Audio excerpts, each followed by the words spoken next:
Hello everyone, in this video I'm going to show you how to create this blog website. We'll use Angular on the front end, Nodejs and Express on the back end, and for our Mongodb to store our data we'll use Mongodb. So you can see a list of posts. Now if I go to each post, it will take me to the posts of the details of each post. Now I can also log in and sign up with the account. Now this is the author of this post and this is the author's post. Let's log in and show it to Zach and let's give a password 12345 and submit this. Now it will take me to the home page. You can see now I've logged in with Zach and I can create a post now. You can see I've already got also a list of posts. Now when I go to each post, it will take me also each post as also before. This is a public browse, so you can navigate to each post even if you are not authenticated. So now if I go to this post, you can see this is the name of the author and this is the logged in user of the user. Now if I go to this post, you can see there is a new option, edit post. You can see I can now edit this post because I am the author of the post. But if I go to the other posts, you can see the author of this post is Max. If I go to Max, you can see I cannot edit this post because I am not the author of the posts. So if I go to Zach, I can edit the post. Now I can edit this post. Let's edit some elements. Let's give this 789 and let's change this to 34. Let's choose a file. Let's give a file of this and let's submit this. Now it will take me to the home page and it will update the post. You can see it has updated the post. I can also create the post. So now you can see if this is the created post. I can also add a description. This is the description of the post. Let's choose a file. Let's choose this. You can see, and let's submit this. You can see it will take me to the home page again. Now let's find the post. It's loading. You can see this is the created post and this is the description. It has created the post. If I click this, I can edit the post. But if I'm not the author of the post, I can see the post, but I cannot edit the post. I have created now. If I log out, you can see it will log me out and it will refresh the page. You can see.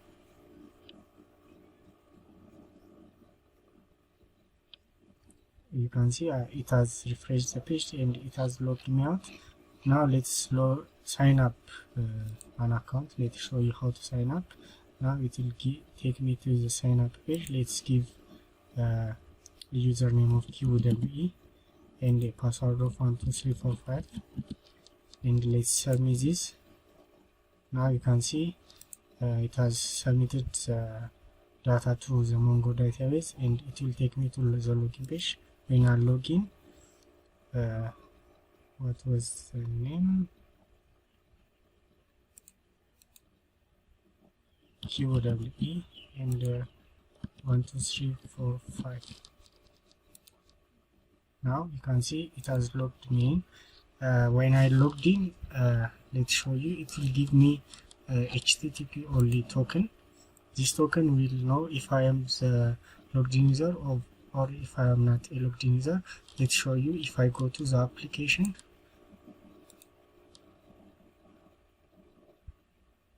you can see I can store the user ID and the username to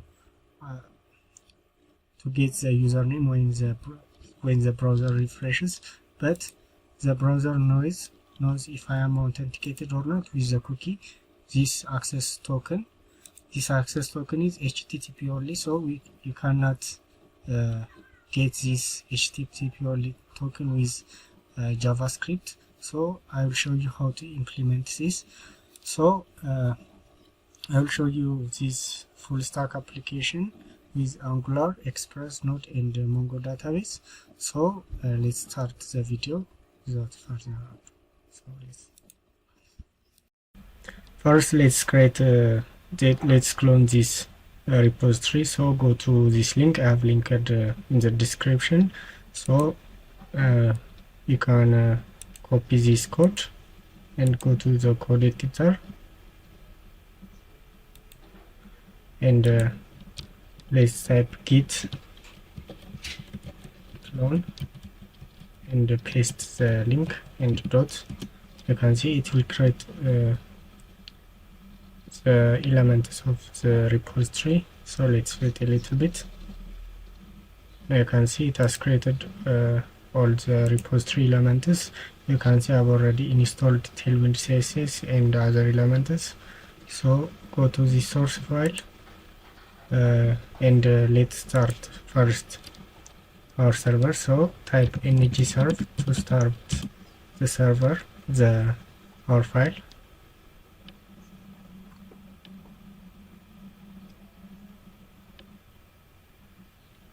So first let's go to frontend. Now ngserve. Now it will open our code in the browser. Let's wait a little bit.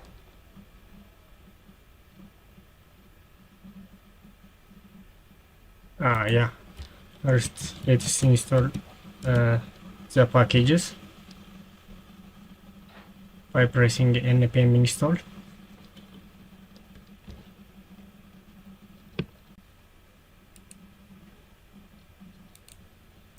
Now let's add the components. You can see now first let's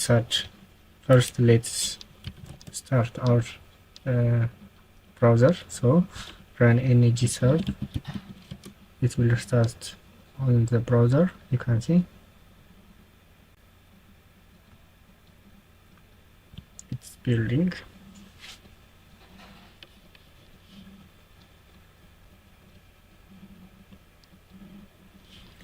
Now control click this link. Now it will open in the browser.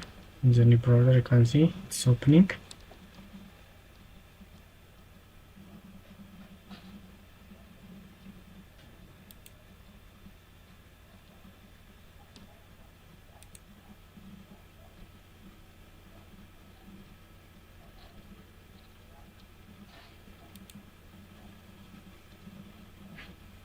Now you can see it has opened in the browser. Now let's delete all this. You can see we don't need all this code, so press Ctrl A and delete all.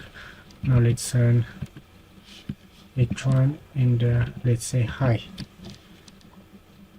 When we go to the browser, it will refresh the page. Sorry, why it's not working. Maybe.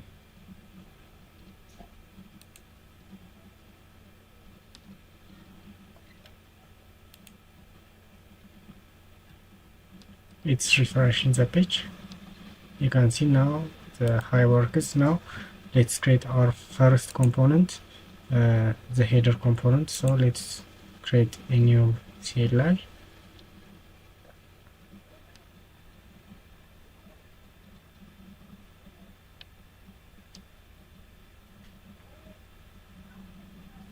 Now to generate a component, let's write ng component, and let's say first let's create a header folder in the source file. You can see now let's create components.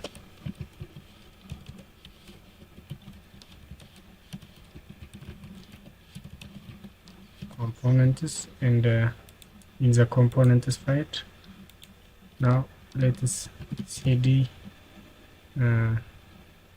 frontend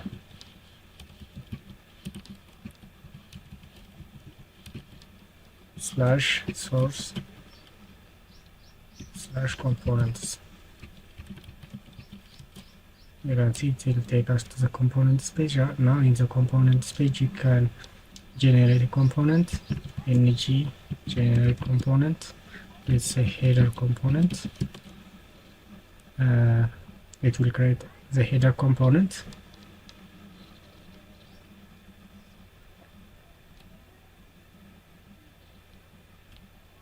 You can see that it has created all the component files. Now let's delete the spec file. This is spec file, we don't need this, and also the CSS file, because we are using Tailwind CSS, so we don't need any CSS file. And let's delete this. Now we can use the header component template and the header component. Now let's create the header component first. So now let's delete this and let's create a nav element, and on the nav element let's give a class of flex width 50%. We want it to occupy 50% of the whole screen, so margin auto, and the text white. In the background let's give a slate 700, slate 700, and the px of 10 and pi of 6. Now let's create the elements inside this nav element. The first element is the blog element, so let's create h1 and the h1 will be my blog, and the second element will be 2 paragraphs. The paragraph are, the first one, let's give a p, and we can conditionally render this. My blog will show always, but if the user is logged in, we can show the name and create post. So let's create if statement, add if statement, and inside this if statement, first let's give a constant. Let's delete this, we don't use this, and let's give a constant of is authenticated equals true. Let's say this true. Now on the if statement let's give is authenticated, and if this is true, first let's give a false statement. Let's give a false statement and save it. Let's go to this, and on the authenticated let's give p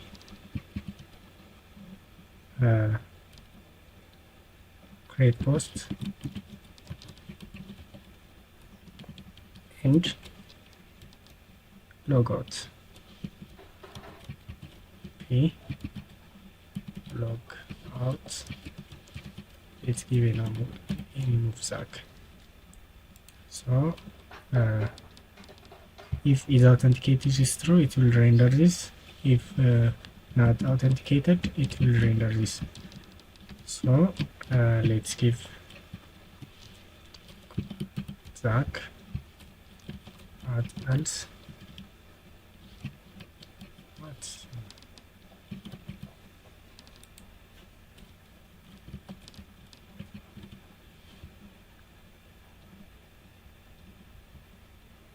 Let's give else, and if it's not authenticated, let's give render sign up and login.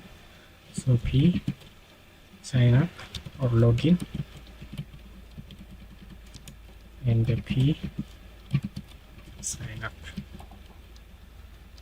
Now let's give a class name to this class, email auto,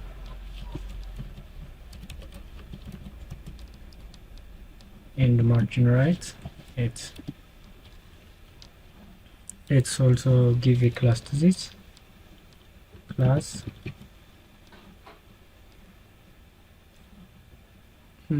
cursor pointer.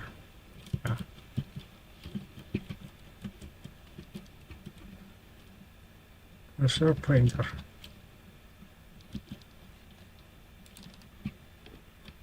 Save this. Also, let's give a cursor pointer to this cursor pointer, and let's give a class name to this also, class email auto margin right 8 cursor pointer, and save it. Let's give a class name to this also, class cursor pointer.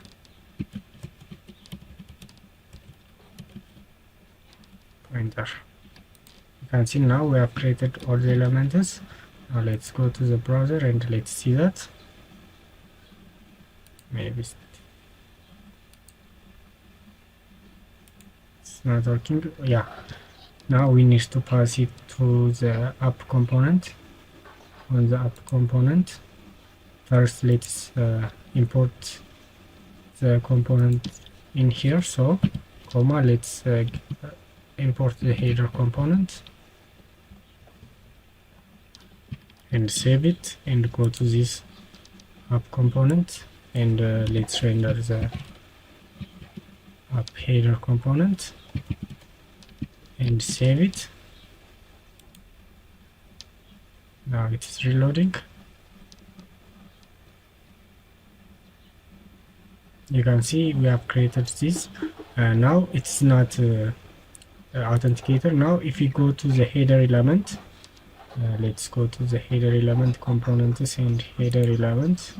If I change this to true and save it, now it will render logout and create page. You can see it. We have created logout and the home page. Now let's create the pages of each component. Now let's create the pages folder, and let's store all our components. Now let's go to source and plus icon. Let's create pages. You can see I've created pages. Now let's go to pages, cd frontend, and slash source slash pages. Now we can create our components. We will create about 7 components. Let's create a post component. To do that, let's create MEG generate component and create post. And also we don't need the test file, so skip tests, and also we don't need the style file, so type this. Now it will create post component. Yeah, now let's create other components. Let's generate edit post, MEG generate component edit post, and skip tests and slash s. You can see it will create the edit post. Home component, let's create MEG generate component in home, skip tests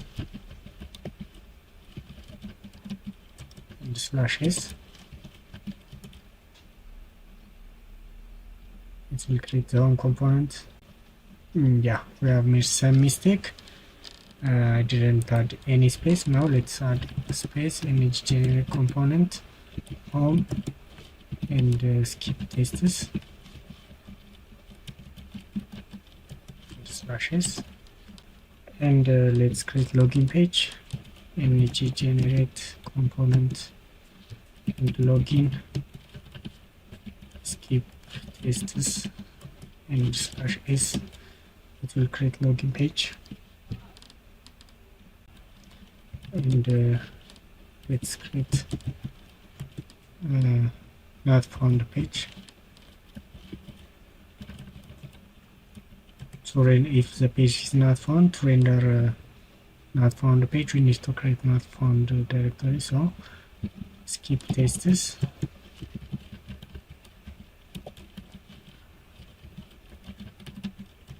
and s. Right, we'll create not found page. Now let's create also image generate component post details,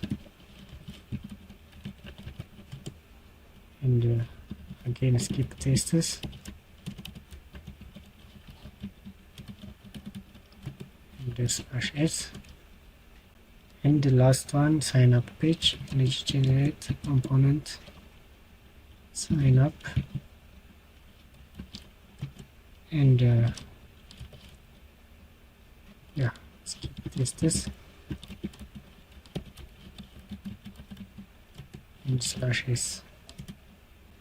Now we have created all our pages. You can see our pages are now created, but we need to render all the pages on the app component. So to render that, we need to add what do you call it, router outlet. At this point I have already rendered app header, but we need to render the routes dynamically. So to render the routes dynamically, we need to create router outlet. So you can see I've already imported the router outlet, so I need to delete this, and I need to render router outlet. Now it will render the pages dynamically when we give it /page. So let's say if we give it /post details, it will render post details component. So to add that, we need to go to our routes and we need to define our routes. So let's define our routes now. So first we need to create a home page. So a home page will be rendered on the home component. So we'll give it a path of empty. So it will render, let's say, load component. I will use load component instead of component, because if you use load component, it will lazily load the components and it will decrease the initial bundle size, so it will render fast. So I will use load component. So you can see I can use a function, and let's import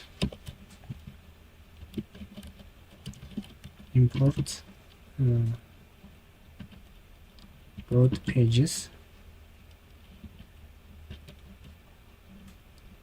Maybe I've done some mistake.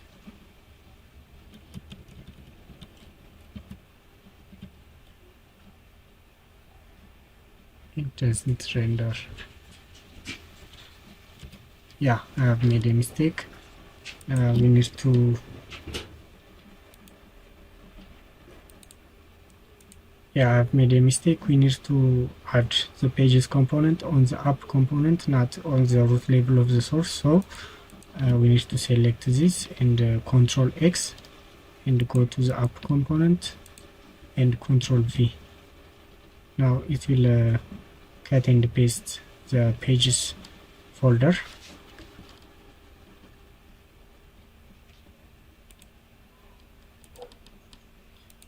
Yeah, now as you can see, I've moved the component folder and the pages folder on the app component. Now let's clear this. I've created the new component. I've deleted which is found on the source. I have deleted this and created the new component in the pages folder. Now go to the page folder and let's clear this. Now you can see we have generated all the components, all the pages and all the components. Now let's create the routes. So let's create a path of empty, which is home page. So load component and let's lazily load this equals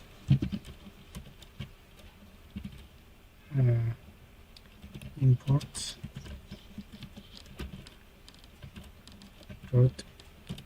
dot pages slash home page slash home component, and let's create a condition dot then c dot home component. Now we need to create other components like this. Let's create the create post component. So path create post, create post load component, import dot pages slash create post slash create post component dot then c dot create post component. Now let's again create another component, which is path again.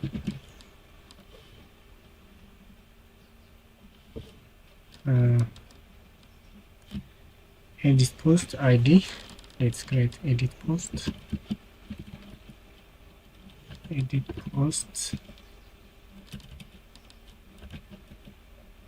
slash ID. I think there's some problem here.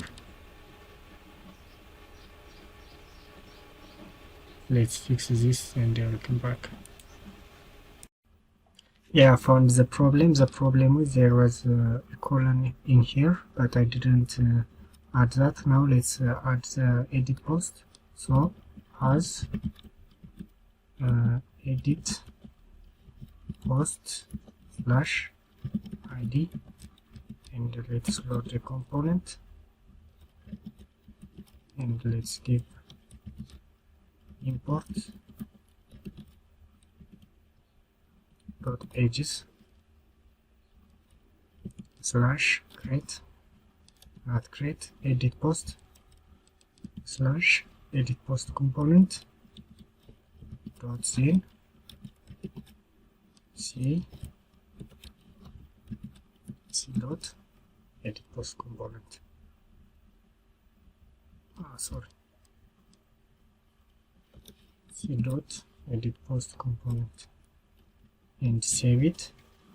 Now let's create another pages. I'll create the other pages without showing you. It is the same, so I'll be back after creating that.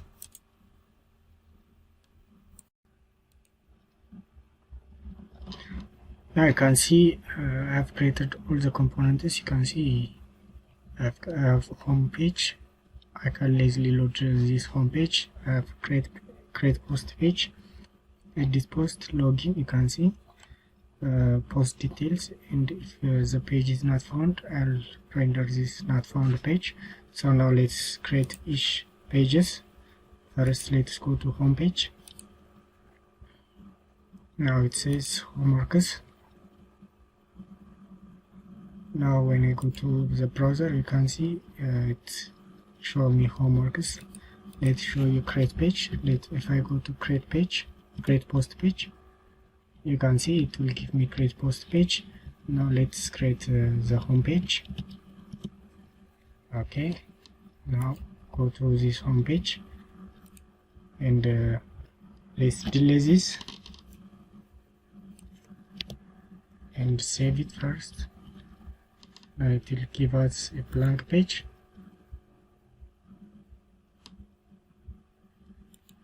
Now let's create that. I have already created this post model. You can see this is a dummy data I can use in our post model in our home page. Also have asset photos, so I can render that for now. So let's go to home page and let's import that. Post this.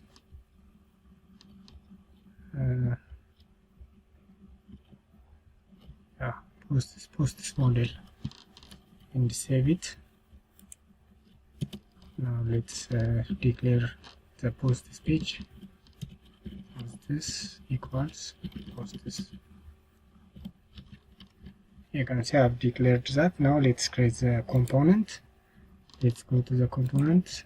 Also we need we are going to use energy optimized photo, so let's import that. So the name will be energy. I think, yeah, it's like that. So now we will use energy source instead of the normal source image. It will optimize our image. So I have already imported the post and optimized image. Now let's create the home HTML. So let's go to the HTML page. Now first we need to render the app component above the home page. So we need also to create header component. Let's import header component. I think it is like this. Yeah, header component, and save it. Now let's go to this and let's render app header and save it. Now it will give us the header component. Yeah, you can see it will give us the header component. Now let's render the elements in the post. So to render the elements in the post, we need the for loop for control flow in Angular. So let's create a div. Inside the div, this is a container which contains all the for loops. So let's give a class of let's give a flex column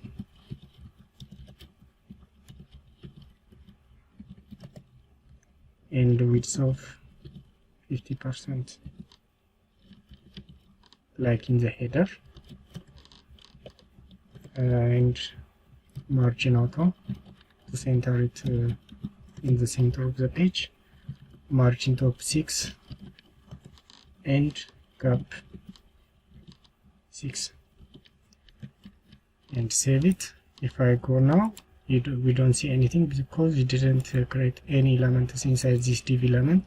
So let's create each element. So we use for control flow, so we use for. So now inside, instead of saying items, I can say posts, and let's give this a name of post. Now I can render the for loop inside this post model as I have shown you from the dummy data. So let's render a UL element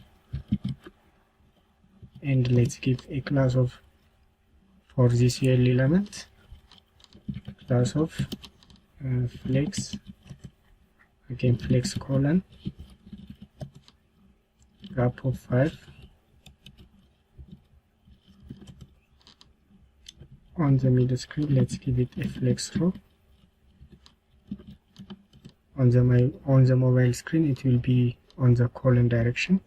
On the middle and on the desktop, it will be in the row. So, and let's also give a cursor of pointer. The other is let's give a margin bottom of 6 and save it. Now let's render each element is inside the UL element. Inside the UL element we can render a list element. So let's give a class name to this list element, class h48 width 48 relative, sorry, I've made a mistake, relative flex shrink 0, flex shrink 0.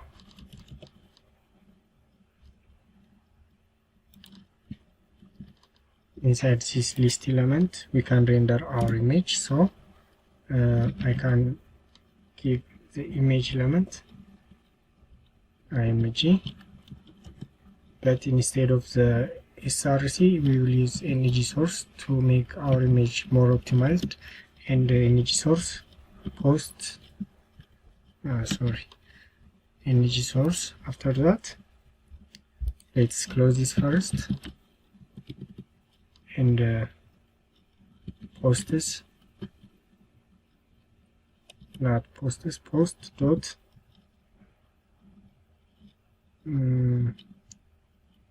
let's see that.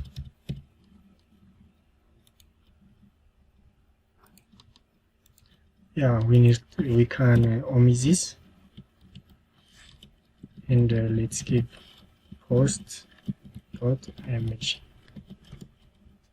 and yeah, maybe we can use the bracket because we are rendering from the taste file, so we need to use like this.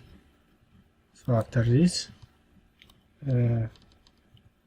we need to give a fill, because we don't want to give a height and a width because we are already creating a height and a width in the list element. So a fill and alt post image, alt post image, and a class of, let's give a class of aspect ratio, aspect of square, and object cover, and save it. Let's see it now. Now it will load.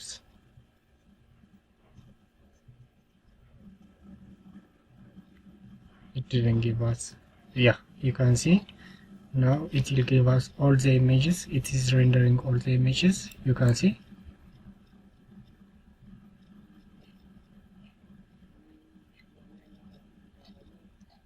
You can see it has rendered all the images. Now next let's create the title and the content of the post. You can see it has rendered all the images. Now let's go to our base code and let's create another list element. List element, sorry for this, and let's give a class of, again, flex and flex colon, and let's give a div of, inside this let's give a div of, let's see the name. First let's save it. Go to post model, title and description. You can see title, description and author. Title, description, date, author. Now I can go to this and let's give a class of font extra bold and text 3XL, and let's give a name of post dot title. Let's give another div. Inside this, let's render another div, and let's give a class of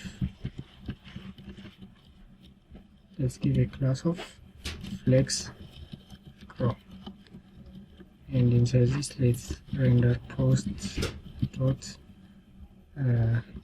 description,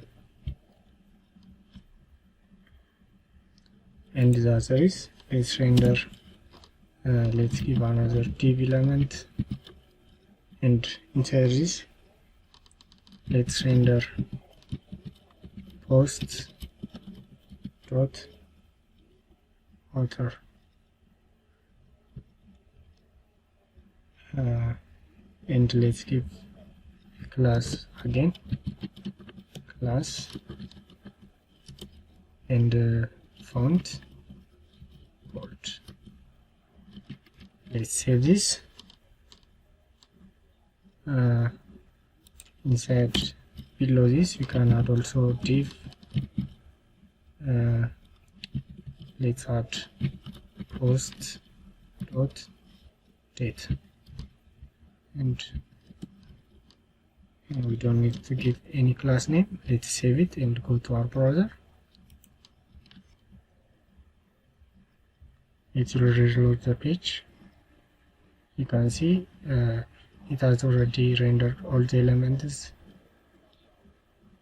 It is rendering again. You can see it has already given us these elements. Now we have already rendered all the elements from our dummy data, but later we will fetch all this data from our database. So we have created our home page. Let's go to post details. When we click this, it will take us to each page. So let's create that. Now let's create the post details component. You can see when we type post details into the number of the ID, it will take us to the details of each post. So let's create that. So to create that, first we need to MEG optimized image also. Next we need to import activated route. Import activated route from Angular router and save it. Now when we initialize the page, we need to go to the param map of this activated route. So first let's implement first let's add the post element. Import image the post elements, the dummy data, posts from post model. Now after doing this, we need to initialize posts equals posts. Now let's add this activate route. Let's activate that. So router equals inject.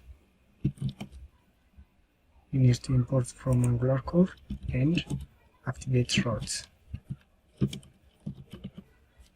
Now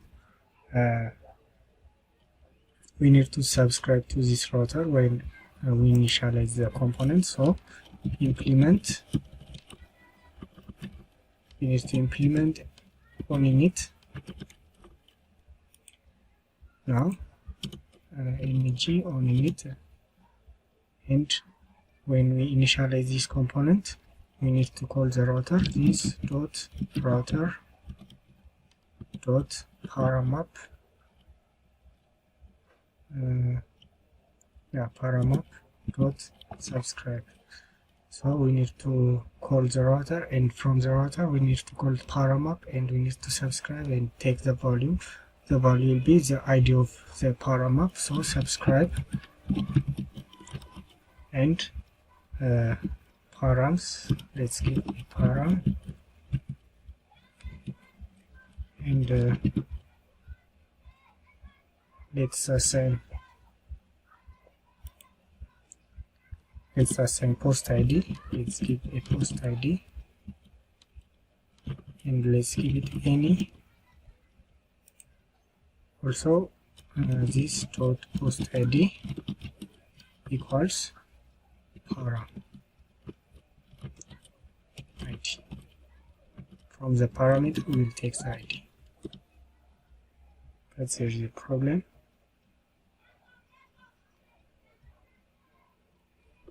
Let's see that. Let's fix it.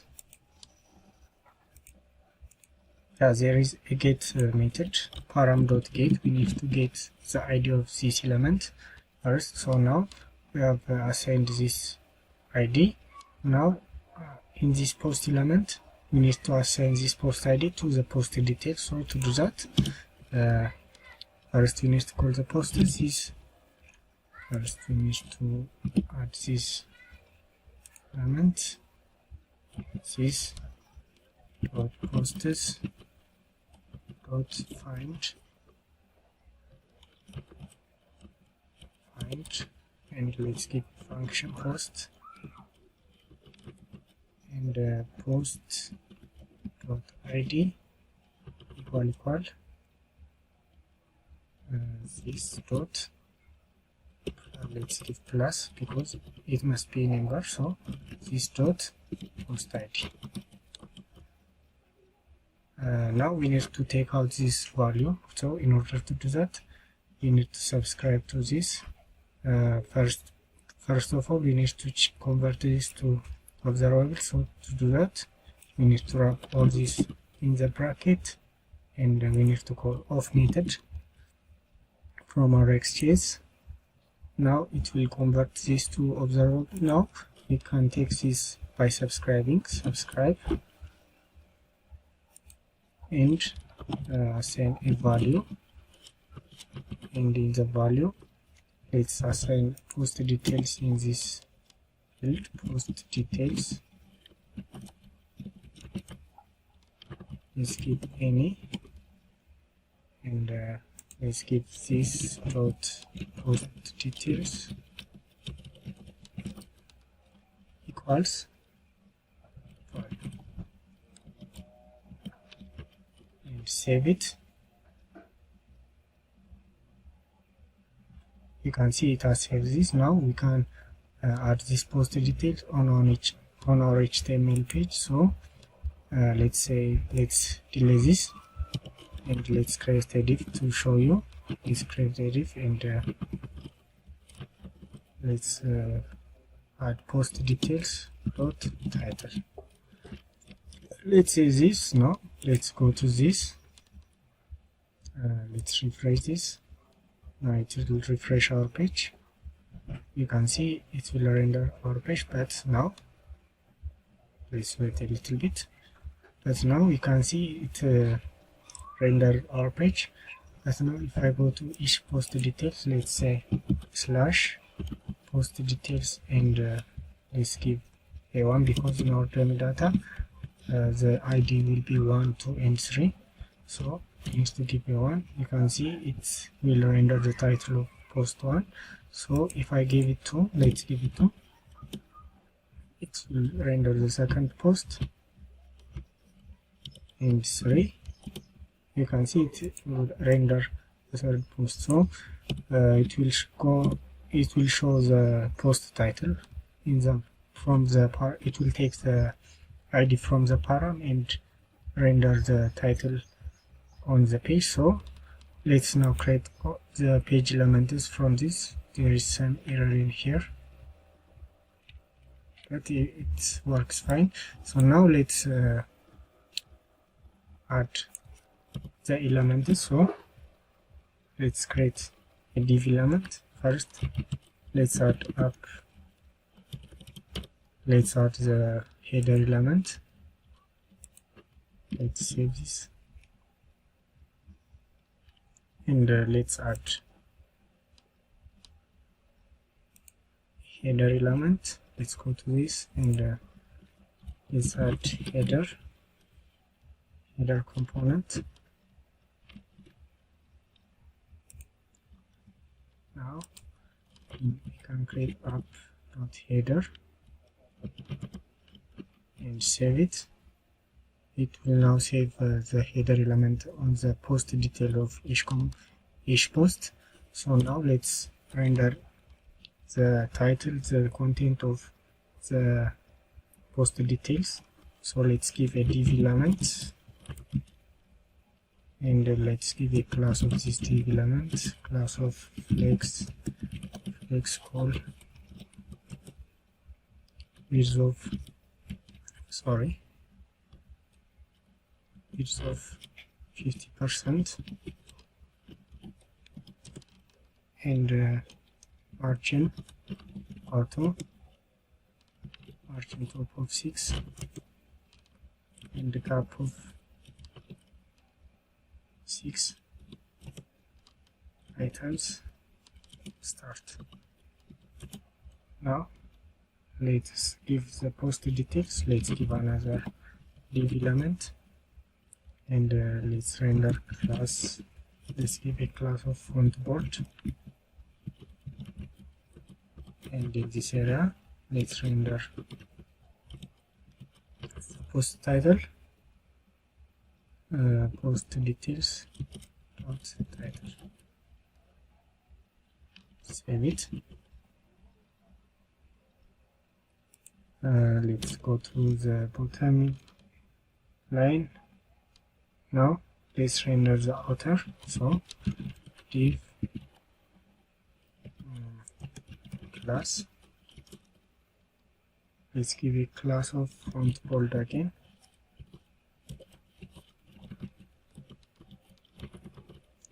And in this area let's render post details dot outer.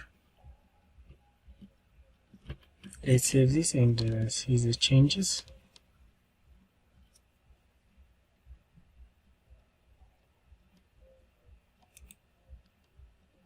Now it will render the home page.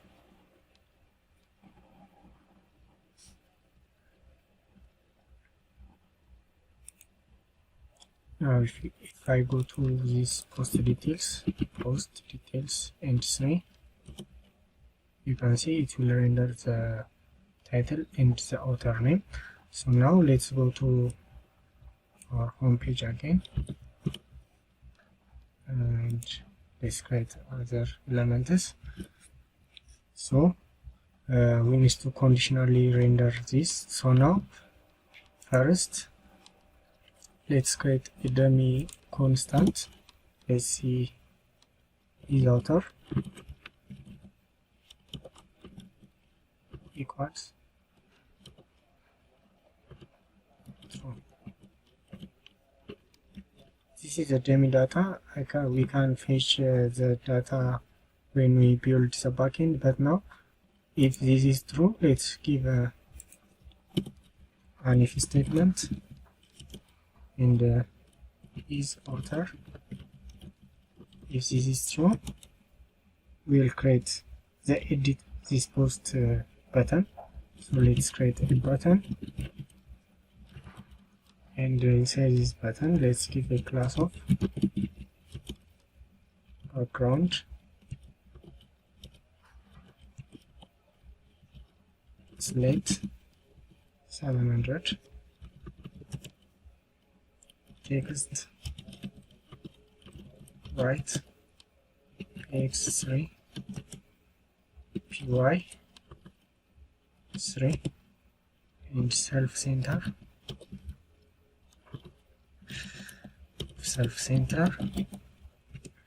and rounded with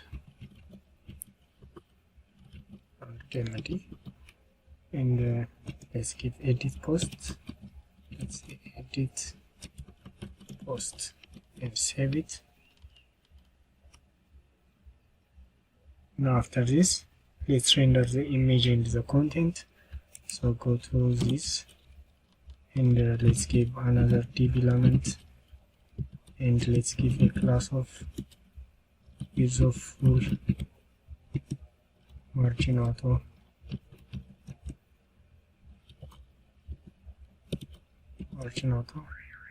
relative h96 and inside this let's render the image.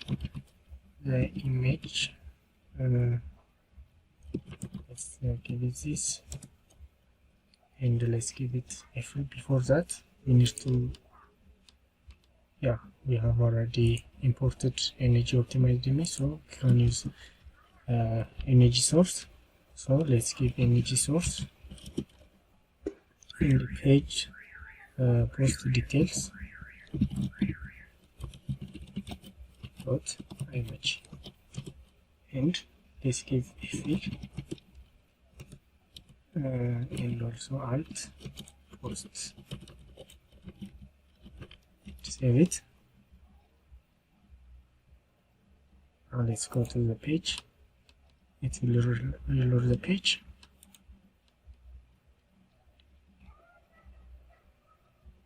We can also create the details. Div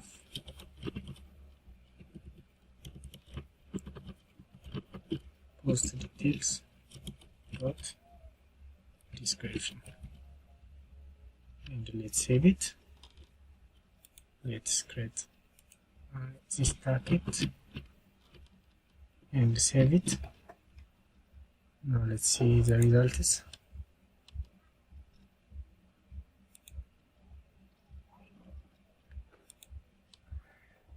Now it's rendering, you can see. You can see it will give us all the pages, but now if I go to, let's go to post details and 3. Let's go to 3. You can see it will give us the title, the name of the author, edit post.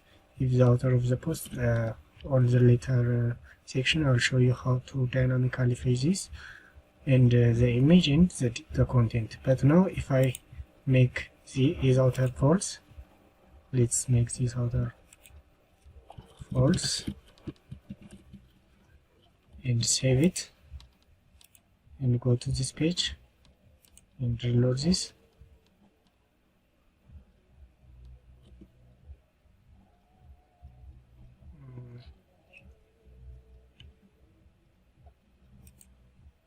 I don't know why it's you can see it's working. If we change to is author false, you can see it will not show us the edit post. Now you can see we have created the front end part of post details. Now next let's create the login and sign up page. Okay, now let's create the login and sign up page. So go to the login page.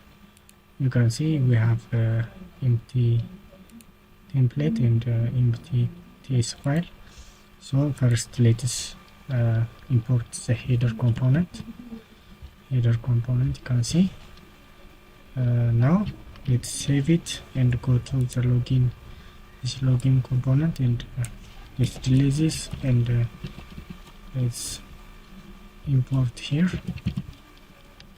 and save it. Now go to this login page. Now let's create our form. Let's go to this template, and now let's create our form. So let's create a form element. Inside this form, first let's give it a class to this form. Class h screen. The height will cover all the screen, and also the width is the screen. Flex colon, and justify center,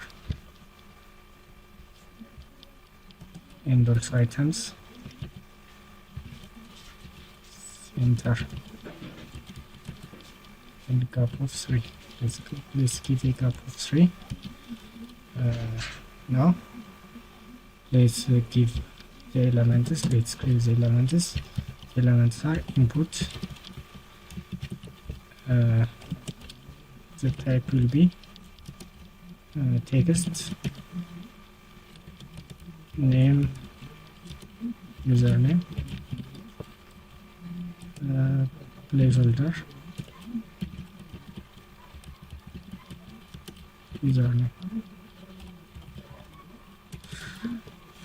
username, and let's give a class of custom input, which I have already created in this style. You can see I have created custom input. You can see. Now let's give that to this element, custom input, and p5 and width 60.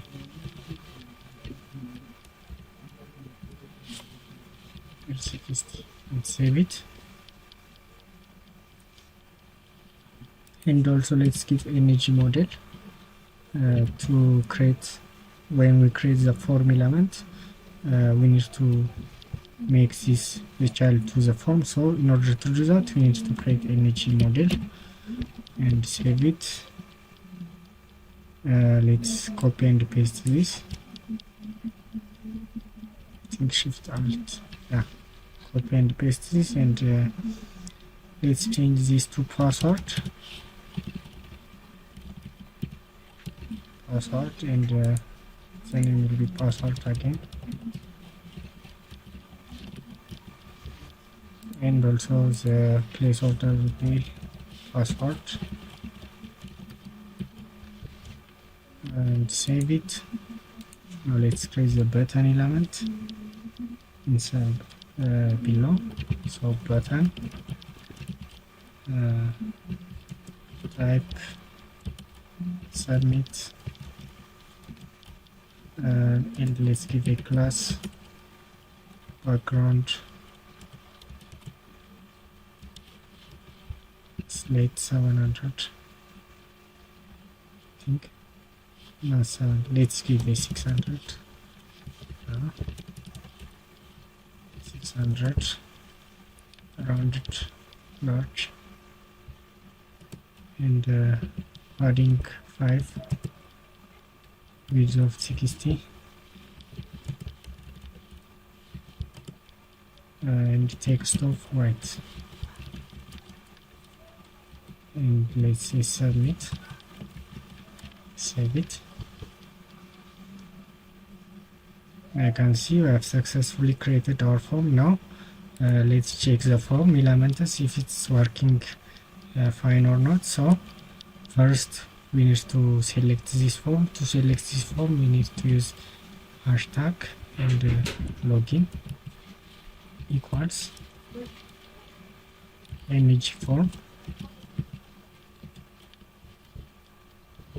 We need to install image form in the login component.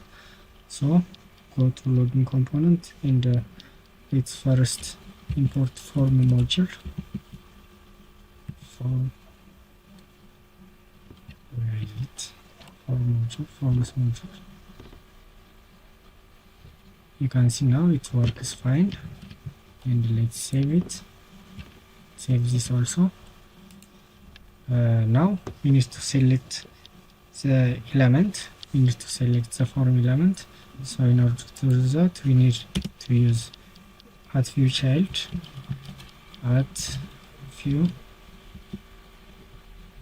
@viewChild. Now we can select the form element.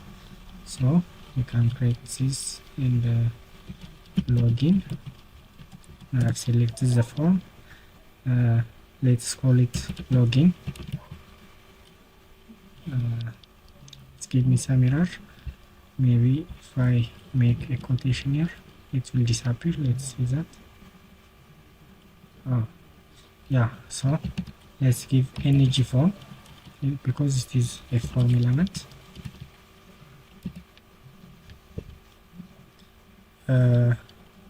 So first on the forms module, you need to also import energy form. You can see it has given me error. So energy form, you can see I've imported it. Now it selects the login component, and I've renamed it to login. Now I can let's create a function. a simple function. Let's say it's check login. Let's give login. Now it's console.log this.login.value, and after that this.login.reset. Now it will console log the value of the form, and it will reset the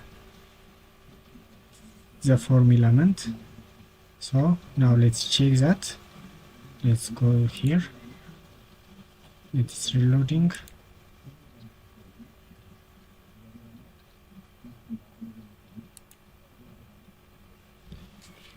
It's reloading. Now let's go to login page.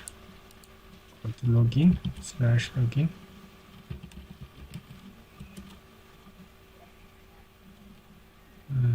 Now it will give us a login page. It's reloading. Yeah, you can see now it has given me this login page. Now let's inspect this,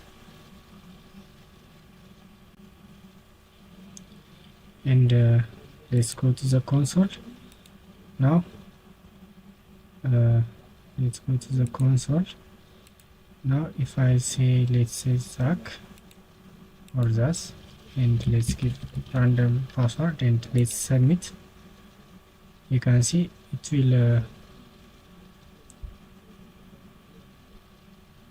show the username and the password here, but I don't know why it doesn't console log here.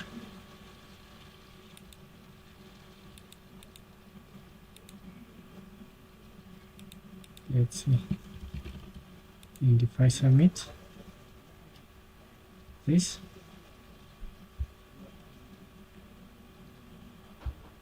you can see it will show the elements here. Let's fix this now.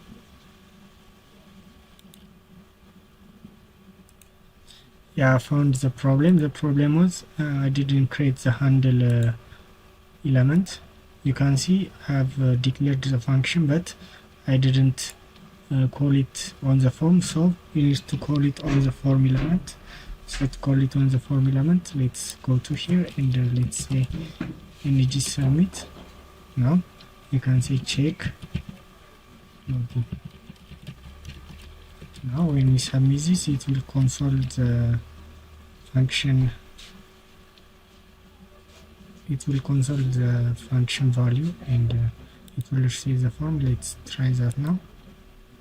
Select 1 2 3 4 5, and you can see it will give us the form element, password and username. You can see it has successfully checked that. Now let's create the sign up form. The sign up form is the same, completely the same to the login. We will copy and paste this form element and change some names. Now let's copy this and go to sign up, and you can see we can paste this element here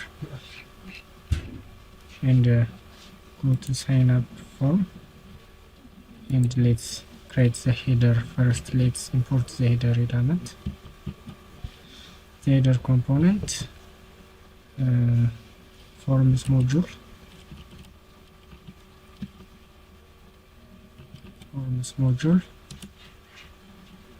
and the ng model, ng4.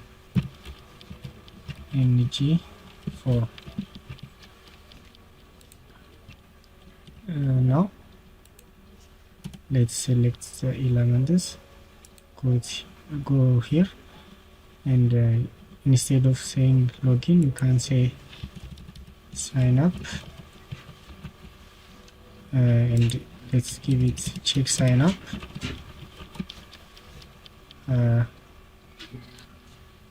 So on this element, let's go to sign up component and use view child, at view child,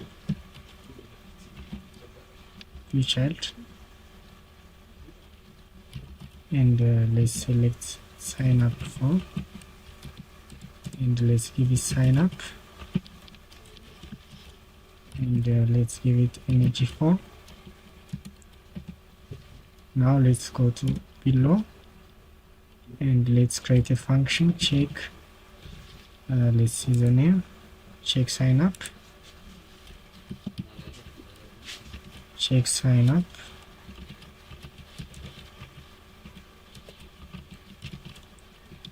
and let's console to this console dot log this dot sign up dot value. It's completely the same. It will console log the sign up form values, and let's reset the form, this dot sign up dot reset. Now it will reset the form, its function, and save it.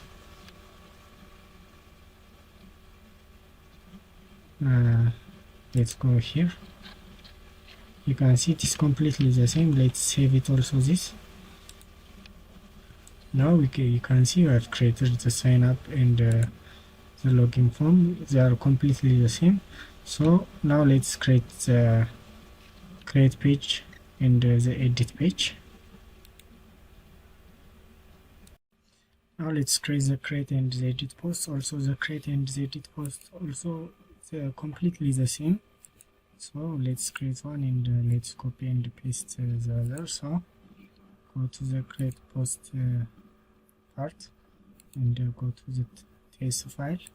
Now we can go to this, and we need to create a form element. So let's delete this, and first let's import header element, header component, and save it, and go to the template, and let's render up header, and let's save it. Now let's create a form element,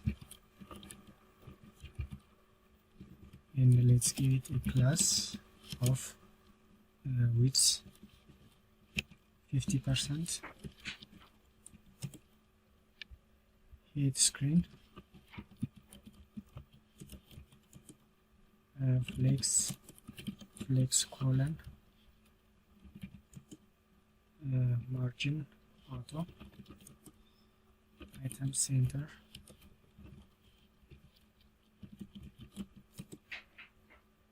justify center, top 3, and save it. Now let's create the inside elements.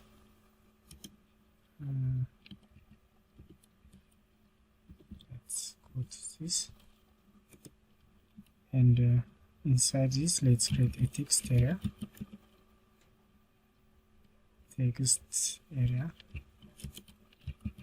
yeah. So let's give it type of text,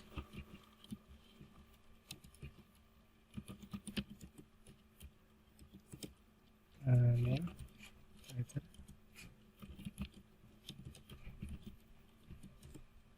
rows. Let's give it a row of 5, and let's give energy model,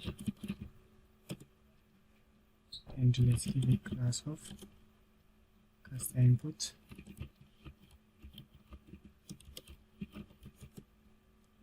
width of 100%. I think 100%. It will cover all the parent elements, and px of 3. And let's give a placeholder, type your title bar.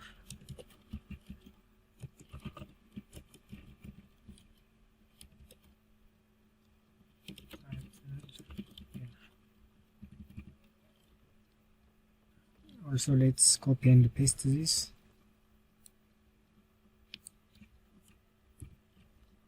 and let's change some elements. Let's give a row to this 10. Let's give this content,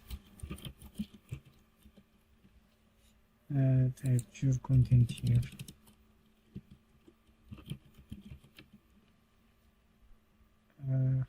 Now the other things are the same, so let's save it. Now let's give the upload file, the input upload file. So let's give input, let's give type of file, name of file, and class self start.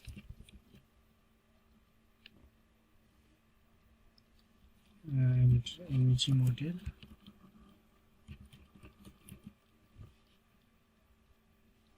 now when we upload this, we need to create we need to console log the element. So in order to do that, we need to create a change element.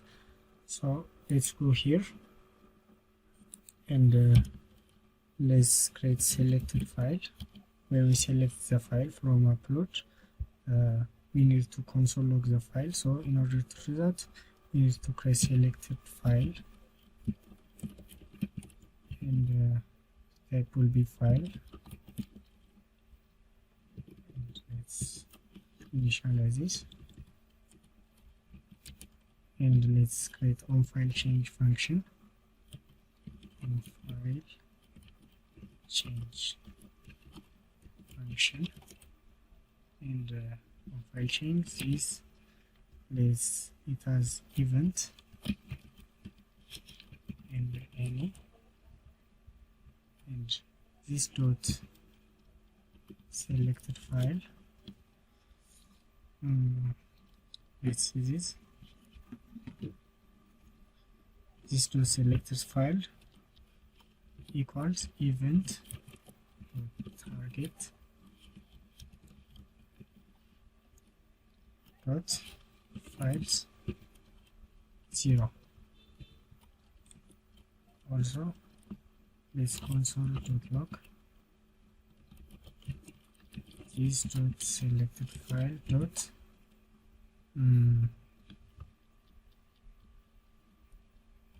this dot selected file. So let's save this. Now we need to call this function, so go to create post, and let's call a change element, change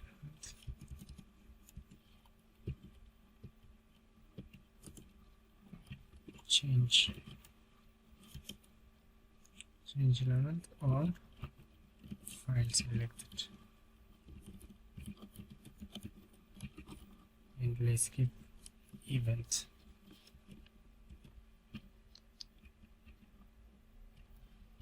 On file selected, let's give it the element of event. Now we have created the form. Let's save it. Maybe I've got some problem. File selector not exist. Yeah, on file selected is it is. Let's see it on file selected. Let's give it the name of on file.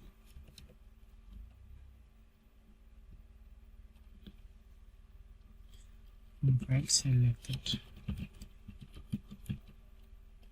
Now the error will be gone.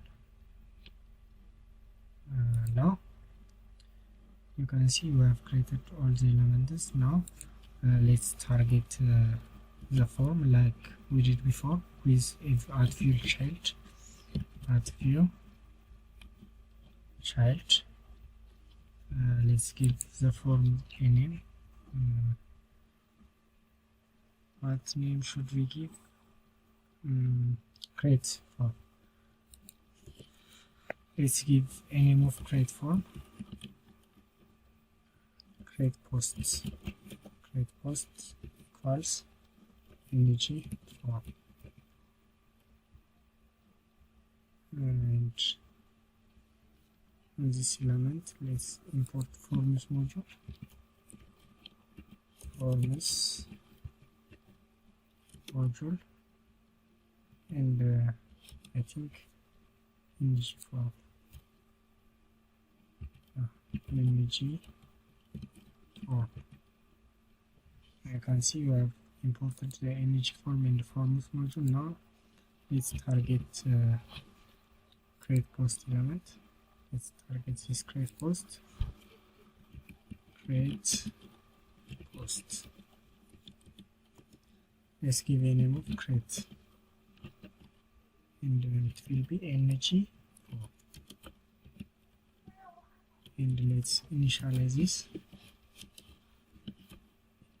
And now it works. Now let's create a function, create form.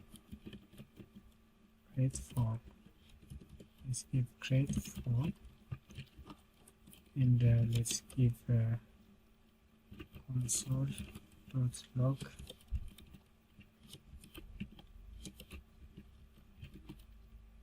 this dot create dot value, and this dot create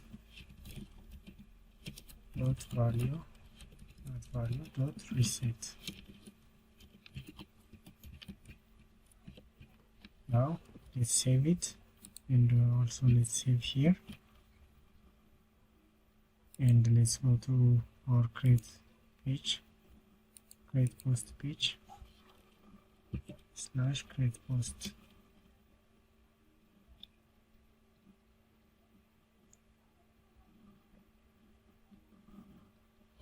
You can see I have successfully created, but we didn't create the button. Let's go to create post, and let's create the button.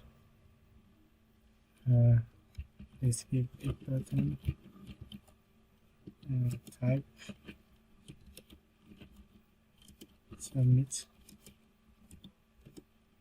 and let's give a class again, and background split 600, rounded large, and p5 width 60,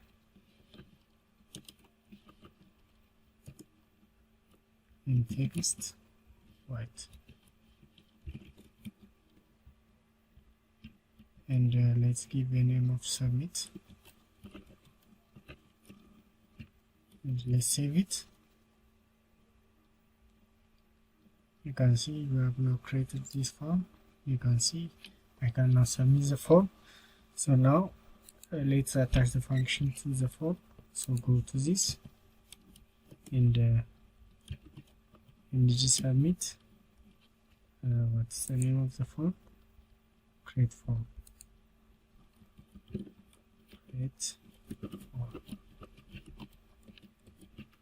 And save it.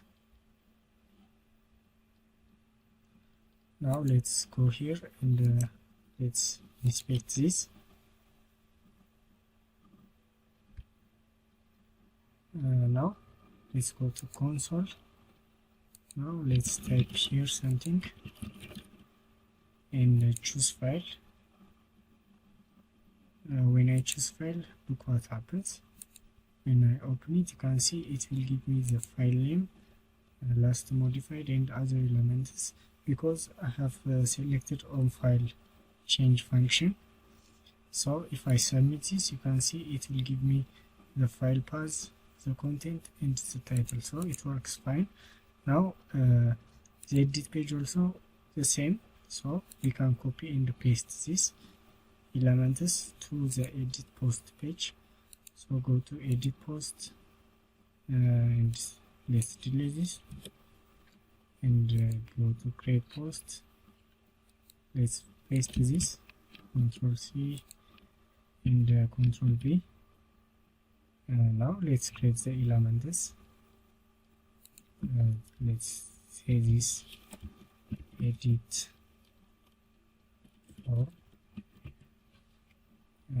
Let's give this edit post,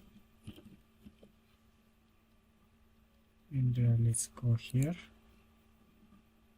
and first let's import forms module,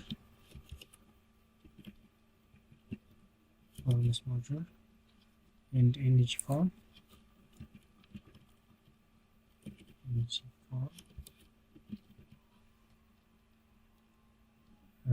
other elements. Edit form I will create it later, and on file selected. So let's give selected file again, selected file, and let's give it file type.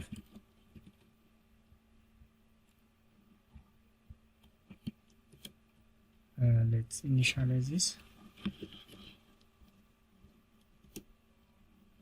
So let's copy the name here. Let's copy Ctrl C and V. Only change this to event, and let's give any, and let's give the function. On file selected, this dot selected file equals event dot target dot files 0, and console dot log, console dot log this dot selected file. Now let's go here, and let's create our function. Now I have created this selected file. Now let's create, first let's import the app header. Go here, and let's go here, and header component, let's import header component and save this. Now go here, and let's create this edit form. So go here, and let's come here, and let's say edit form, and on edit form what we want to do is, first we need to select the form. So the form name is edit form, edit post. So let's create @viewchild,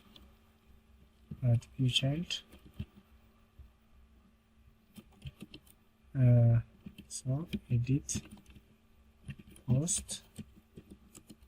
Let's give the name of edit post again, edit post, which is type of image form. Sorry.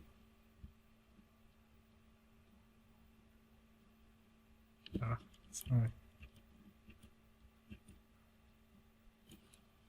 Edit post, and which is a type of ng form, and let's close this, and let's initialize this. Let's save this. Now let's go here, let's select this dot console dot log this dot edit post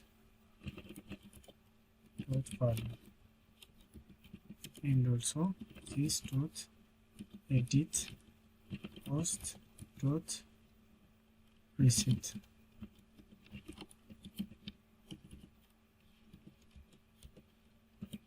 Now let's save this, and also let's come here, and let's save this also. You can see it is completely different. Created successfully all our elements. Now let's create our backend. I'll see you in the next section. Okay guys, now we have finished our front end. Now let's set up our backend. So first let's create a directory, API directory. So type mkdir API. It will create API folder. You can see it has successfully created this API folder. Now we can create our Express server in this folder. Okay, so first let's go to our API folder. In this API folder, let's create npm init, run this code, and it will initialize the package.json file. It will take some time now. Now you can see I've created the package.json file. When you go to this, you can see it will give us this. So now let's create the packages. We need to install some packages to run our Express file. First, we need to install Express itself. Npm install Express. Now it will install Express.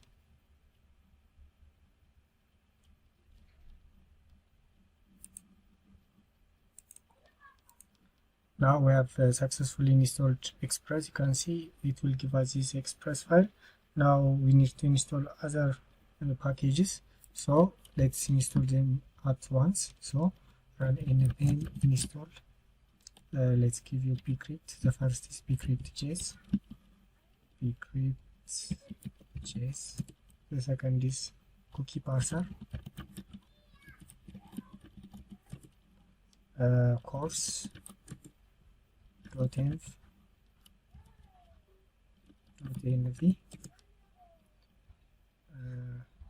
fs, so there is JSON token, mongoose, melter, and Nodejs. Now we need to install this. Let's check the spelling. bcrypt.js, cookie parser, course.env, fs, JSON token, mongoose, melter, Nodejs. Now press enter. Now it will install all the packages. We can wait a little bit. Now it has successfully installed all the files. You can see I've installed bcrypt.js, cookie parser, course.env, express, fs, mongoose, melter, all them. Now let's go to our Mongo database. Let's type MongoDB, and it will take us to our Mongo database.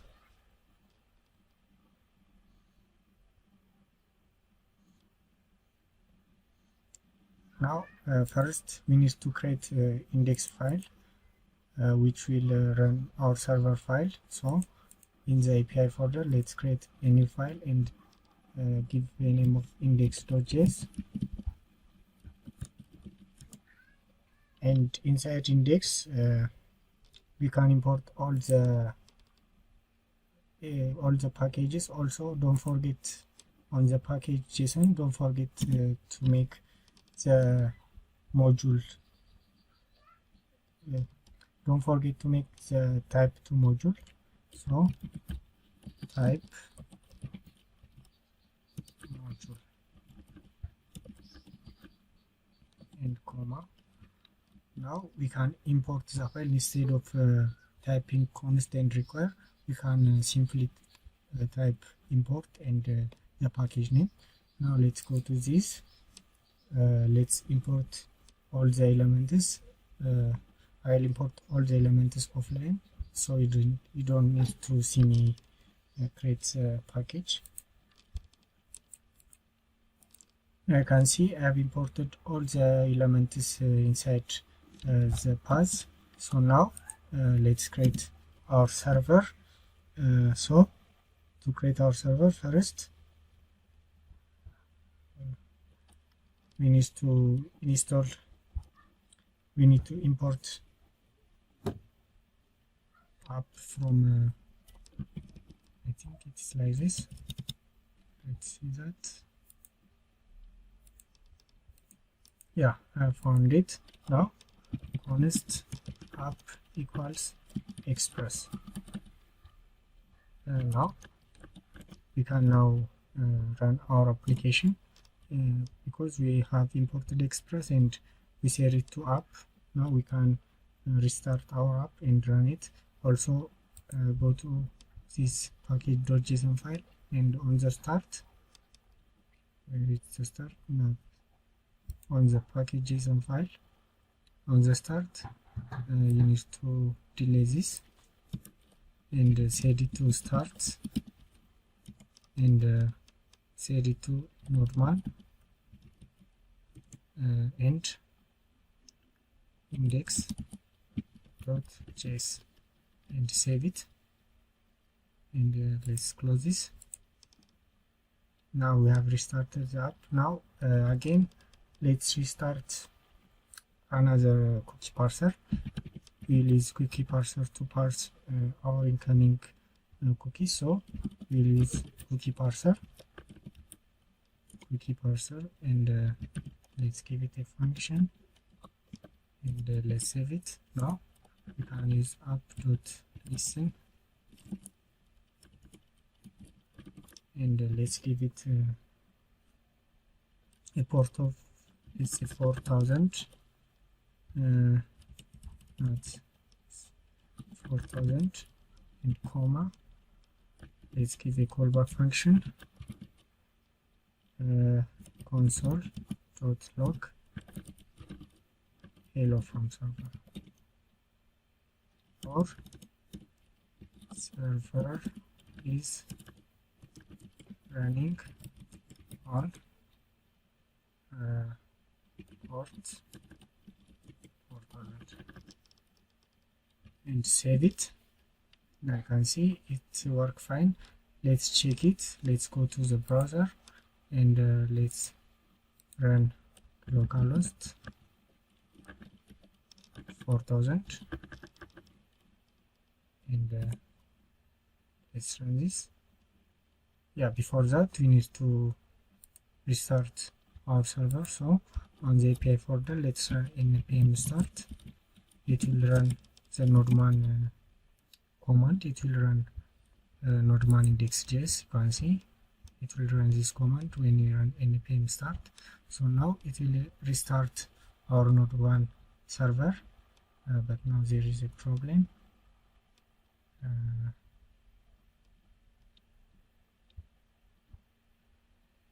Let's see that. Yeah, I found the problem. The type module was written on the packet logs.json, but now you need to delete this, or you need to cut this and go to package.json file and paste it here, Ctrl V, and now save it. It will restart the node1 server.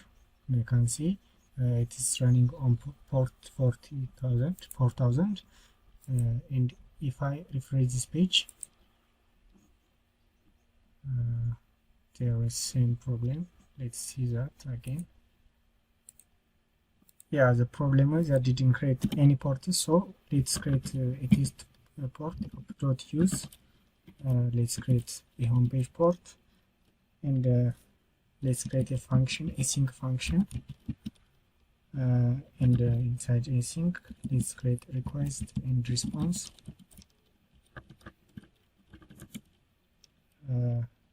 Let's create try catch block. Let's create try res.json and hello from server. And if there is any problem, let's try catch block, catch error, and inside this error console.error, and let's pass the error, and also res.status 500.json internal server error. I can see it will give us this, and let's save this. Now it will start the server when I save this, and save it again. Now let's check that. if I go to here and you can see it is working now.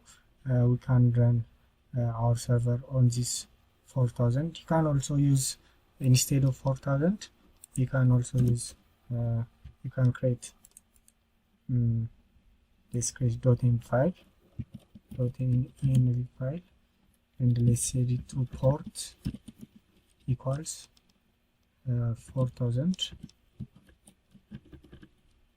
Yeah, if you want to create different ports, you need to use like this. So on the API, go to API again and index.js, and in this index you can use process.env.port, and let's save this. Now it will work fine. If I refresh this,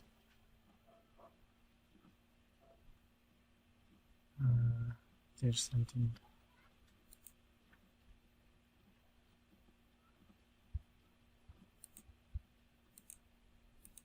Yeah, I found the problem. The problem was you need to create this .env.config on the top of your file. So if you don't do this, it will not import the env file in your index file. So now after adding .env.config file, you can run process.env.port, and in this part you can also use this .env.port with this sign, so it will work fine. Now if I go to localhost and refresh this, you can see it will create hello from server. Now let's move on to creating our models and our routes. Now when we connect to MongoDB with Mongoose, you need to create instance on the MongoDB Atlas.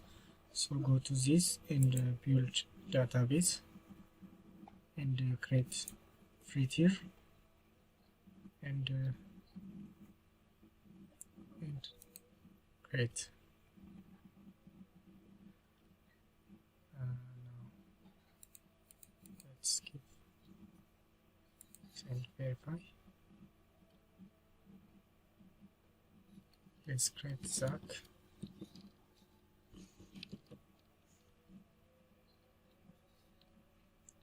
Let's give equals and password of 12345.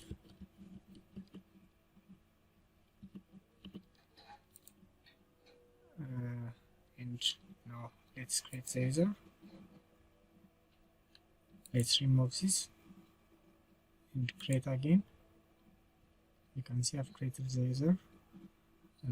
Just pass it as is my local environment, and change this to 0.0.0.0. /0. And let's remove this and add this in 3 again, and let's finish and close. Now go to overview and go to database.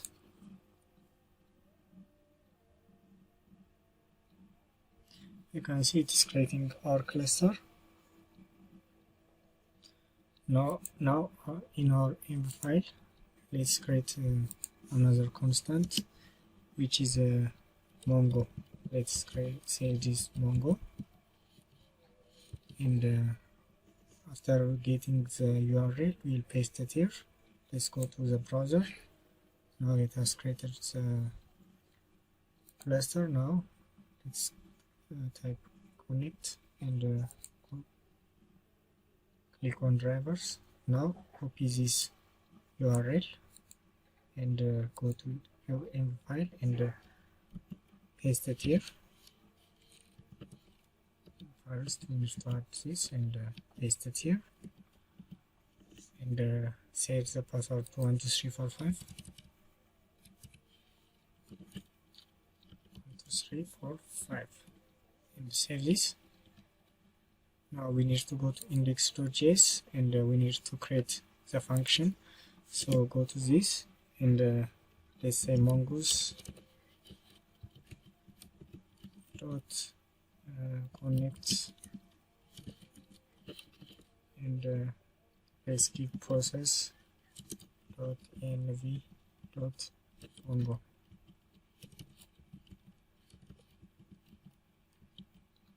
Good. After connecting that, we need to log the connection, so let's say then, and let's give another function, and let's console log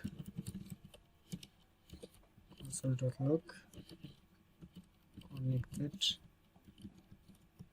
to Mongodb.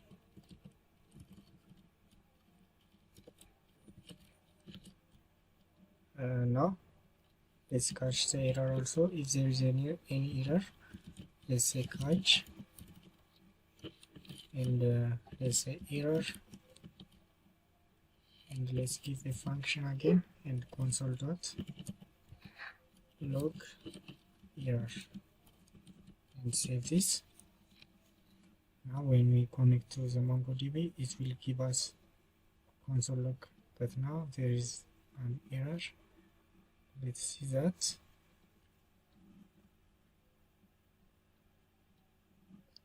Let's see that. Now it has connected successfully. I don't know, when I copy again, it works fine. I can see I've copied my code to Mongo, and it works fine.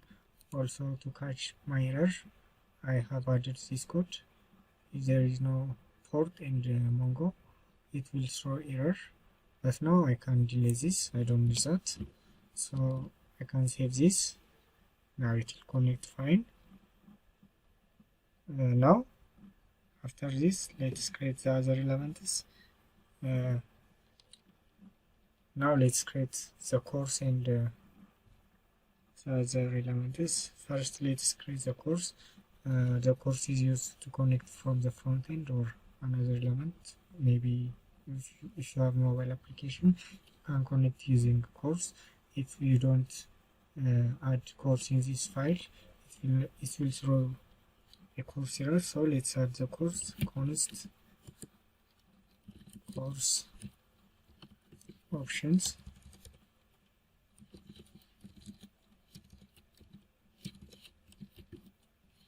equals origin. We need to take the two origins, if it is a mobile or if it is a web app. So we take both consideration. So let's create a callback function. And let's say origin and callback, and let's wrap it with this, and if there is no origin, let's return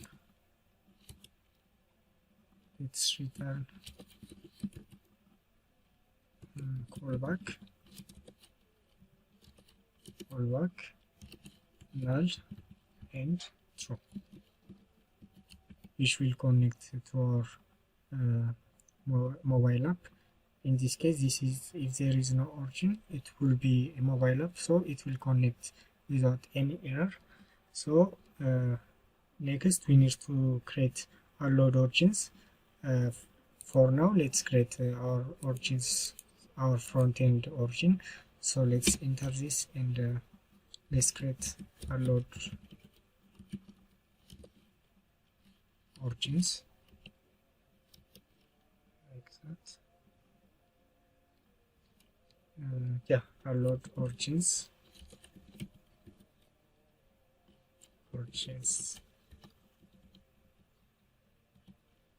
equals http localhost 4200. Now this origin will be a load to connect to our backend server. So we need to tell this in here. So if process dot env dot load origins let's create a capital.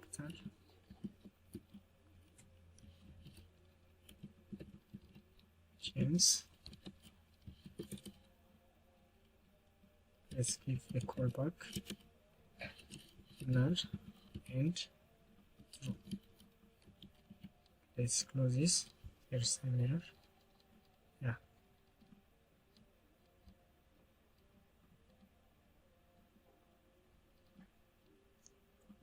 Now let's go to the else statement.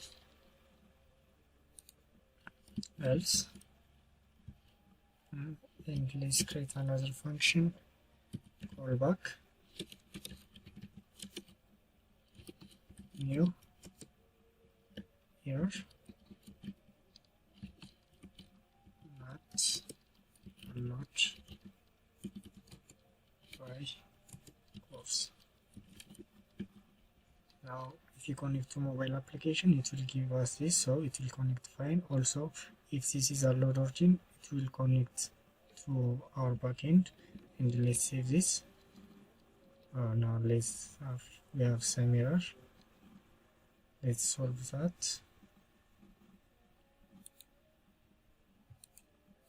Yeah, the problem is we need to wrap the if statements in this block, not outside of the block. So let's save this.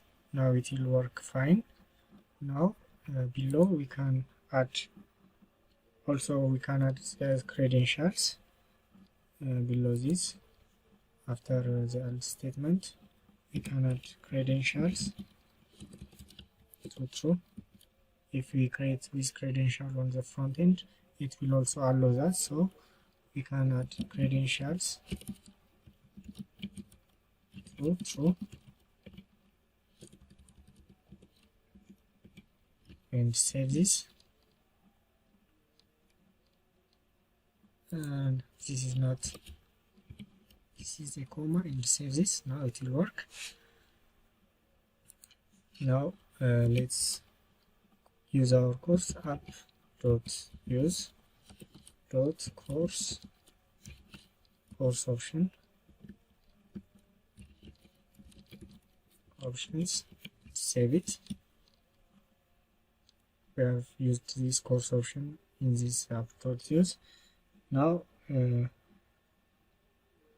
let's also use express.json to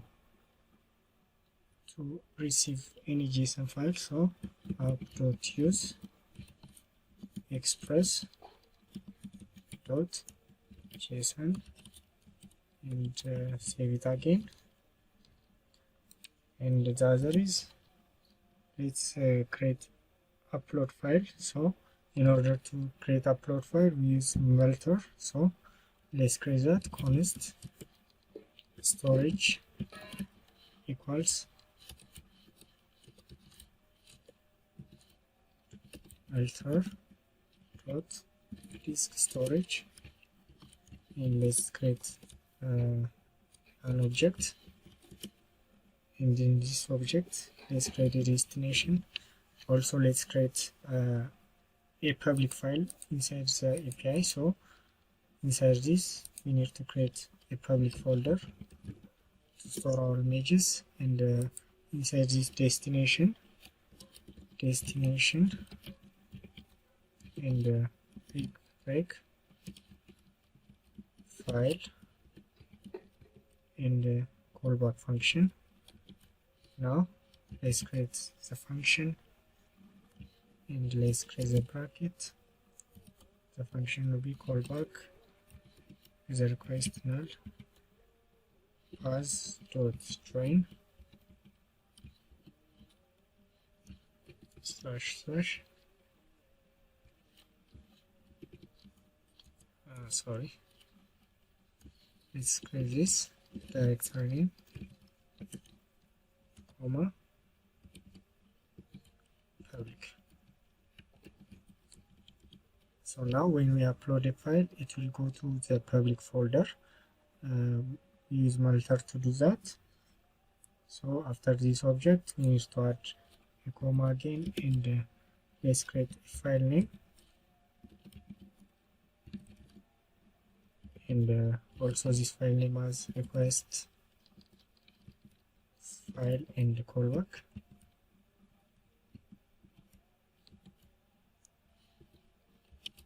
And let's create a function again and callback.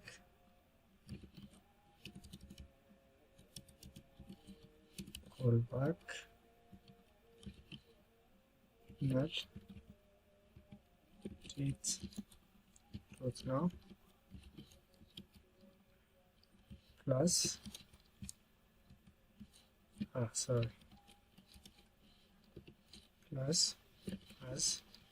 dot string name and let's create a file dot original name, which means if you got the path, it will take the file original name from the path and store it on our public folder.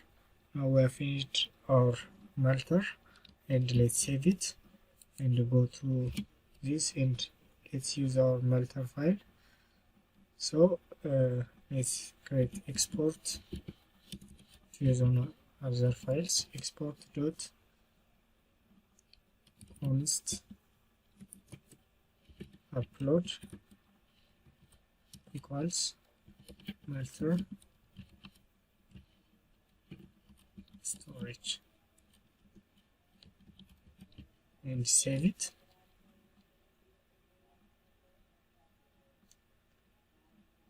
Now after this we have after we declare this upload file, we need to use this file. So let's use app.use and let's create request response and next, and let's create a function request dot upload equals upload, and it will pass the next one, which means this is a middleware function. So if we got any upload function, it will assign this melter storage and it will next to other router. So we have created our melter function. Now let's create each path with our models. So to create our models, let's create our models folder. So on a API, let's create a folder and set it to models, and let's create first post model. Let's create post model.js plus file post.model.js, and the other is user.model.js. Let's create that user.model.js. Now on the post model, let's go here and let's create our post model. First let's import mongoose from mongoose, and let's define our schema const post schema equals new mongoose dot schema, and let's define it here. Let's add an object and let's say title with this type string required true, comma, let's add content which is type again string, again required true,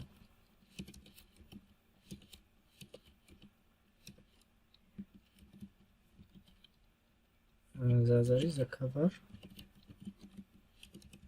which is the uploaded file name, so it is also a string, comma, and the other is author. The author reference the user object, so we use mongoose schema types of object ID, so author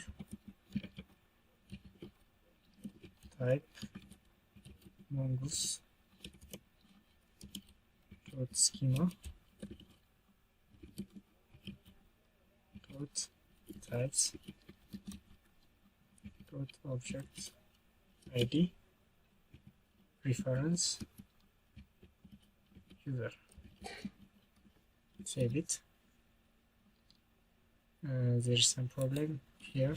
We need to add a comma, not a semicolon, and let's save it and let's create our user model. Before that, we need to export this. Also, after creating this object model, we need to add also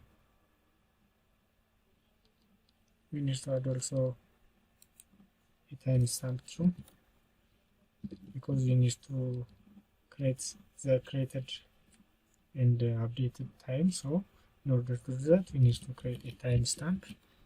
So we need to add timestamp is true, and save it. And below this, we can export our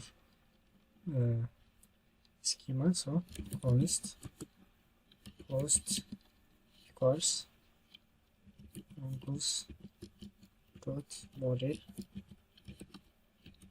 post, it's capital post, and the post schema, and there is some problem here.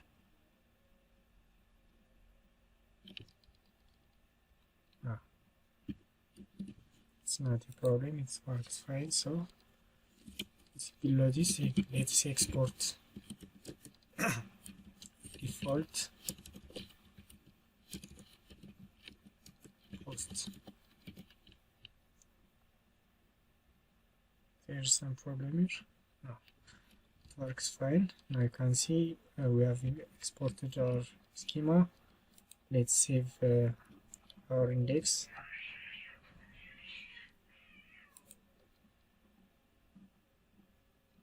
And save this. Let's now we have created our post schema.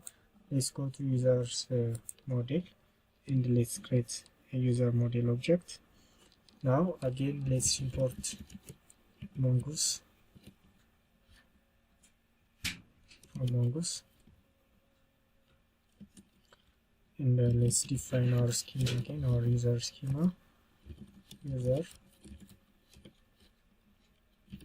user schema equals new mongoose dot schema, and let's give it an object, and let's define username, types of string, comma, required true,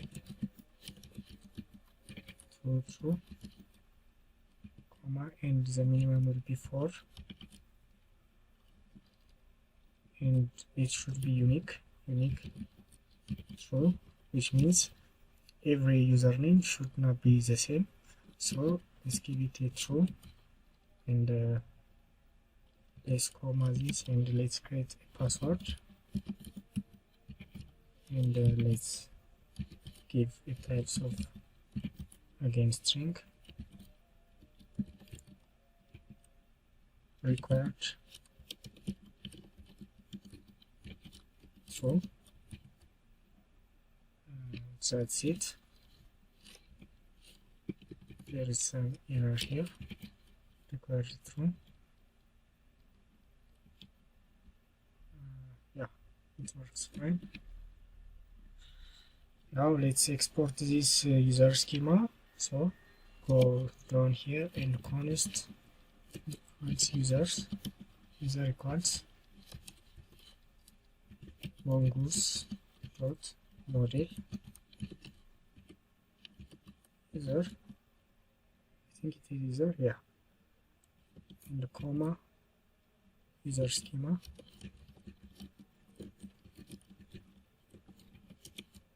and export default user.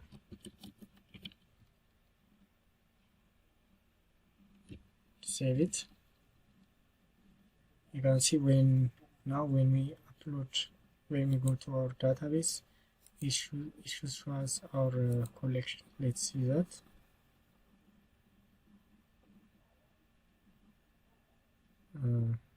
I don't know, let's save this. Okay,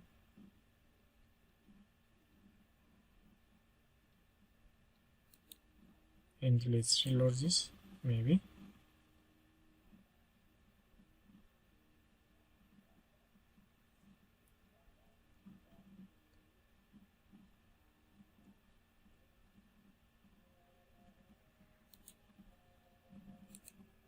yeah, when we create the routes and the controllers, I think it will work fine.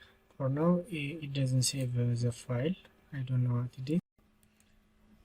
Now let's create the routes. So first let's create the middleware in the route. So let's create this app.use API. Let's create API /auth, and let's give auth route. For now we didn't create the auth router, but now we'll create that auth router, and the second will be app.use /API again, and post, and let's give a post router,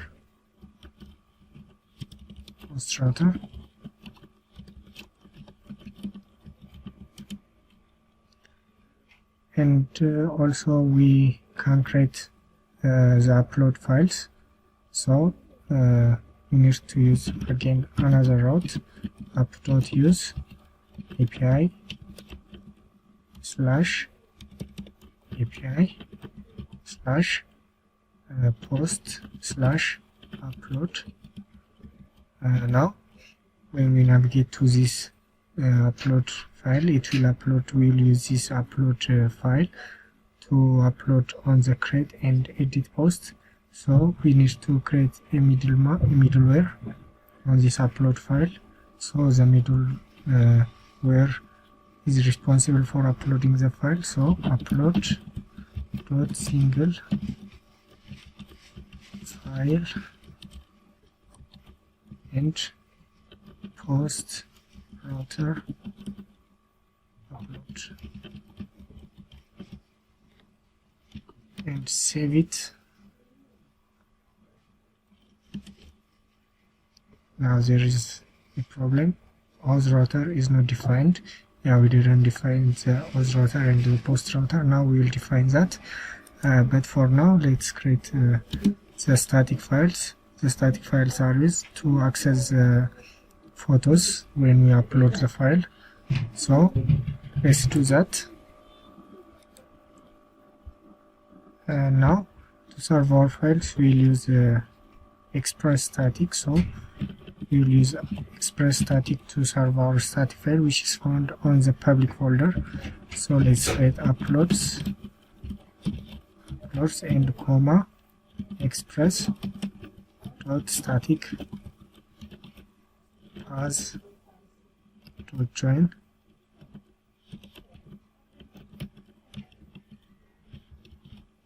directory name comma public.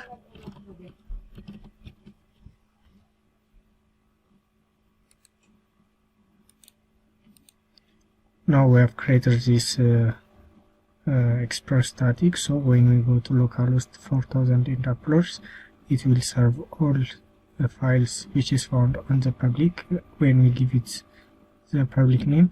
So now let's create the auth router and the post router. So go to the API and create routes folder,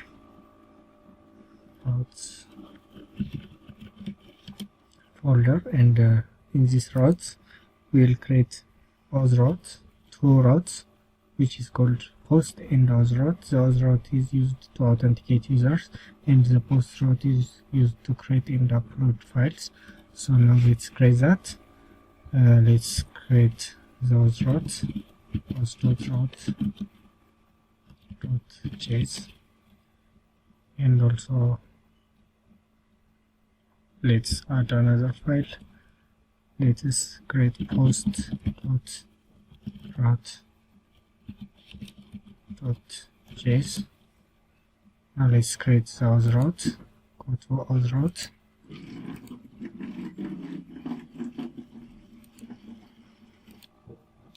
Now let's create the auth route. Go to auth route and let's create const auth router equals express dot router.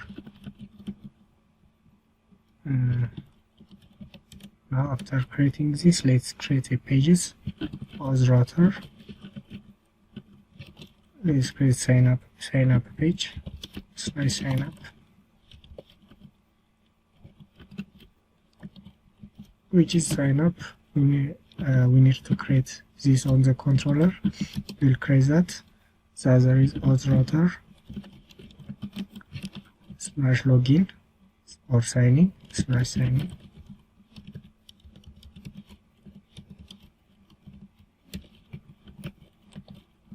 And signing function,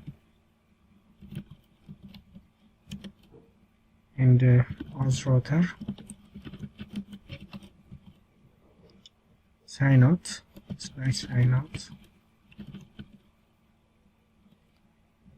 which is sign out.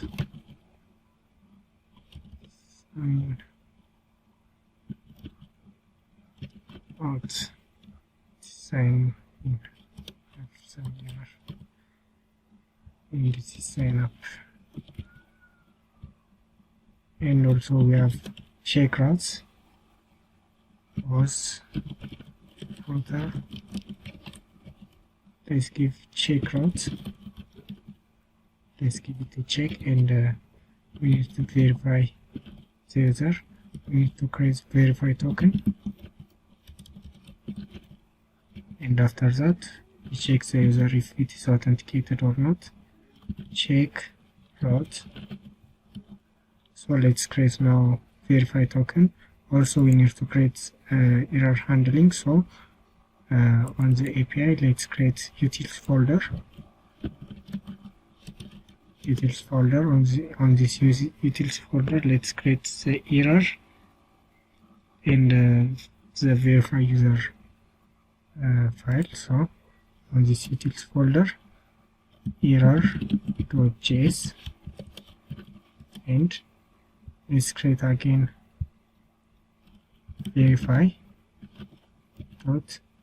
user.js file.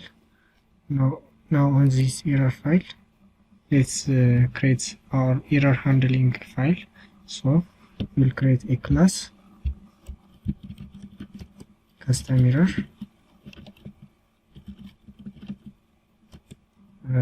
and extends error. Let's create a bracket, and let's create a constructor, and the status code and the message, and let's give a super of message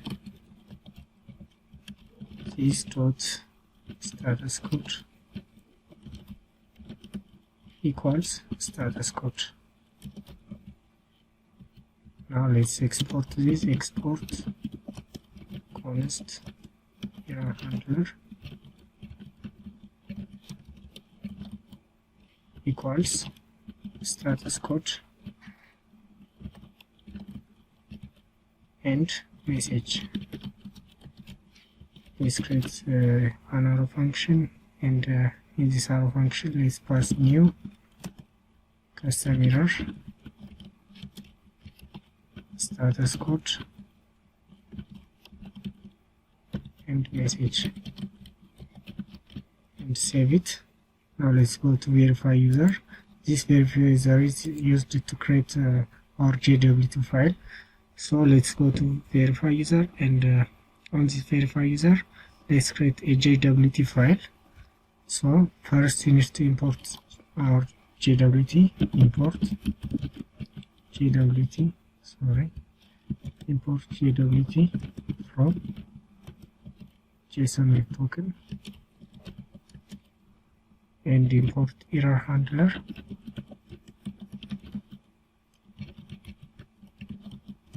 from dot error dot JSON. I think this was right. Yeah, we need to wrap this with a bracket, and also we need to change this. Yeah, it works fine. Now let's define our verify user. So export honest verify token. Let's give it the function verify token, and it will be a sync function. And let's give request and response, and next, because it is a middleware. If it is a middleware, we need to pass next to handle errors. So let's give our function, and let's check if there is no. First we need to define the token. Const token equals request dot cookies dot access token. The token will be gated from the request. When a user requests, our server will reach to the request and takes the cookies and checks if there is access token. If there is no access token, we'll throw an error. So let's try and catch. Let's create a try and catch block.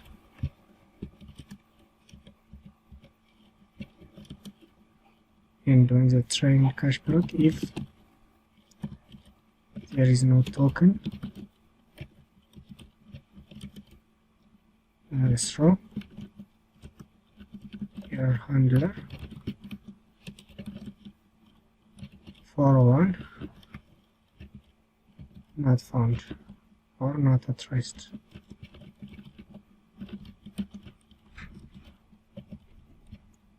Next, let's save this, and again let's add honest user equals JWT. If the token is found, we'll need to verify the token. So we need to use JWT dot verify token, comma process dot env dot JWT dot secret. We need to create this JWT create secret. So now let's go to .m file. Let's create our JWT secret. JWT secret equals, let's create this. We can name it wherever you want. So let's go to verify user. I think there is some error. Yeah, so we need to pass a cache block. So after we verify the user, we need to go down, and we need to assign if it is a authenticated user. So we need to give request dot user equals, we need to assign to a user, and after that let's console dot log request dot cookies and let's pass next and save this, and go to this and catch the error.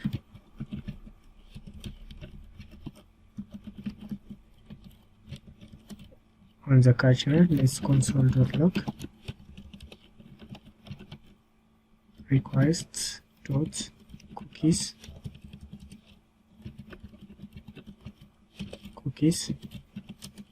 console dot error dot message.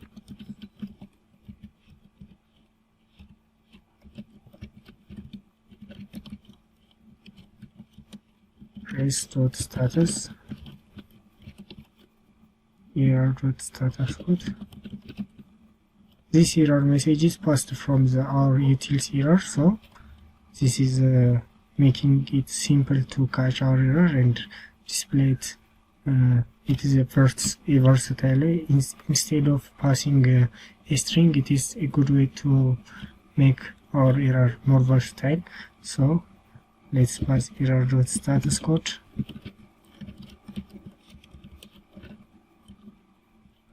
.json error dot message, and let's save it. Now we have created our verify user and our error. Now let's go to our routes. You can see we need to create sign up, sign in, sign out, and check route. So we need to create these functions on the controllers. Now let's create our post route first. So go to the post route and let's create also the post route. So export const post router. Let's create post router equals express dot router, and also we have two routes in the post route. So let's create the other export dot export const post router and upload. This is used to upload our file because it has a file upload middleware. We don't need to use it on the post router. We need to create its own router, so we need to create post router upload, and let's create express dot router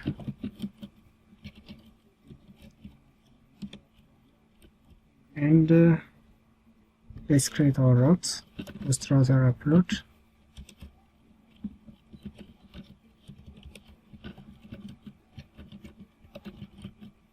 dot post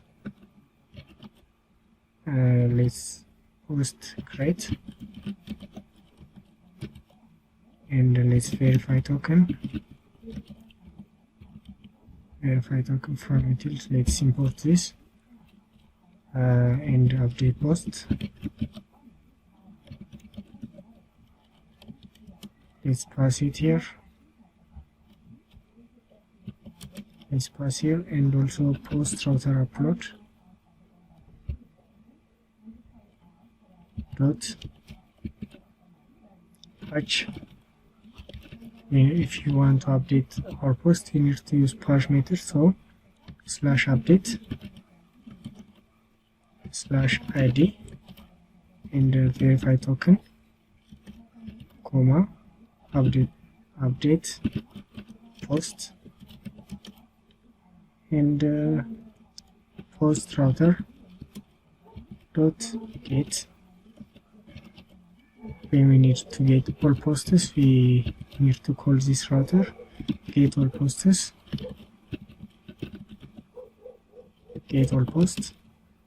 and post router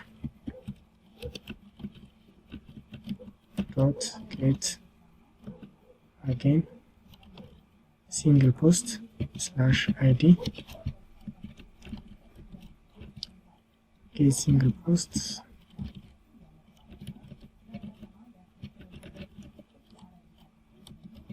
and save it. Now we have created all the routes. Now let's create our controllers. So let's go to API. Again, let's create a controller. Controllers,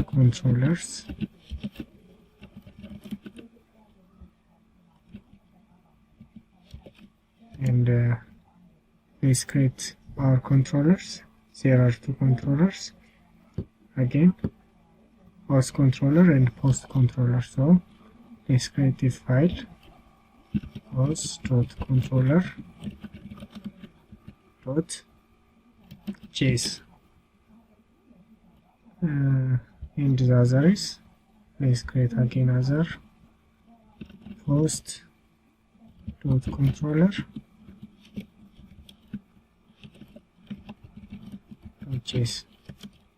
Now we have created both the auth and the post controller. Now let's create the auth controller first. Let's go to the auth controller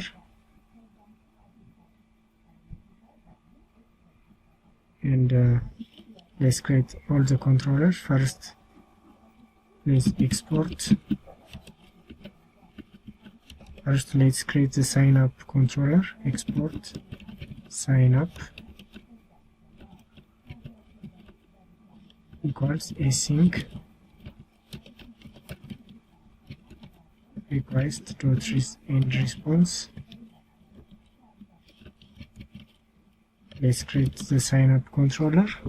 So first we need to create the body. So honest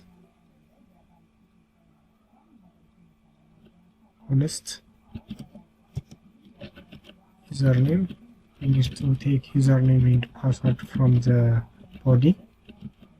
Password from request.body, and after that we need to hash the password. So honest hashed password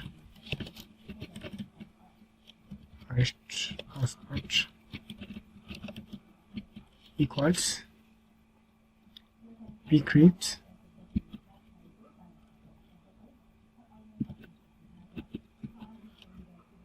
we need to import bcrypt from bcrypt.js. So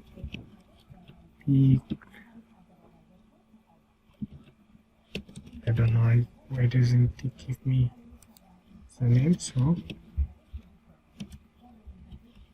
import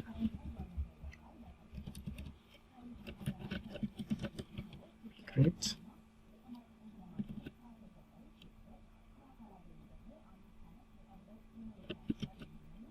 JS from bcrypt.js. Yeah. So after importing this, let's go to hashed password in the bcrypt.js dot hashsync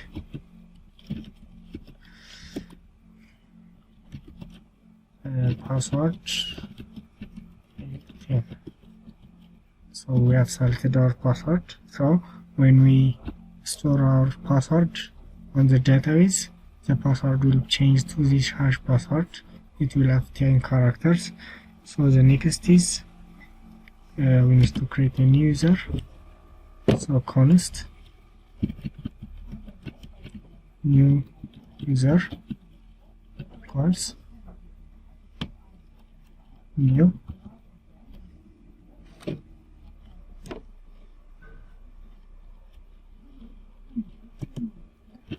user, not user application, username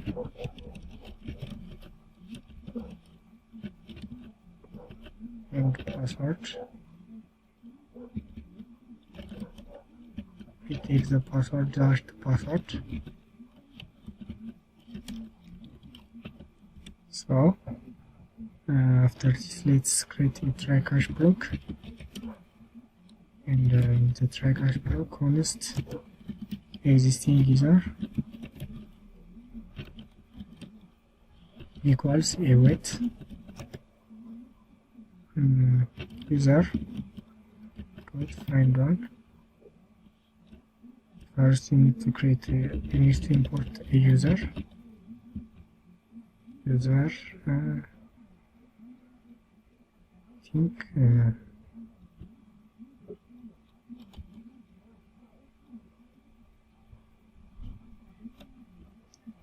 need to import here.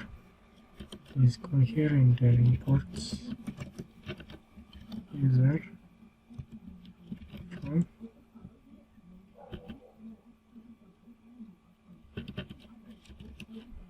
dot models slash user model.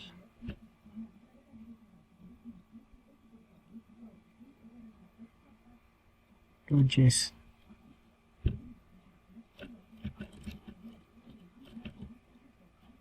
And on the try catch, let's await user model.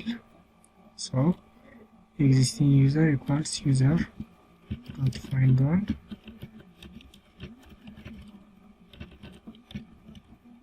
username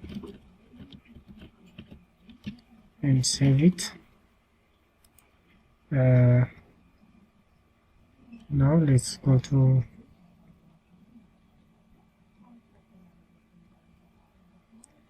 so let's check that if existing user equals not equals. Let's create this bracket and throw error handler 409 user already exists.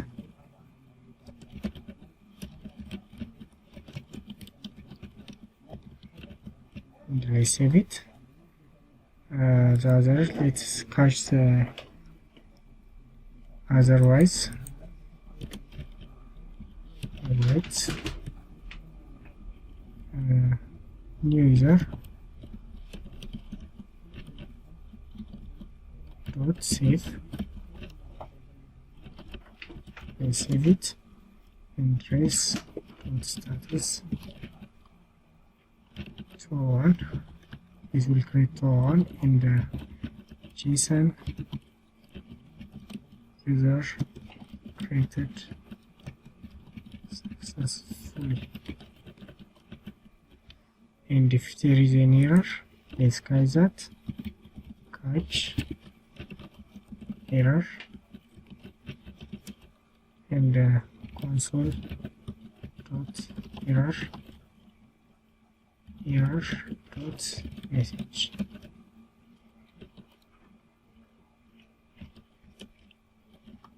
Let's create that.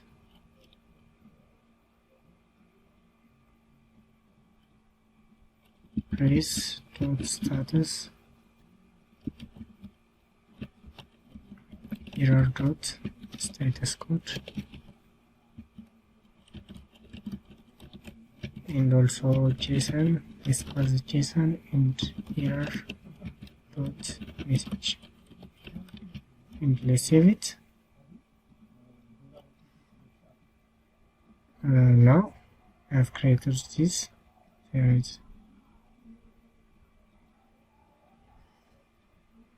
was an error. Export consts.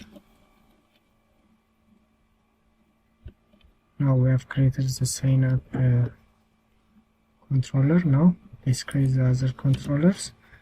Let's create the signing controller. So export signing equals async break.trace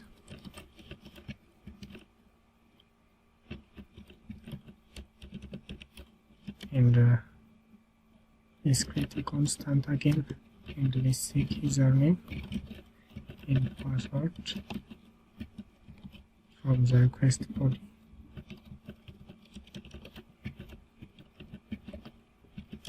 Again, and let's again create try cache block, try const valid user. Let's create valid user equals init user dot find one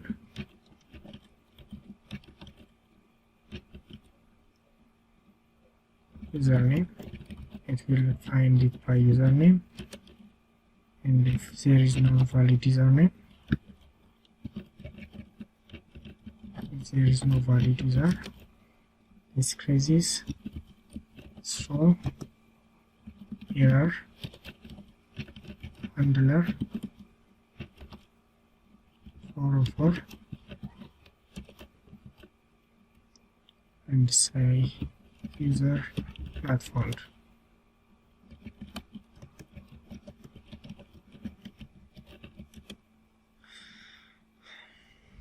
And let's check the password also. Let's define this honest. There's some error here.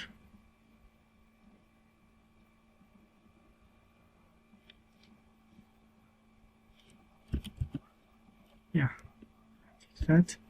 So now let's create the other users, the other functions. So after throwing an error, if it passes the error, let's define another constant valid password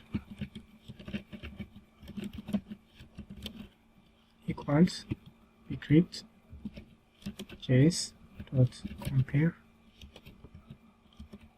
sync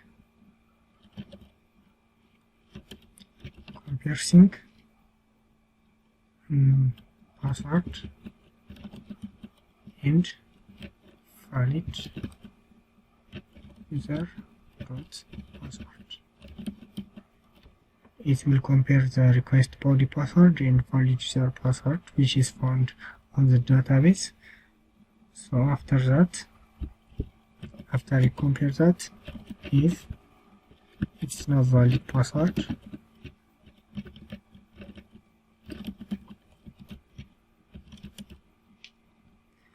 again let's throw error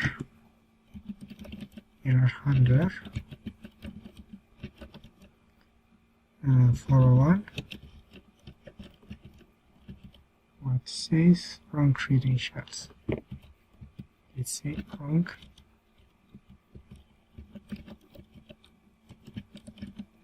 credentials.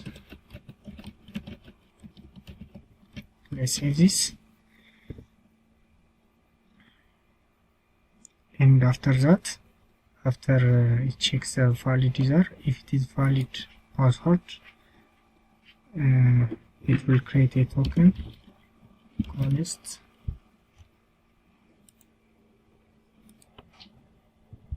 so if it is a valid password, we need to create a token. So honest token equals JWT sign,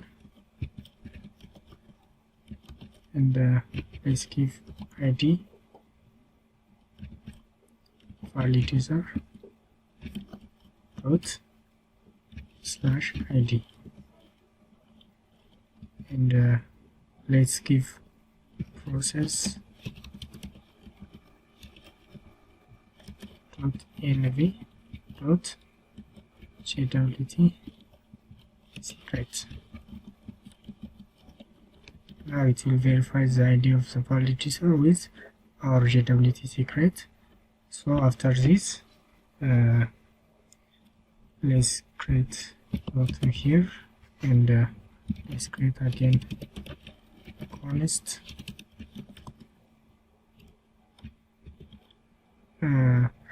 when we validate the user and when we send the user data, we don't need to pass the password. So we are going to say password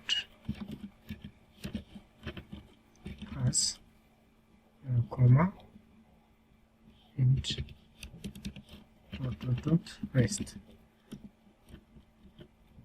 We don't send the password, but we send the ID, the username, and other properties, but the password is sensitive property, so we don't need to pass it to the front end or our postman. So we say valid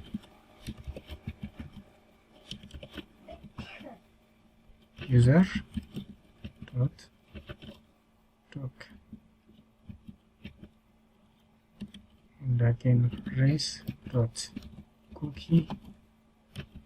It will send the cookie to the browser cookie part with HTTP only. So to send that, we say access token. We'll send with the name of access token and also token,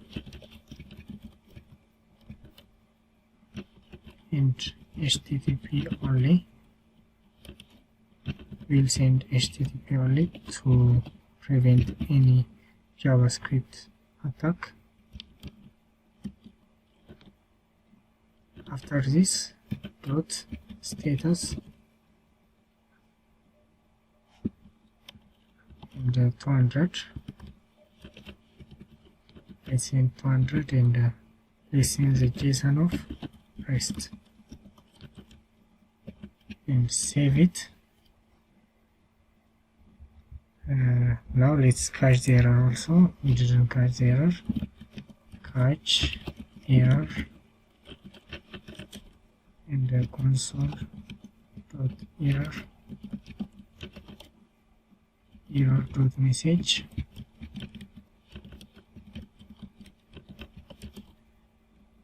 and trace dot status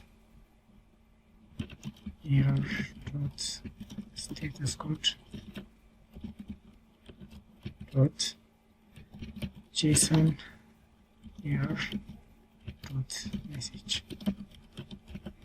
We'll send this now. Let's save this.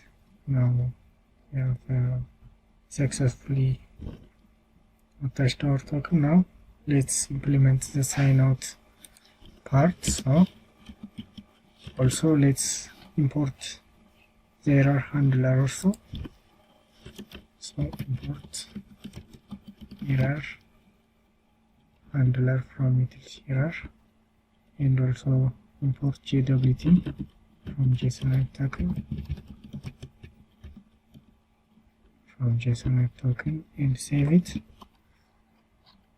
And let's implement the sign out page. So export const sign out equals async break slash response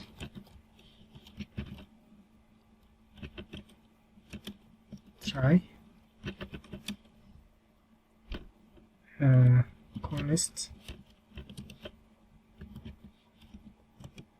token equals request dot cookies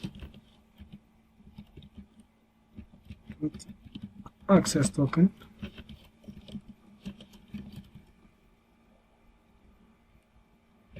and if there is a token, we'll say race dot clear cookie, which is access token. It will delete the access token from the browser cookie site. So access token and race dot status 200 dot JSON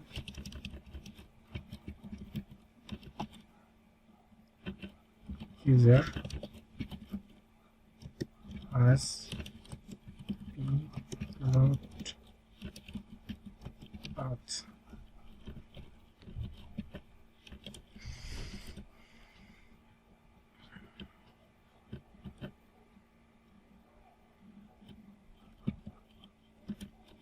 And if there is no token, if there is a token, it will create clear the token, but if there is no token, we'll throw an error, else throw error handler 404 user is already logged out. We'll say this and save it. And next, let's catch the error. So let's go here, catch error, and console dot error, which is error dot message, and res dot status error dot status code dot json error dot message. Let's save this. Now we have created the sign out function. Now let's create the check route. So export const again check route equals async request response. This again add try catch block, try catch error. Let's create a try block. Let's go here, and if request dot user, let's check this, res dot json, let's send is authenticated.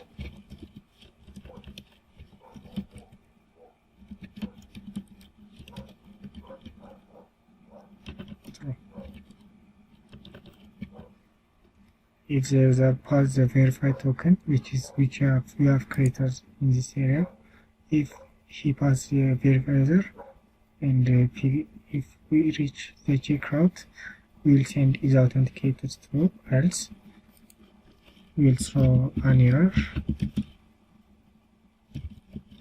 throw error under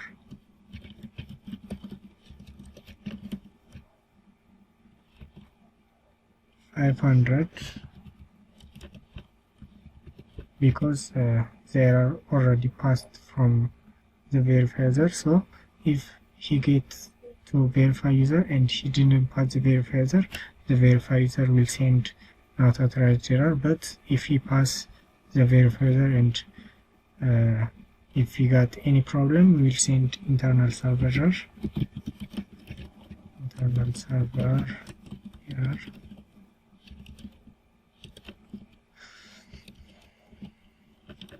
and let's save this. Maybe let's catch the error here.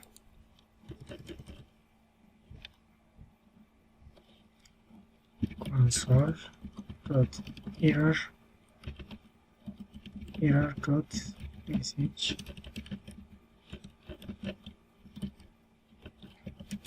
and res dot status error dot status code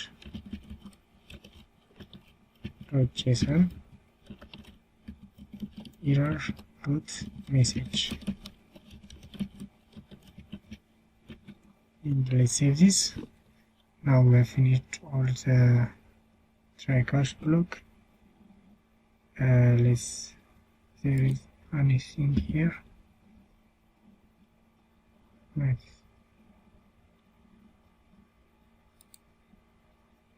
I don't know what's the problem with this.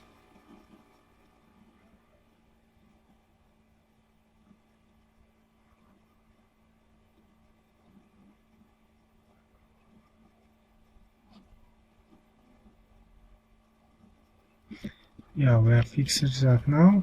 Now let's go to our post route.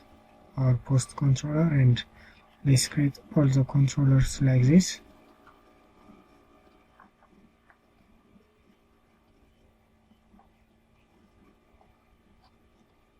Also, we have some error here. We wish to pass capital letter JWT, not small letter JWT. Or on our top, it is a small letter JWT. Now it will work fine. This is JWT. Save it. Now it will work fine. Let's create our post controllers. Let's go to our post controller and let's create that. Now let's create the post controller. So first let's import,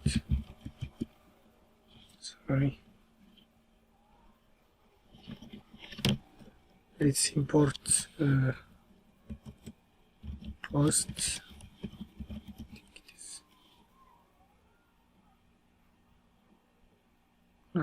route post from dot model and slash post model, and let's also import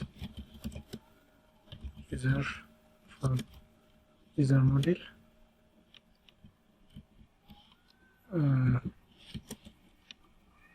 Import error handler from details error handler,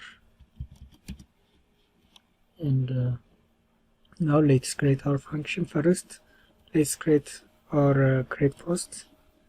So export honest create post equals sync request response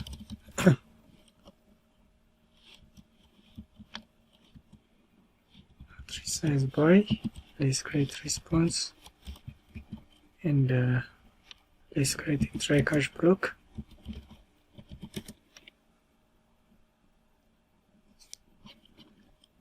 Let's create const. Let's take a username and not username, title and content from request body rec.body.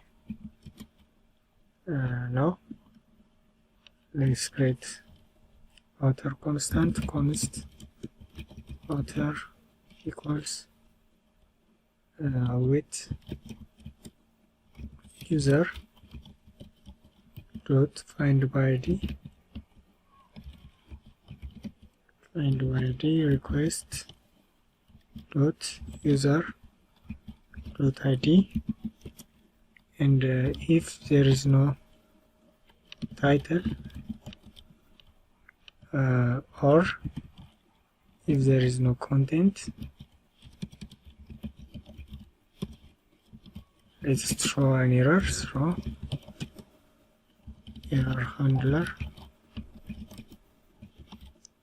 404 not no title or content found.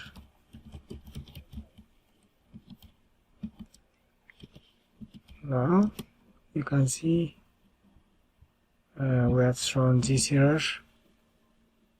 Now let's go to another condition. If there is no author,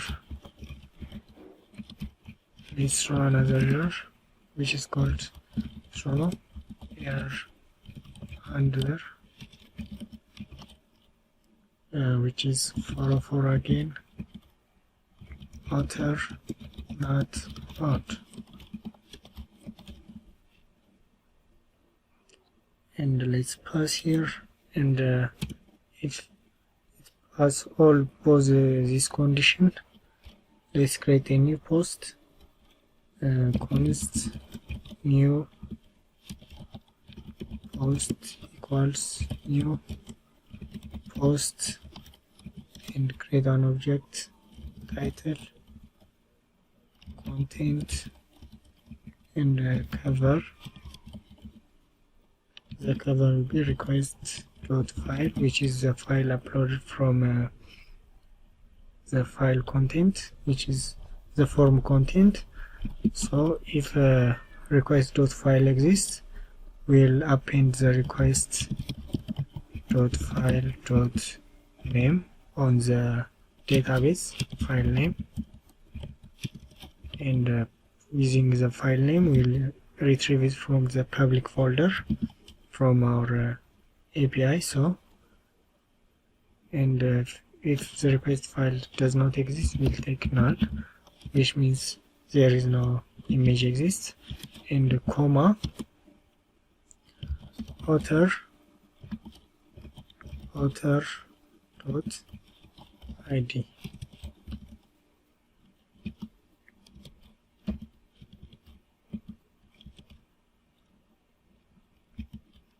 Now let's save this. There is some error. We need to carry this content. So after new post, we can await new post dot save, and let's always this. After this, before that, race dot status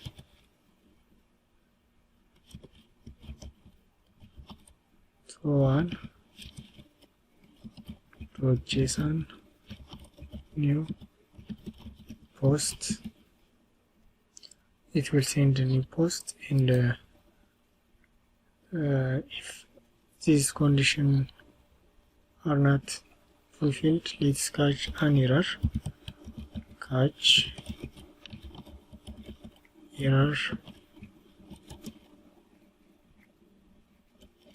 console dot error dot message, and race dot status, which is error dot status code dot JSON error dot message. Let's save this. Now we have created our create post controller. Now let's create the update or the get all post. Let's create the get all post.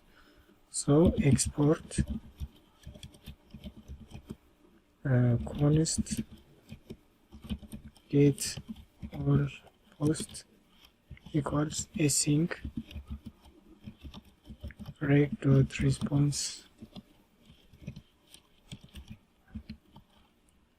Let's create try cache block again.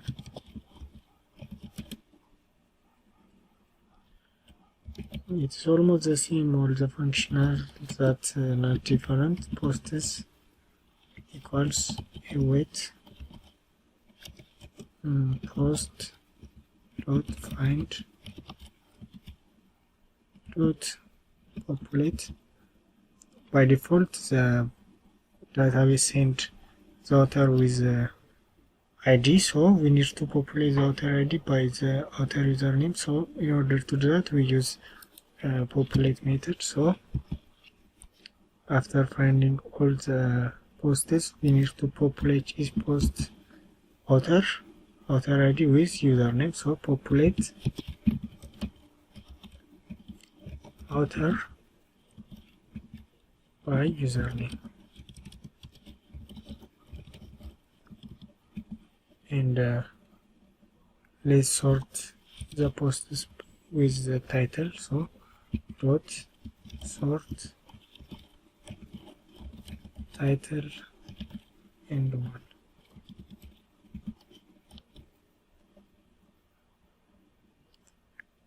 After this, let's send race dot status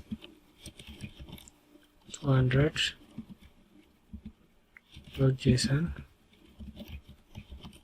and post this. Let's catch the error. Catch error in console dot error dot message.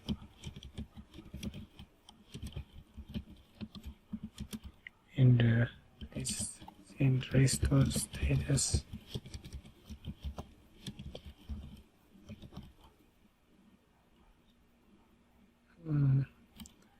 let's keep 500 this time, and dot JSON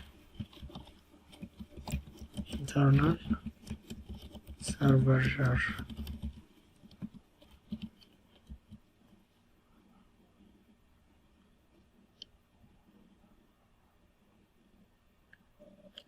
Now let's create a get single post, export honest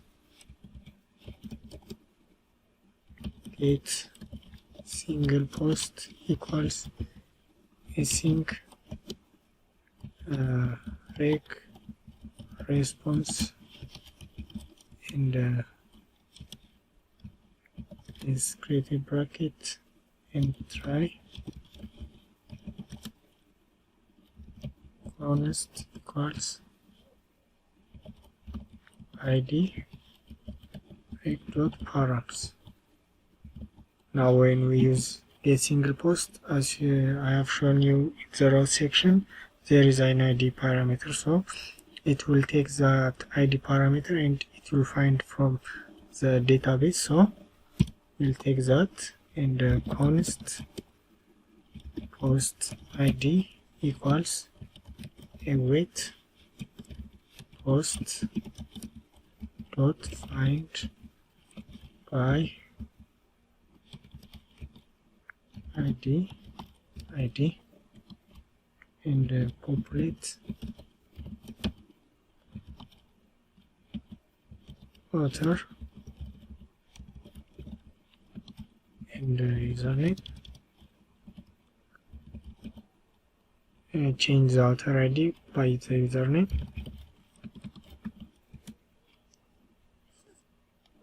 and if there is no post ID, let's check that. If there is no post ID, throw new error handler 404 post not found. If it is past this, let's send race dot status 200 dot JSON post ID. Let's catch the error. Let's go here and catch error and console dot error dot message, and also race dot status dot error dot status code, error dot status code.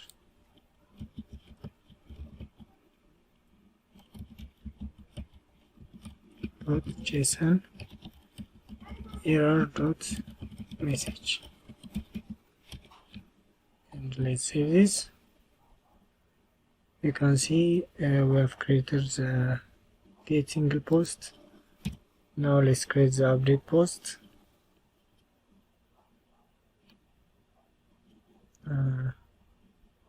Let's create the update post. So export honest update post equals async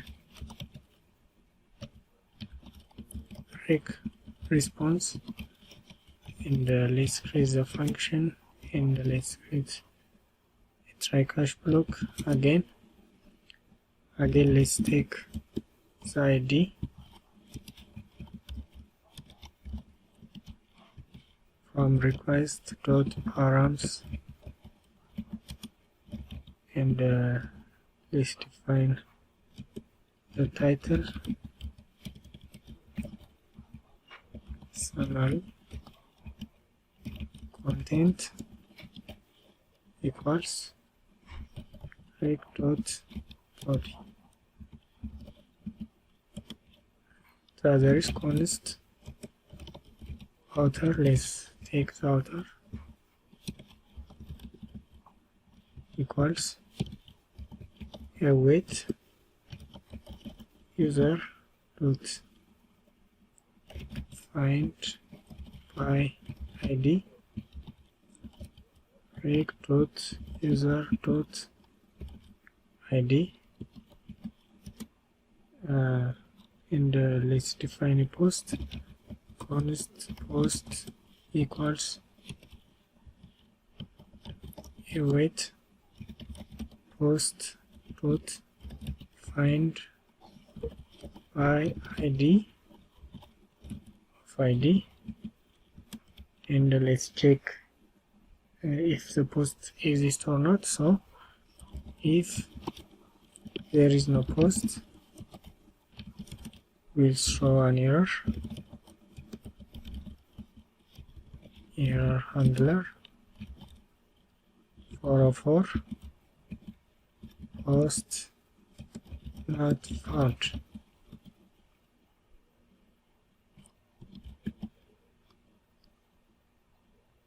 The other is now if we, after checking this, if it passes that, we can update our post. So let's define const update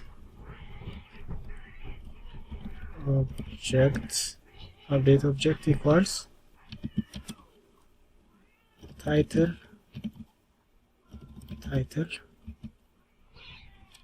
Actually we can't say title, but let's say that to change this, let's add the summary.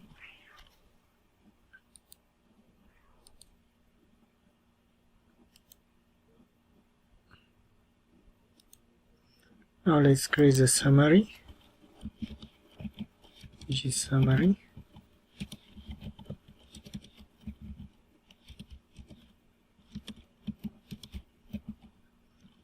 and content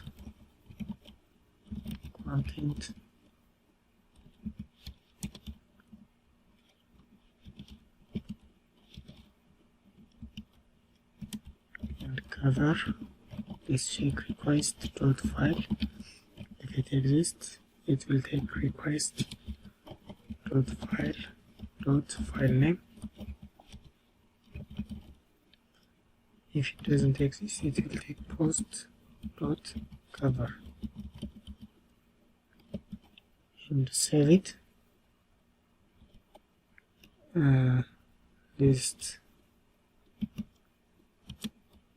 Let's create update post again.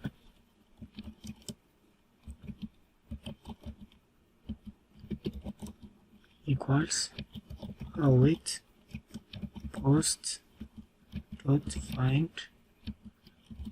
by ID and update,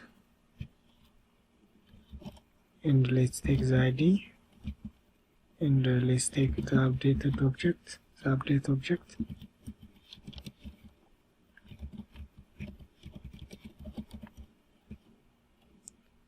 and comma.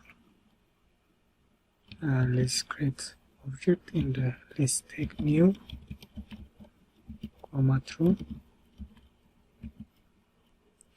run new true, and run validators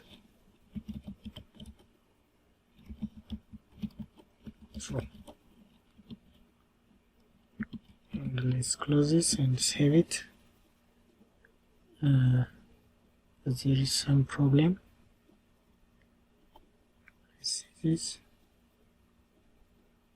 expression. Yeah, don't need this.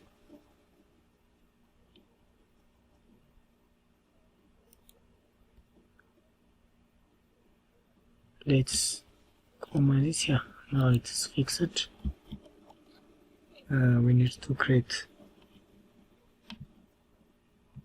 the if statement in here.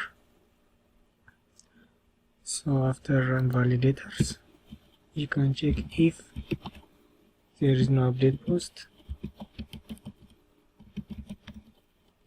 You can throw error.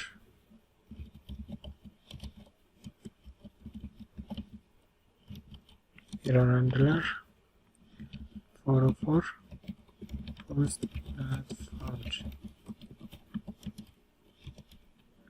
If it exists, raise dot status 200 JSON update post. Now let's throw a catch error. If we have got any error, let's throw a catch error and console dot error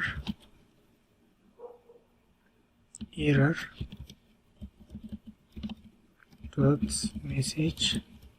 We can also use or if the error is not handled in this above sentences, in this above error handlers, we can throw a generic error like internal server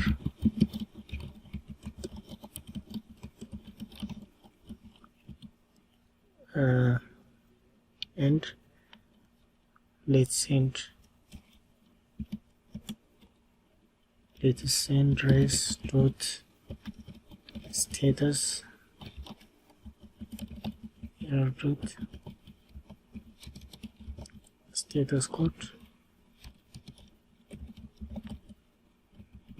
or 500 dot JSON error dot message.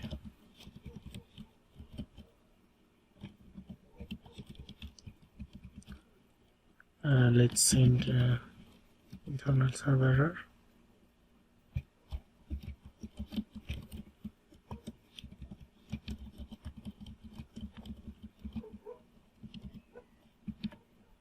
Now let's save it.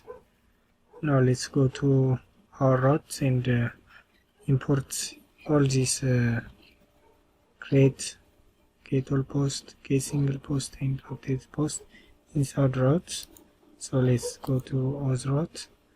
Let's import all these functions. So let's go to this.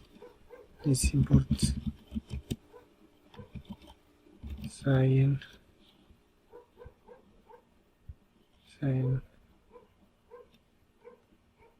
out. Sorry. Let's delete this. Sign in, comma, sign up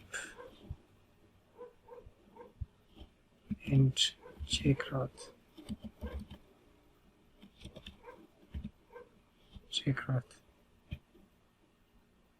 And I can see I've imported all the function. Now let's go to post routes. Also let's import that as well. Also let's import verify token. Import verify token from utils verify token and save it. Now we have imported all the elements. Now let's go to post route and also let's import all the elements, update post, import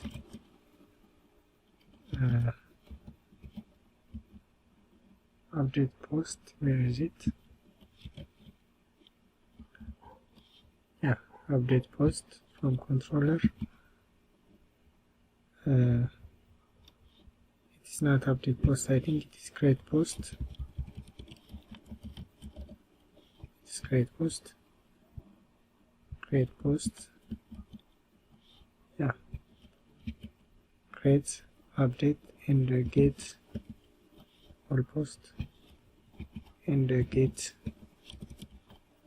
single post, and save it. Let's go to index.js file and let's import this auth router, post router, and post router upload.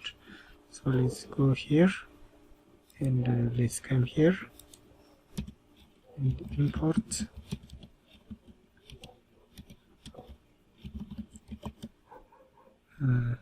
auth route from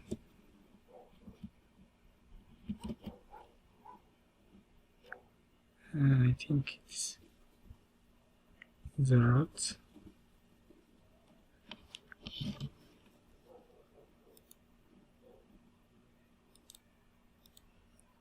Let's import from routes slash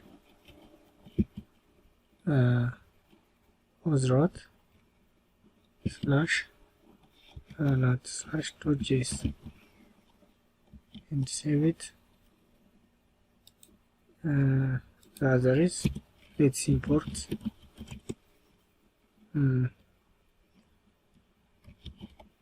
post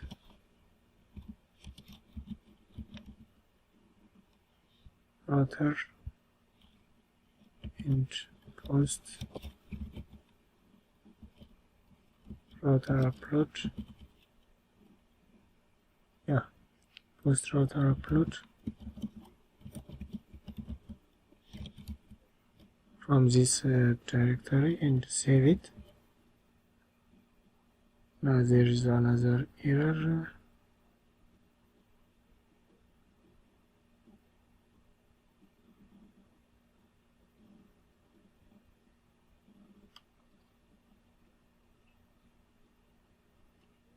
Let's solve this.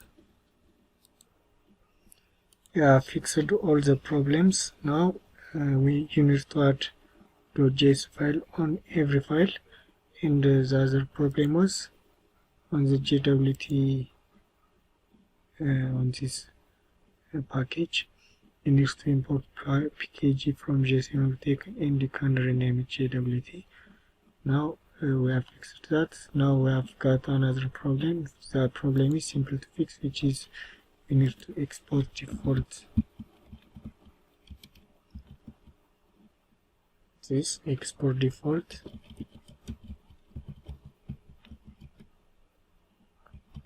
auth router.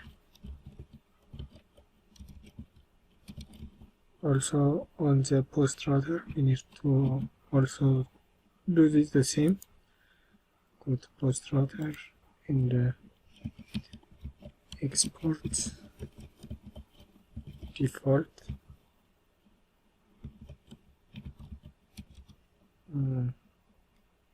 let's go to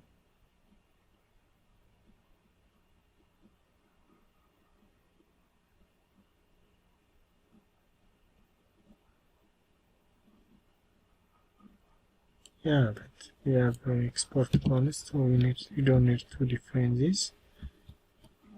And let's save this. Let's see if it works.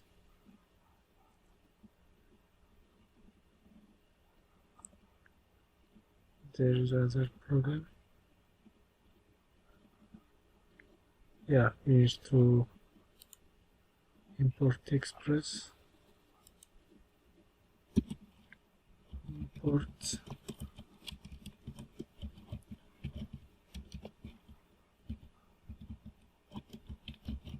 from express.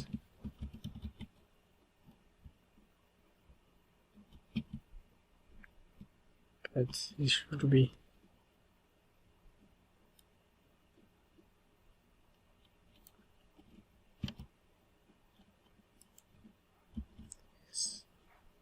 also on the post router. We need to import the express.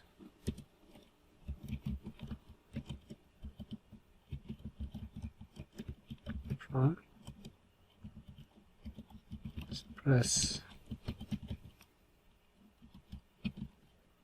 and let's see this. Let's see if it works. Now I've got another problem. Let's solve this. Yeah, I fixed the problem. The problem was we didn't specify the method of this out router, so let's say this post. Yeah, and the sign-in will be also post. The sign out will be get, and the check will be get. And let's save this.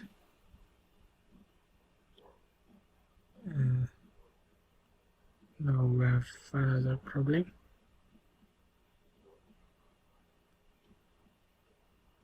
Let's see this.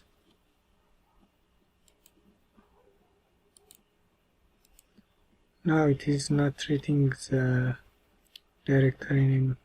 The directory name is making us some problem.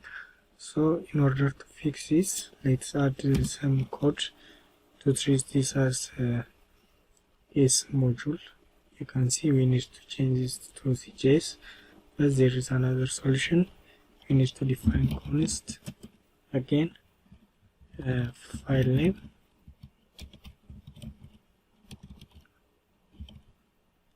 equals file URL to pass, and import dot meta dot URL and const directory name equals dir name file name. Now the error will go away. Let's save this. Now it must be fixed. Yeah, now all the problems are gone. Now we can use our routes. So let's go to Postman. Let's check our routes. Let's create our post, or let's create a user. So to create a user, api.auth, and let's go to auth router and sign up. So localhost 4000. Now it must work. /api/auth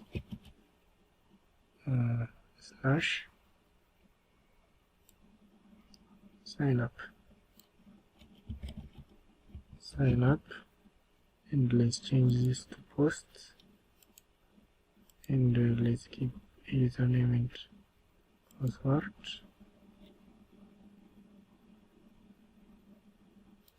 Let's make this raw,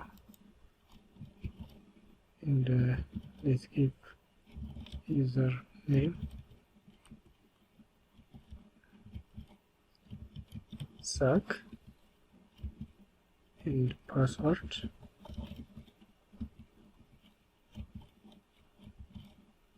1 2 3 4 5, and let's check that.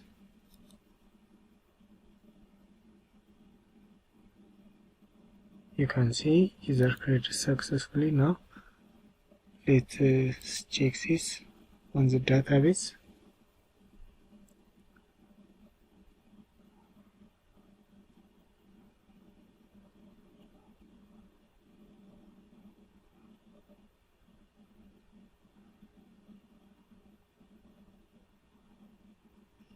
You can see now it has created our user. Now we can create a user, sign in. Let's sign in the user. Let's go to this, and let's show you also sign out. If I sign out, and if I discate, and if I send this, it will clear the cookies, and it will sign out. But if I sign in again, now it will create the cookies. If I send sign in, you can see, but it is get, and it must be post. And if I sign in with the body, oh, there is some problem. Let's check that.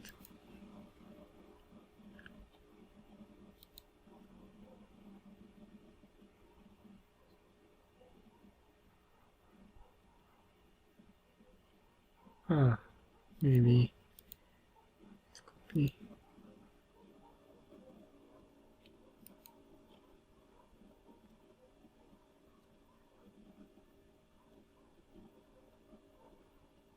Yeah, it's a post method.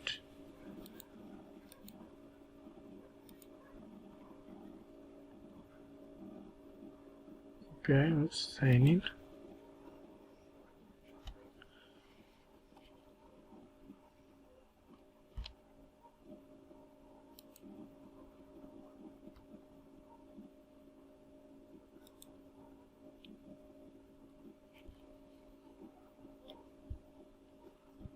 Now this is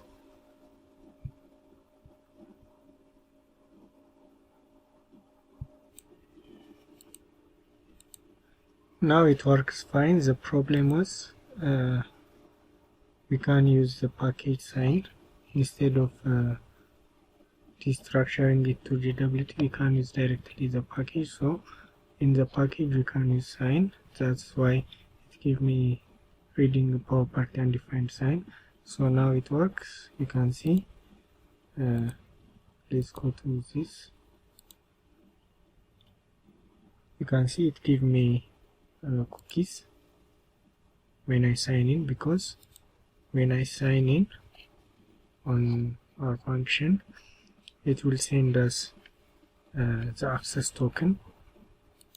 So now if I sign out, let's sign out. Sign out, and it is get method. If I send this, I am logged out, and it will delete the cookies. And let's add another account. Let's change this to Zag1 and send this. Let's create this post, and now it has created the second user, and let's give this to and send this. Again it will create the user. Now let's go to our database and let's refresh this.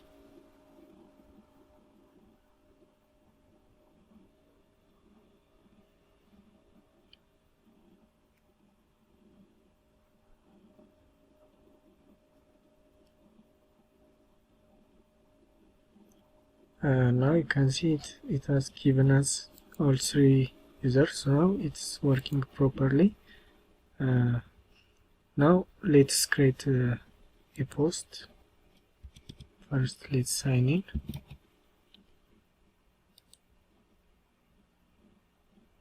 Now you can see I've logged in. Now let's create a post. Let's go to post route. The post route, you can see it is create post. On the create post and on update post, we can get all posts on this route, and we can get a single post with the ID. So let's create a post with this user. So let's go here and let's change this to keep a post slash. Let's check the route. It's post upload, so we need to add upload on the route. Let's go to index page. You can see we need to add upload. So let's go to post route and let's go here and let's add upload slash great, and it's post. Let's see the body on the create post. That went out. You can take a title and also a cover, but now let's create a title and content, and let's check this title. Let's change this to title.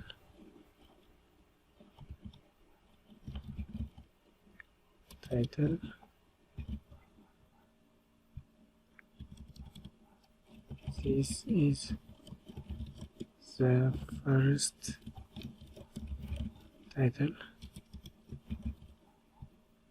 and content, let's keep a content.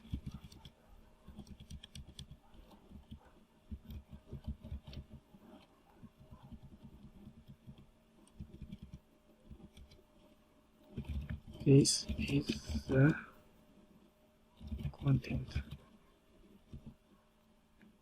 and it is a post, and let's send this. Oh, it will give us another error. Let's check that. Not found.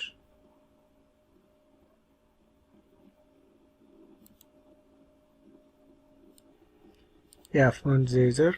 This is not the author. We need to change it to not author. So let's save this.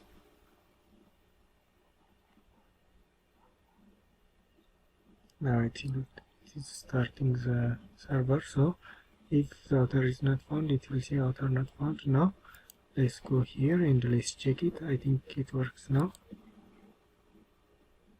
Yeah, you can see. Now I can create title 2 and content 3-4 and send this. You can see I have created the content. Now let's access the post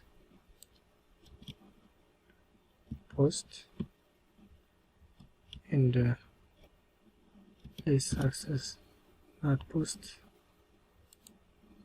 It's get and let's access it. You can see it will access. I can access all the posts, and if I select this,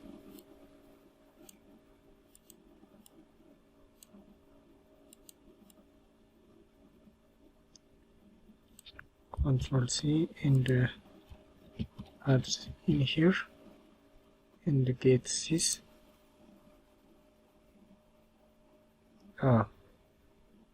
Now it will give us some error. Let's see that now. Post not found. I think. Let's see that. Yeah. It's like this. It's not found. So go here and let's send this. What? Yeah. Now let's check this. You can see it give me the post. Now let's try to update the cover. You can see I can add the cover. So let's go to body, and on the body we can add form data, and let's delete all this.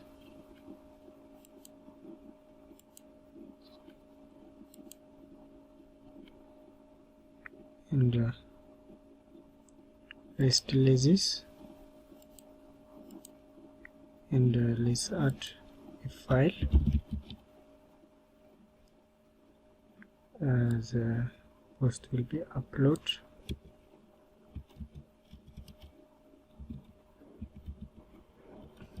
/update / the ID of the post. This Control C, Control V.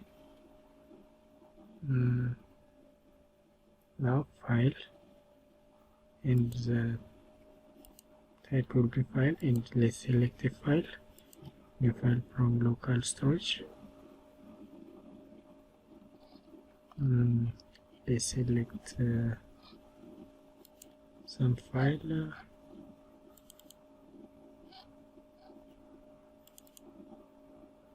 Let's select this, and let's send this. It's not get post.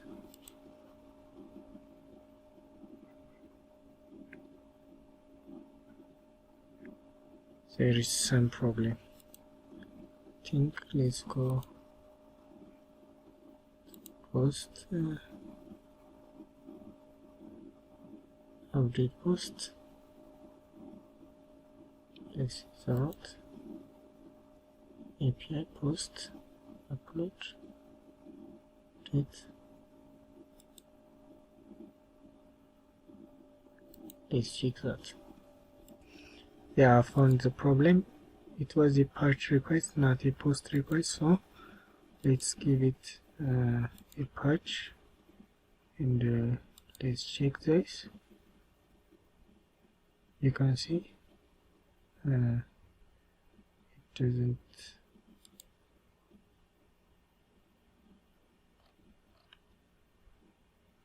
update the post.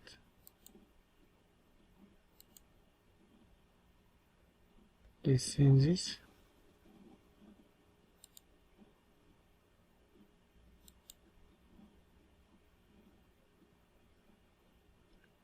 Let's check this. Yeah, I think I found the problem. There is a typo in here. I have said it convert, but it is cover, and I've saved that. Now let's check this again. Let's send this. You can see now it's working. So now all the elements are working. Now in the next part we'll connect this to the front end. So I'll show you that. So let's go to the next section. Now we have created both the API and the front end part. Now the only thing left is we need to connect the API part and the front end part. So let's connect now. First let's go to API cd API, and let's start the server.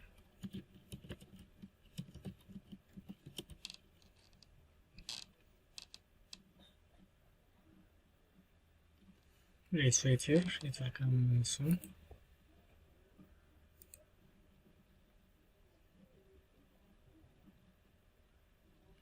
You can see now we have started the server. Now let's create also the front end. Let's start the front end part. It will come ng. First we need to go to front end and ng serve. Now it will open the front end part of our project.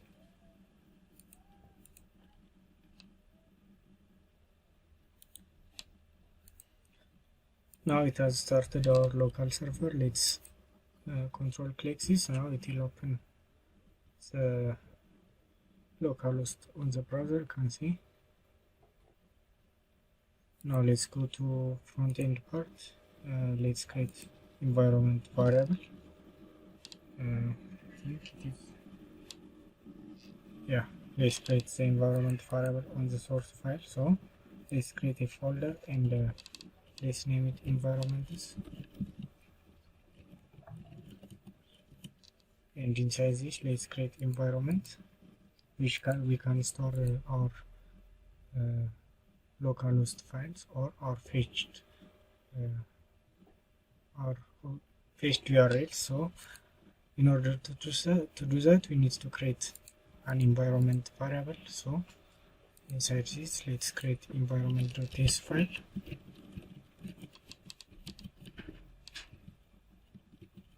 And inside this, let's create export const environment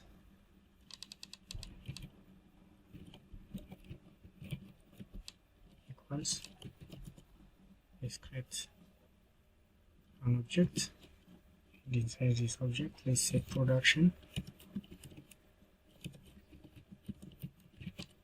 false. If you use production, you can use production true, but now we don't use it for production, so we say production false. And let's create the domain of our server. So it will be http localhost 4000. And also let's create the domain to the image which have the image to our content. So in that case we will set it image domain,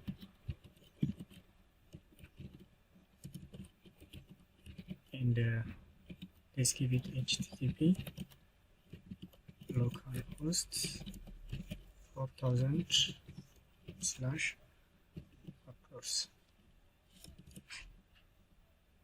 4000 and uploads.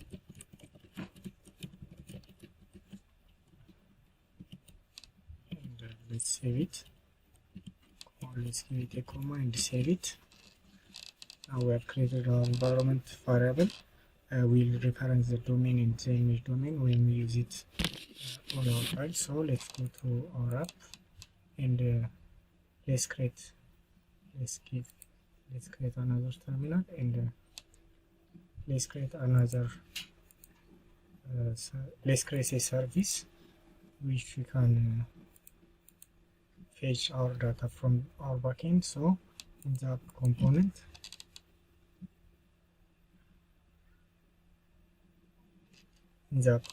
go to cd frontend and cd again source and app. Now in the app component, let's generate two services. The first is a post service which can create, delete, update posts, and the second service will be the service which is used to authenticate users. So let's create both of them in generate service, and the first will be auth service, and let's skip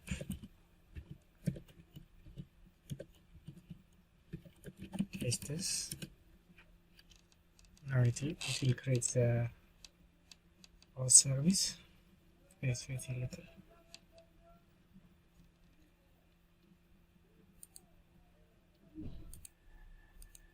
Now let's create also the post service. So energy generate service, and set it to post, and skip again, skip tests, and press enter. Now it will create also the service, the post service. You can see it has created the post service and the service. Now on the post service, let's fetch all posts. Let's fetch your posts. So let's go to post service first we need to create a router and base URL, which means we can, let's create that, import router from Angular router, not router strategy, router. I think it is like this.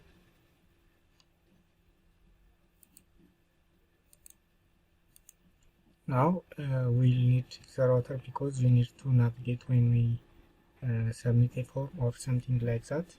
We need to navigate to some routes. So in order to do that, we need to import the router and inject it on our service. So the other we need is HTTP client, which is used for fetching our data. So let's import that HTTP client from Angular command HTTP and save it. Now we need to inject the router and HTTP client. So let's inject that router equals inject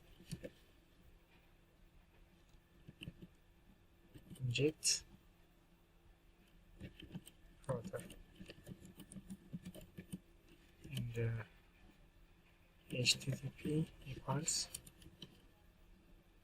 inject again HTTP client, and now save it. Now let's give a base URL.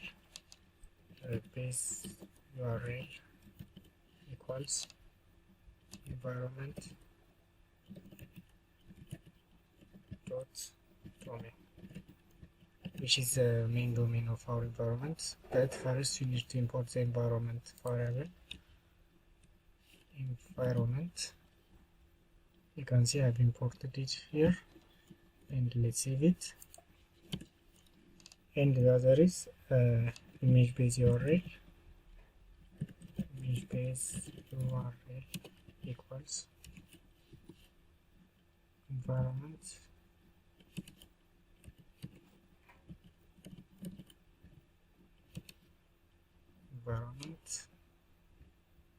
dot image. Let's save it, and also on the constructor let's assign some constants, which is we can assign the fetched data to this. So let's assign some constants. Let's say single post.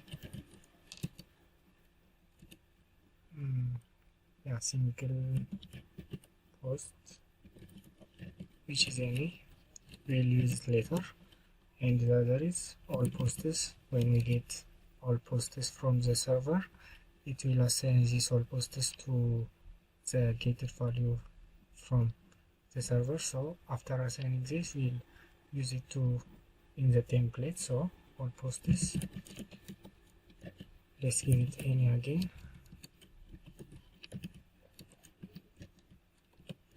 and save it.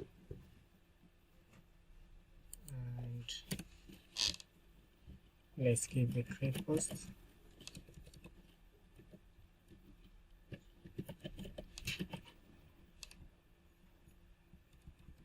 Let's give a create post function.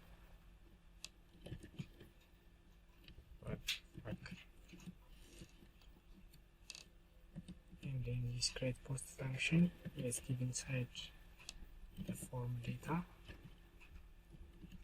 But first, let's create all posts. Let's fetch all posts, not in the constructor, but outside of the constructor. Let's give get all posts. Get all posts, and let's give a function. This function will be return, will return this dot http dot get this dot base URL plus slash API slash post.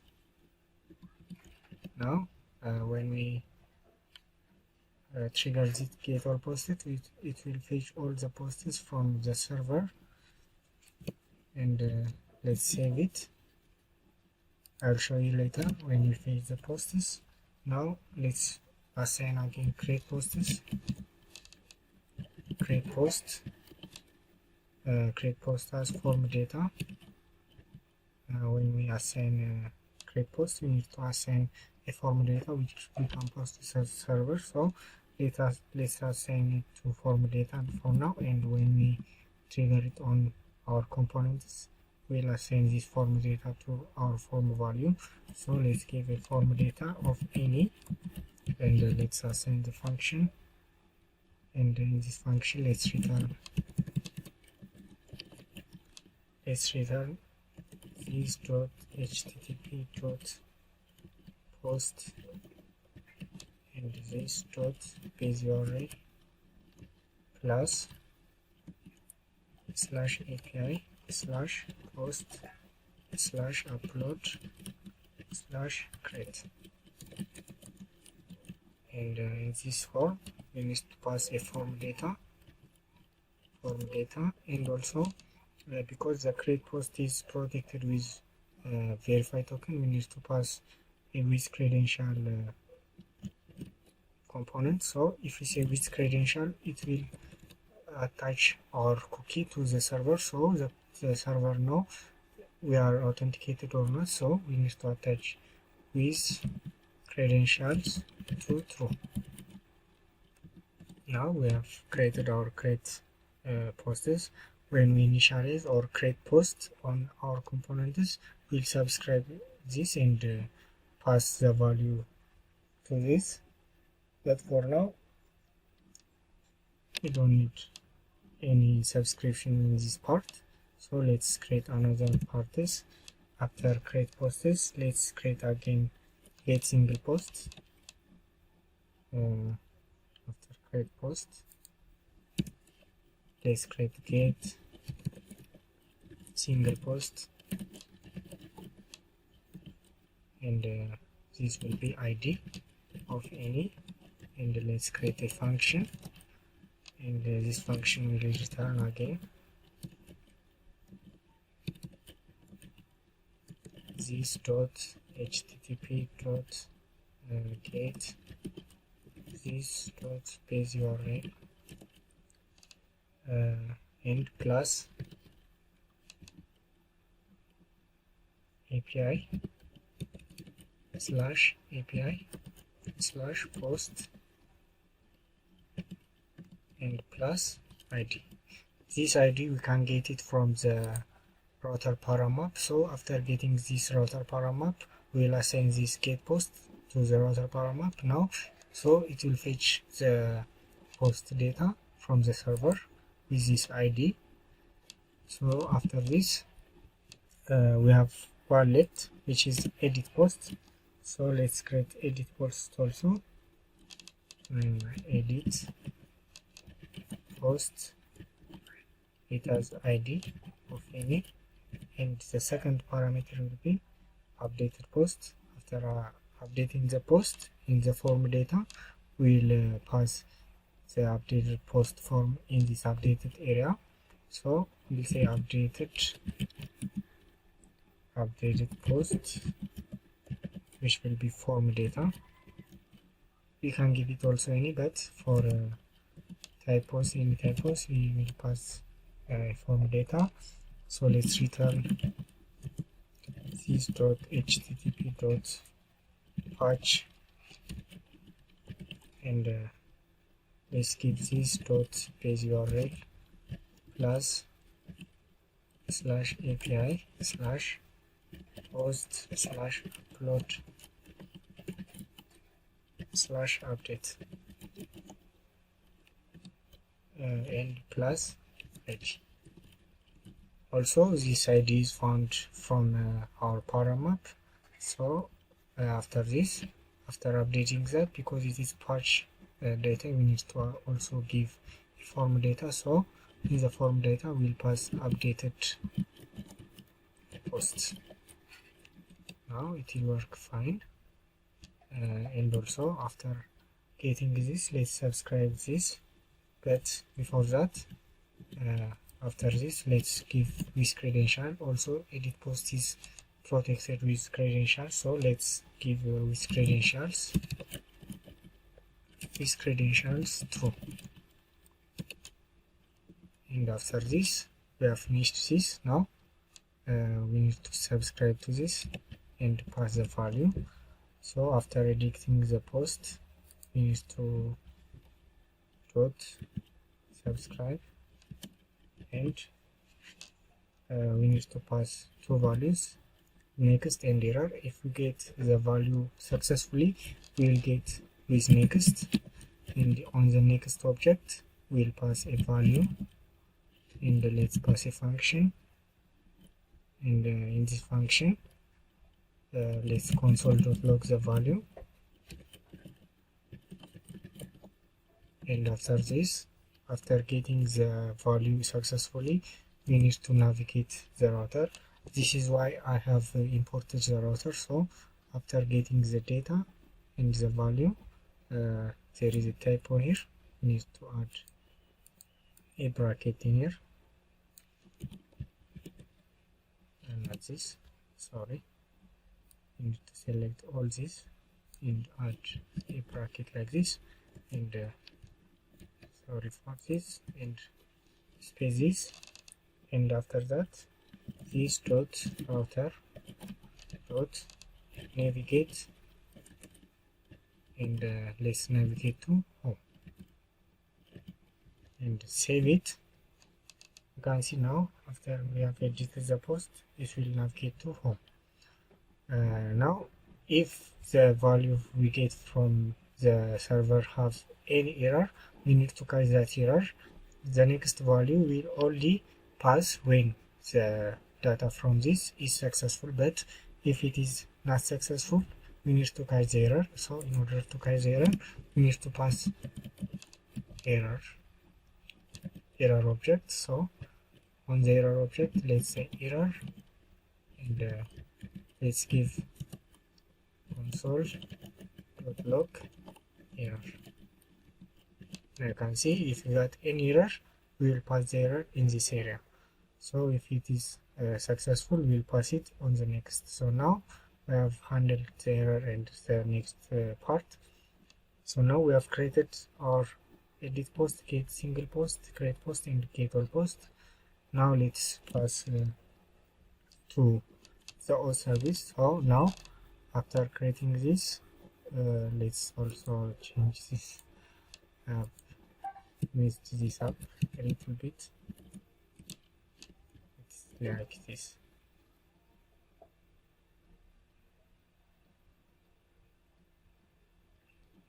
So now after creating this, we need to create our service. So in the next, we'll create our service. Now let's create the auth service. So first, again, let's create the router, import router from Angular router. You can see, not Express router.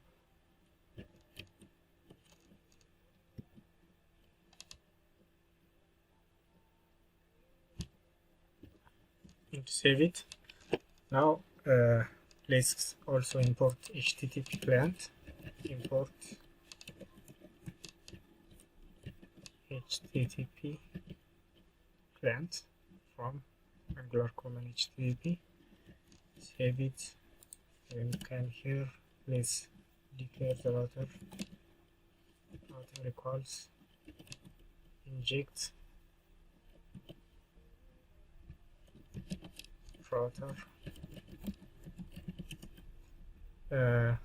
Let's inject also. Let's declare also HTTP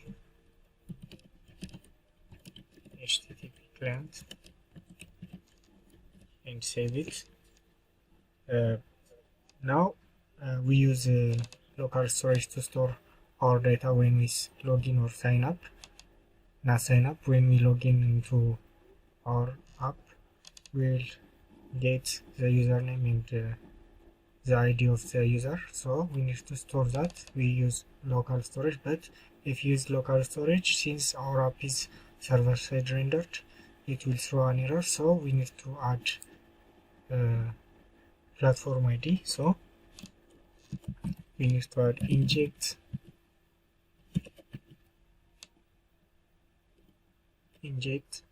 from Angular core, and it is like platform ID. Yeah, platform ID, and let's define private platform ID, which is any.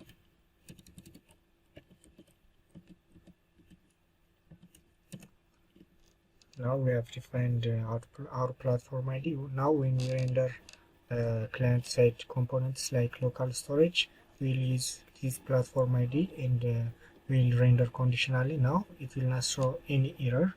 So now let's create our routes. First, let's define our check route. Check house route. Let's create a check house, and let's return this http.get. Also let's define a base URL. Base URL equals environment .domain. Save it, and this .http get. Now this base URL plus /API /host/check, and also we need to wrap with credentials. So to pass our request with cookie, we need to pass these credentials. Do not forget it. Now we need to create another function. Let's create the signup auth function. When we sign up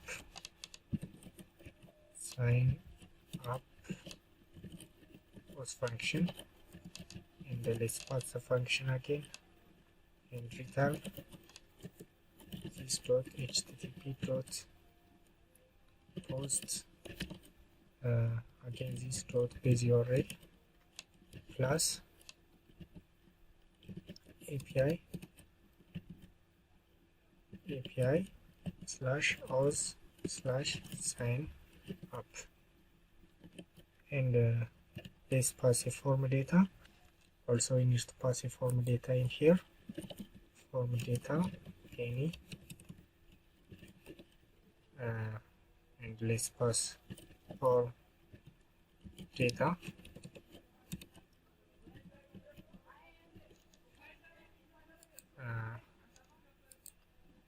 so now after passing this form data, we need to subscribe it.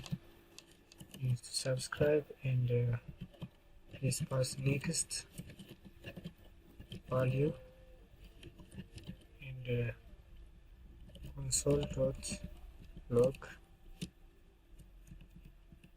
First let's wrap this with a bracket, and let's console.log value, and this router navigate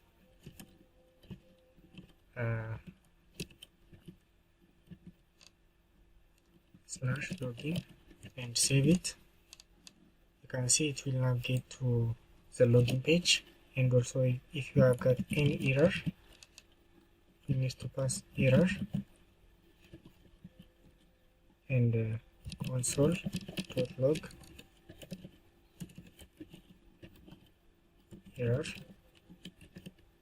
and I think don't know pass this, and let's save it. Now we have created our sign up page, sign up form. So now let's create the other. Let's create the login also. Don't forget the login page. think there is a with credential. No, there is no with credential on sign up, but we'll use this credential on the login page. So login as form data any. Let's create a function. Let's return this dot http dot post and this dot page URL plus API slash, there is slash, and auth slash sign in and form data, and also with credentials. Let's pass with credentials to true. Let's subscribe this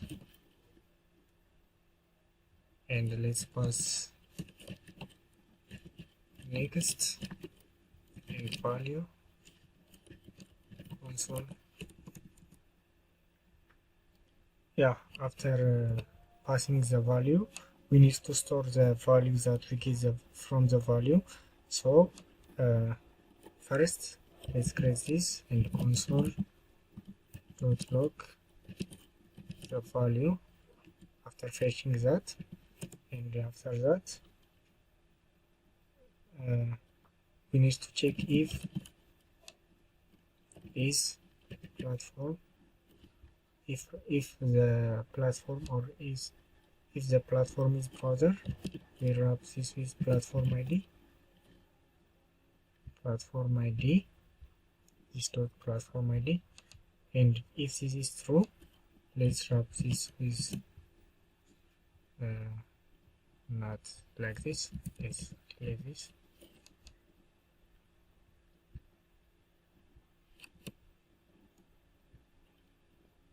Let's come here and let's create if this is a browser, we need to store the data that we get from this login form. When we log in the form, we'll get a username and ID, so we need to store on the local storage. So if this is true, if the platform is browser, we'll call local storage dot set item, and let's give it a name of username, and let's pass JSON dot stringify.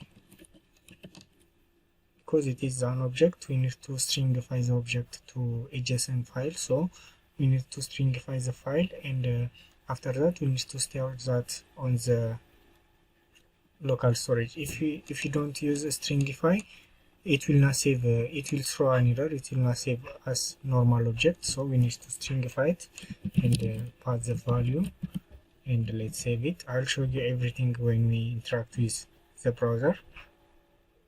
So after this, we have created the login page, but we need to also return the error if there is an error.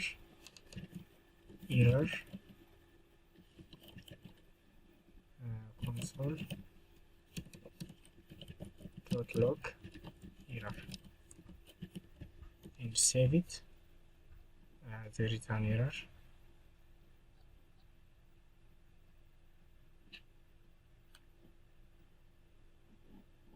Yeah, this is not. Yeah, now everything works. Now we have created login, sign up, and checkout. Now there is one function which is sign out, which is very simple. So let's also implement the sign out function, and let's create the function, and let's return this dot http dot get this dot page URL plus slash API slash auth slash sign out, sign out. I think it's like that. Yeah, sign out. I'm not sure if it is the sign out like this. Let's check that. Go to API and routes and auth route. Let's go to this. Yeah, this is small, not capital letter, sign out. So let's check this to sign out. And on the sign out function, also we need to pass with credentials. To true. Now after this, we need to save this, and we need to subscribe this and console the value on the browser. So we need to subscribe this and pass next and value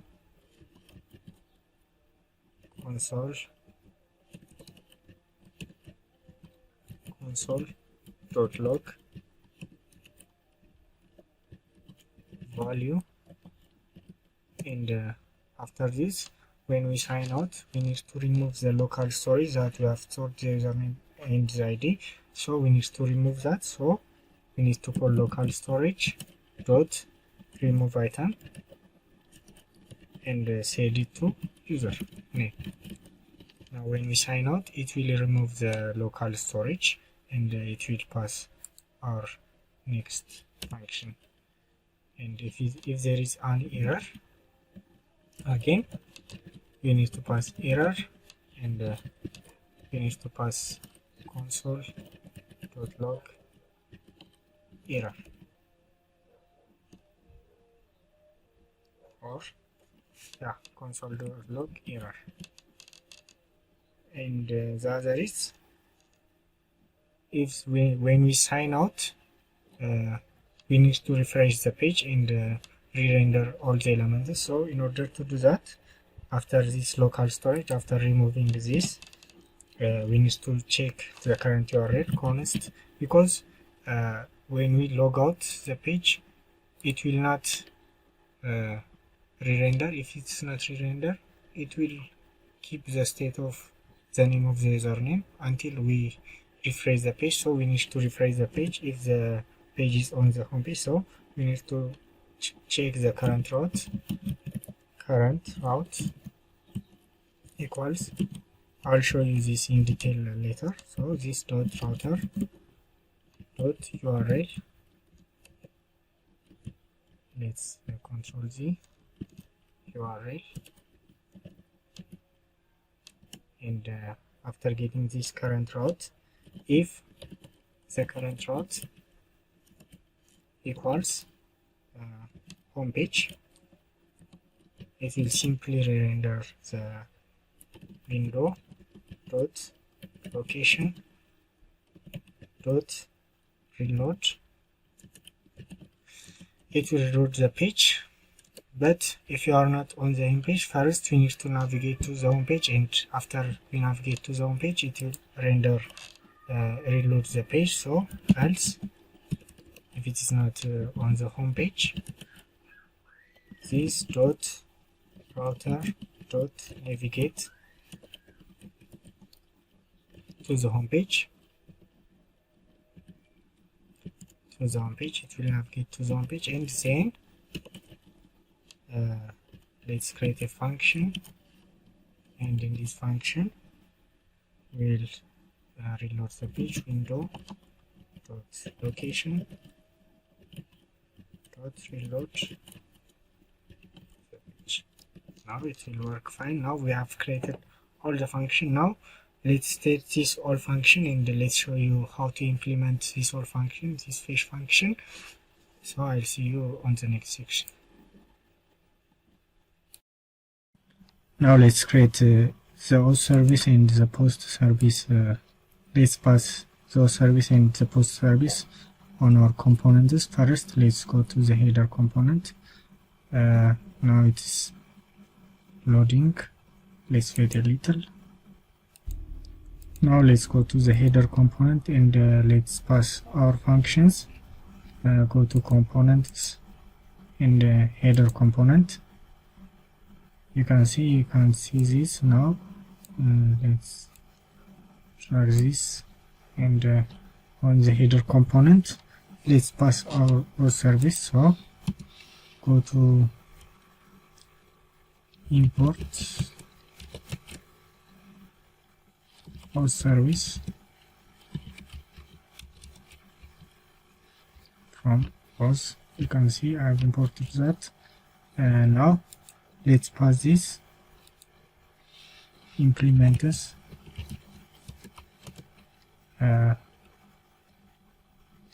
on it. Now we will declare this energy on init. So first let's inject our service in here. Go here and say auth false inject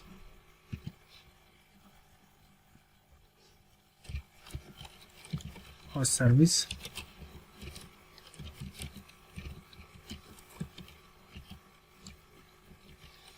Now let's go here and energy on it and enter.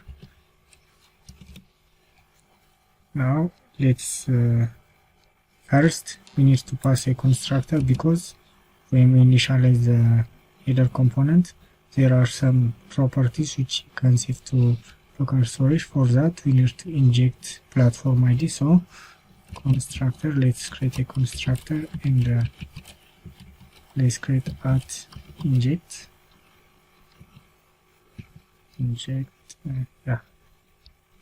at inject platform ID,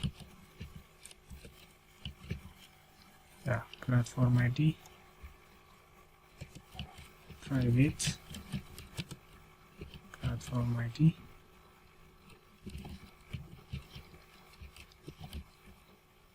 and it is any.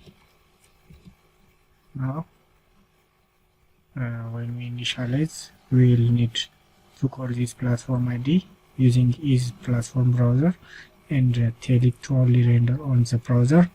So on energy on init let's call checkouts, this dot checkouts,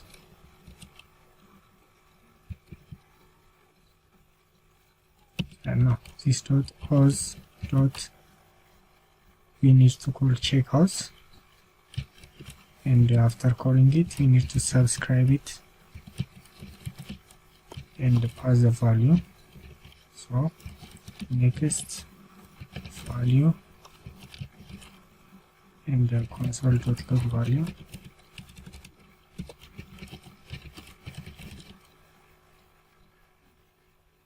Now after calling this we need to pass an array.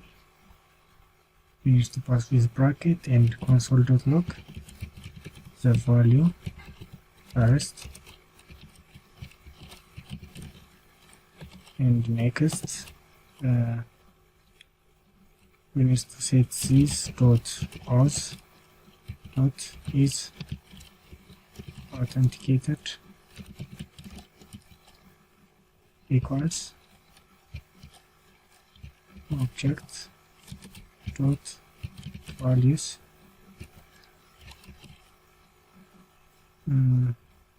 value 0, which means that when we after fetching this data from the server we'll take the first element of the value, the first value of from the object. We'll take the first value from the key pair elements.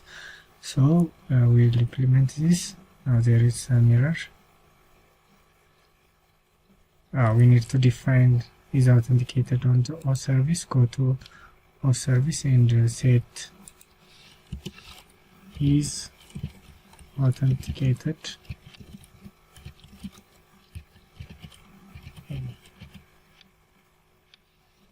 Now let's go to this component again. Let's save this, and also let's save this.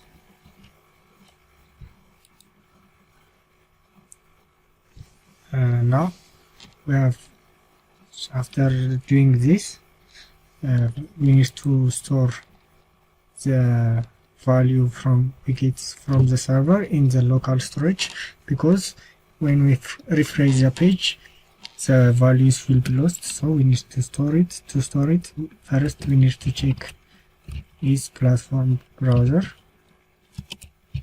After that we will call our local storage, but if you call our local storage without declaring this function, it will throw an error because we are using server side. So is dot platform ID. If this is on the browser, we need to store our values. So this dot auth dot username equals, we need to declare username first, so let's declare again username,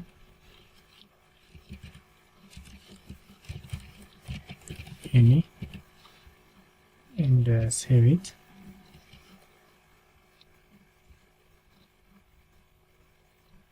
And username equals object dot values, and we'll take the values of JSON dot parse and local storage dot get item.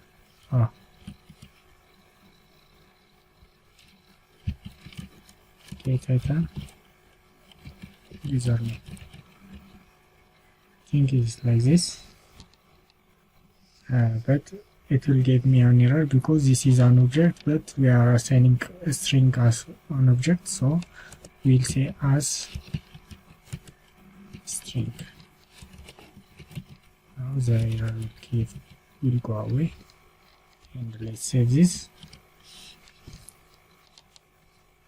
And after assigning this, let's take one, because we will take the first property.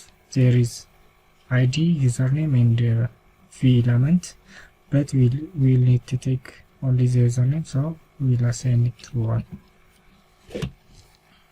Now after assigning this, let's also pass an error. I think there's an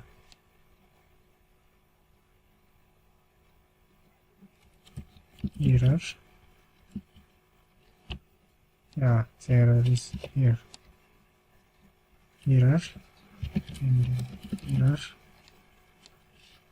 and let's give a function console log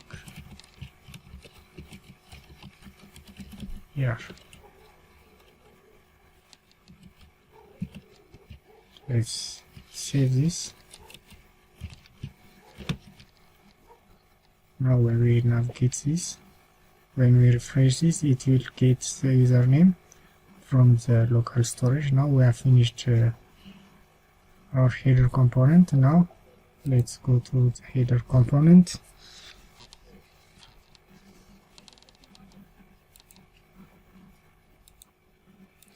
Now let's pass is authenticated on this. First let's give a class to this, and let's give font bold,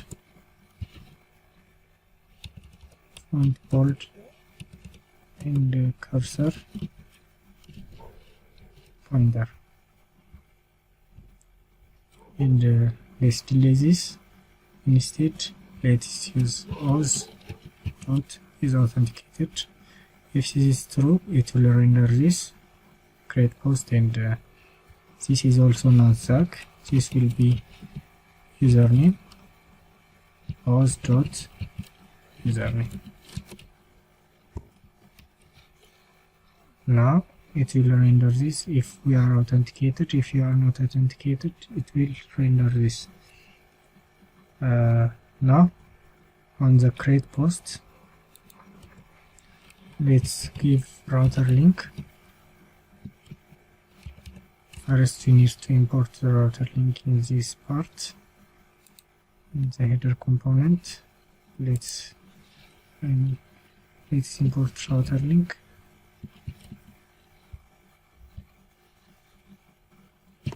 And save it, and go to here on the create post. Let's give router link, and router link to where, yeah, let's give an array, and on this let's give create post. It will take us to create post. When we click this and when we click my blog, it will take us to the home page. So router link and home page. Save this, and when we click on the logout, it will not do anything. Let's go to login. On the login, it will take us to router link. It will take us to login page. When we click sign up, it will take us to sign up page.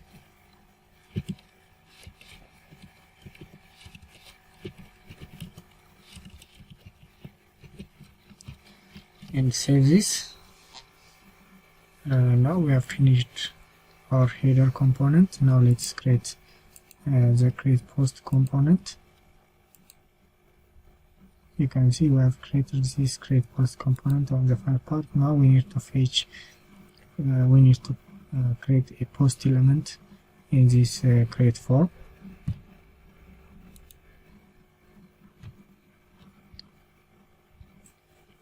Now let's create our create form. So you can see we have created this value. We will console like this, but now let's create the form data. Let's go here and let's define a form data. Form data equals new form, and let's create that. Let's this now form data dot append title this dot create dot value dot title, and form data dot append dot content this dot create dot value dot content. And after this, let's append the file form data dot append file this dot selected file this dot selected file dot name. Save it. Now after this, we need to pass it to first we need to import our post component, post service component. So import post service from post service, and let's give a post equals inject post service. And now after appending all these elements, we need to pass this dot post dot create post in the form data, and save this. Now let's go to create component and let's see if you have any change. We didn't need any change. We don't need any change. So we have created our create post. Now let's create the edit post component. Now let's create the edit post. The edit post is almost the same to the create post, but they have a little different because it has an ID and update post. So let's first import router link.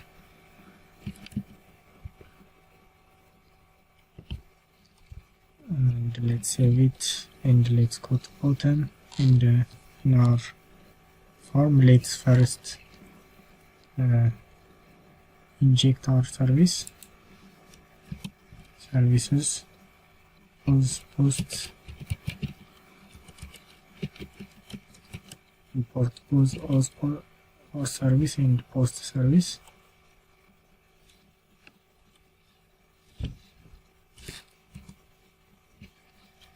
Sorry.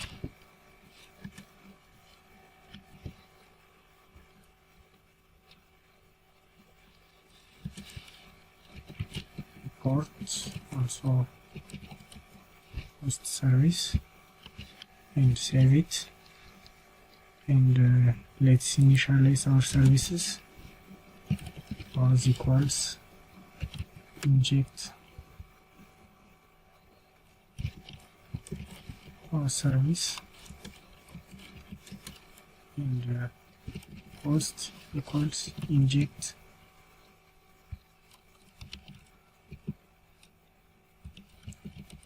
post service. And now let's initialize our function. First we'll need to implement any join init. Implement init. Now after implementing this, let's initialize after some file change join init. Now when we initialize this function, let's assign this dot router dot map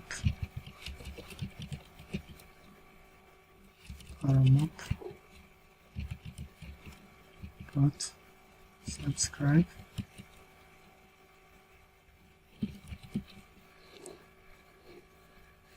Let's also import the router. Import router from Angular router. That's it.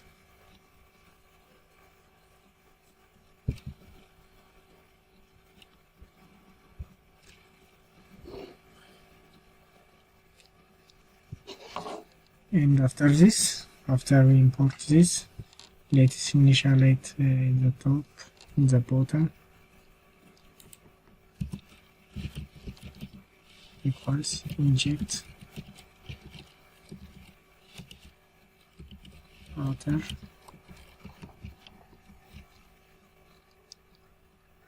and this dot router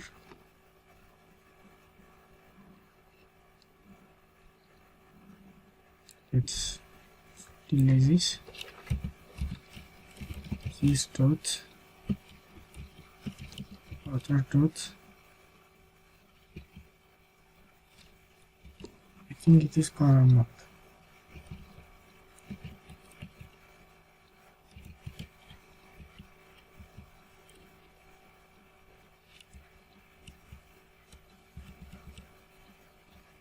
And there is a little bit of, let's save this and let's go to here, post details, and let's see what it was.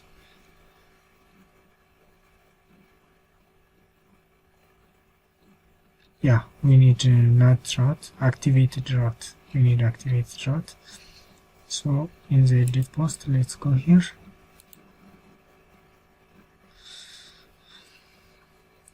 not router, but we'll need that. No, we don't need this. We don't need the router in this component. Let's delete that.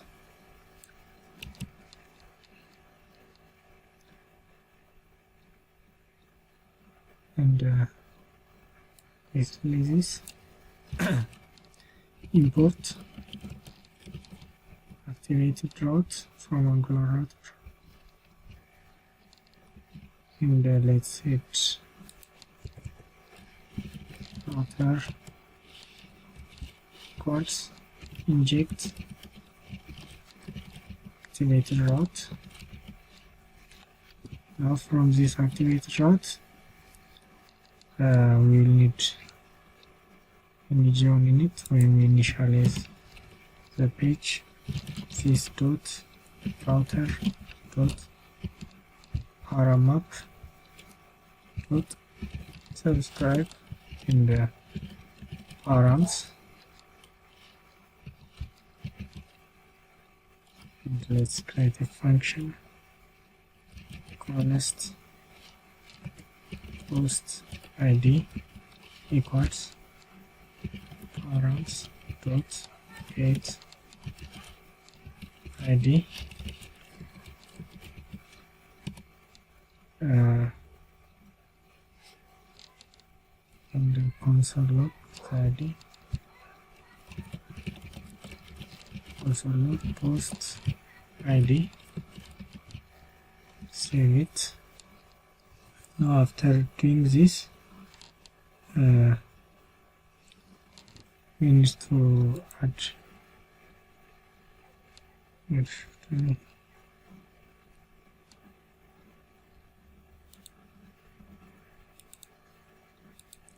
now after we console log this, let's call this dot post dot get single post, not get single post, edit post,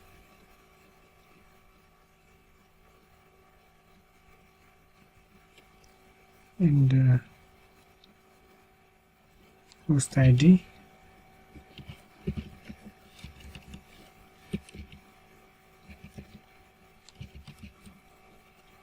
and update post. Yeah, first we need to get the single post on the initialization, not edit post. Get single post and post id and subscribe to it. Dot subscribe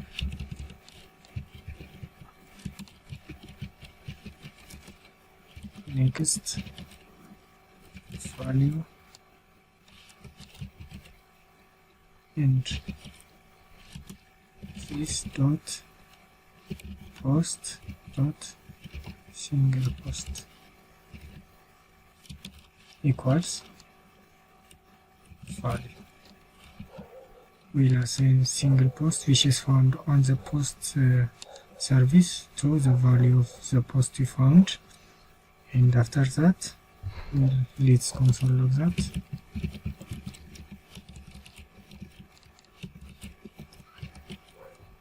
This dot post dot single post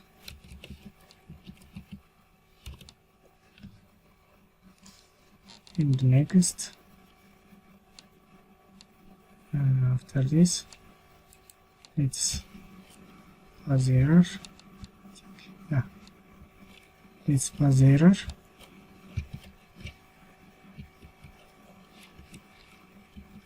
here.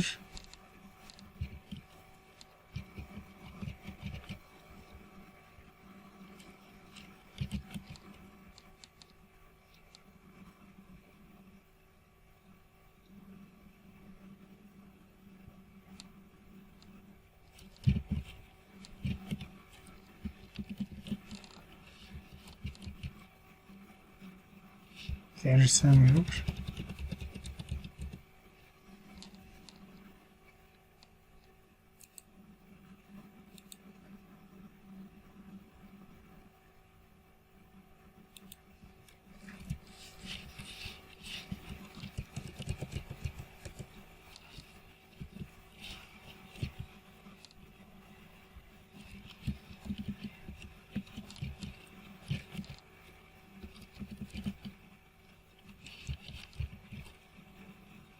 console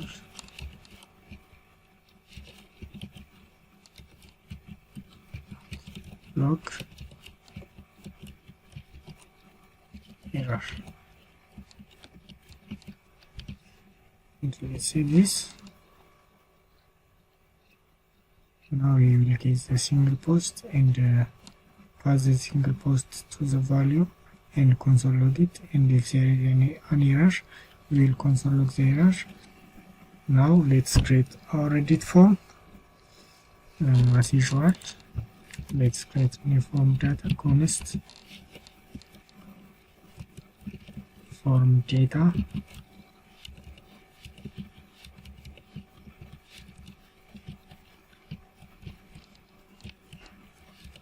equals new form data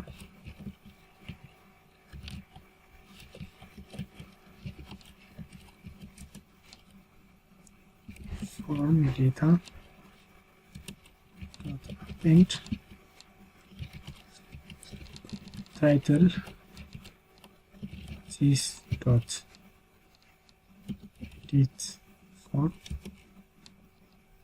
dot value dot title and form data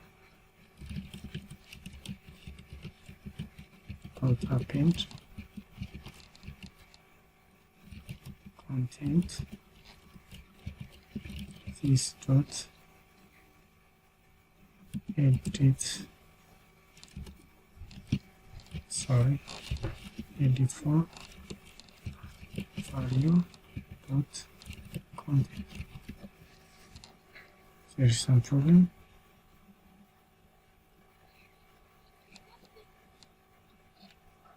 Yeah, not easy to post another form.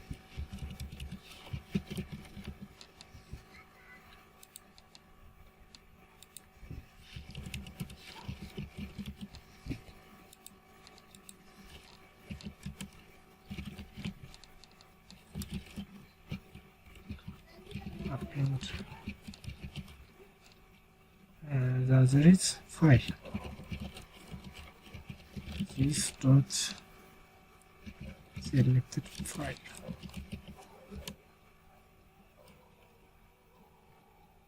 and lastly let's post this to our service dot edit post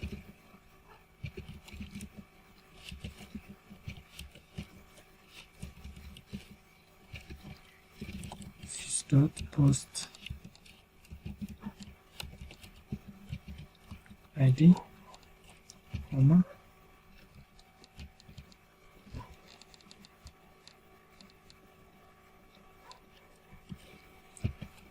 for form data.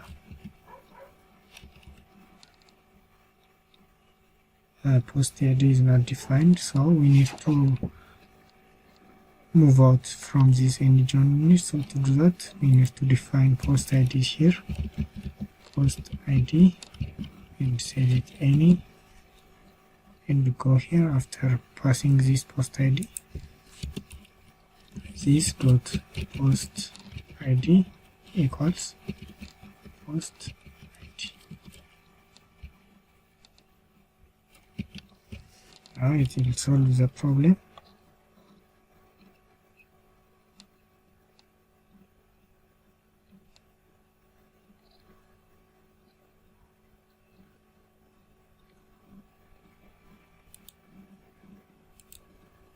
Yeah, we should use comma, not semicolon in here. That was the problem. So now we have finished our edit post. Now let's pass to our login and sign up post, sign up part. Also, you can see our page doesn't work. So to make it work, we need to go to app config, and we need to add provide HTTP client. So go to import and import and provide http client and also with fetch.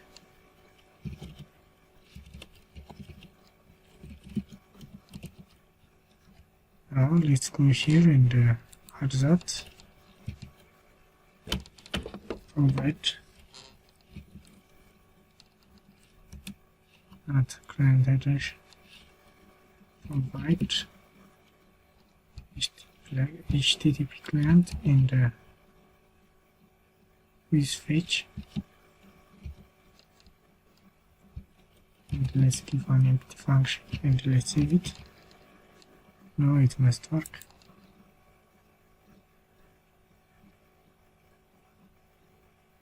Yeah, it's working fine now. Yeah, you can see it works fine. Now let's create our login and sign up page. Let's go to login. You see everything is the same, but only our post and endpoint will be different. So let's create that.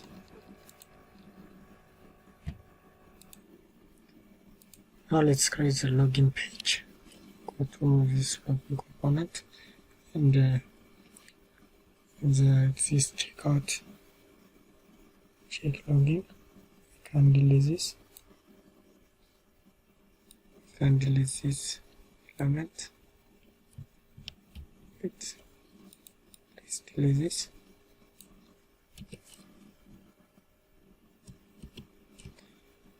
And first, let's import source component. So import all service from all service and let's inject here. Pause equals inject all service. We need to import inject.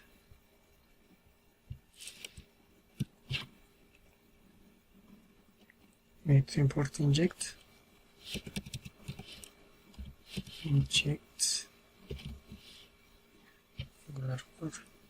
and on the check login we can use this .auth .loginos this .login. You can take the value of the. So let's save it. Now you can see the login is this. It's very simple. The sign up also the same. Let's go to sign up. Nothing is changed, but we need to import the sign up. Import all service again, and again inject auth equals inject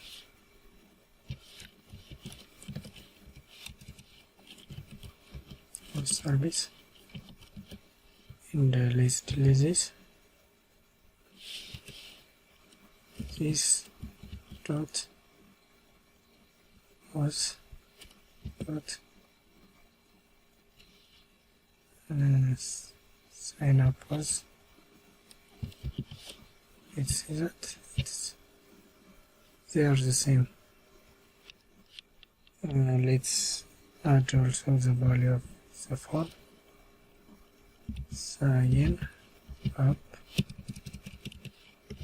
this dot sign up dot value and save it. There is nothing we can change other than this. Let's see this again. All the things are finished. Now let's create the home page and the post details page. That is the only thing we have left. So go to home page.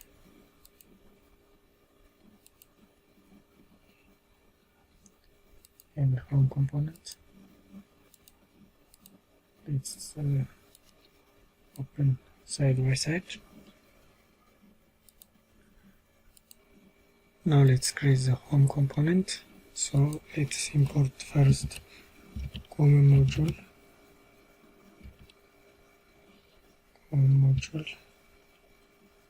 in the router link. We use that router link.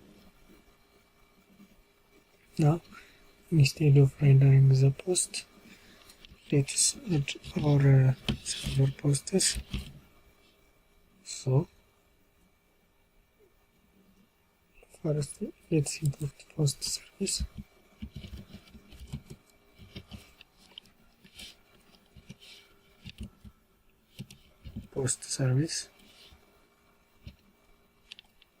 And let's give post equals posts equals inject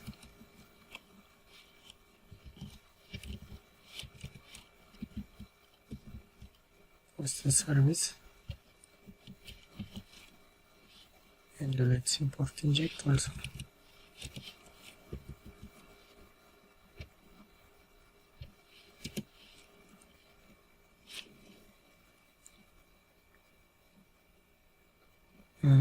And let's implement init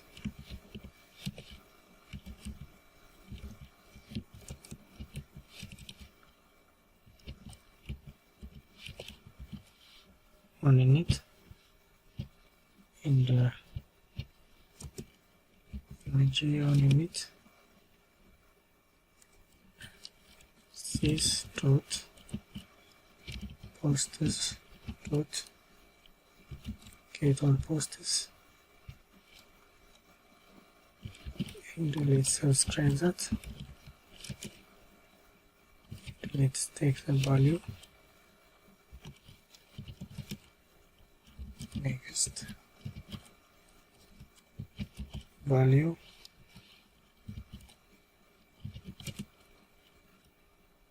console.log value, and this dot posts dot all posts equals value. And if it is error, let's give a comma, and if it is error, let's give error, and let's render console.log error. Try this. Not comma. Now we need to give posts dot or posts instead of posts. I think that's like that. Posts dot, yeah, posts dot.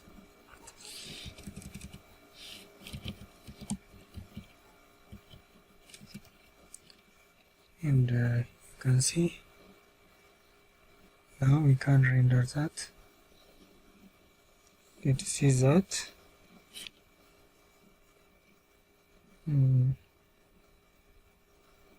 So now the image will be image source posts dot image is URL plus post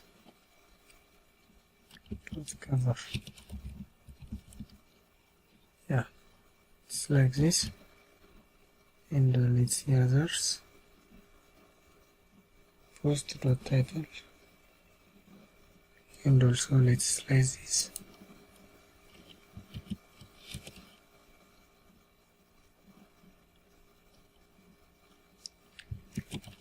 Let's slice That's why I have imported the core module 50, and this is the description. This is content.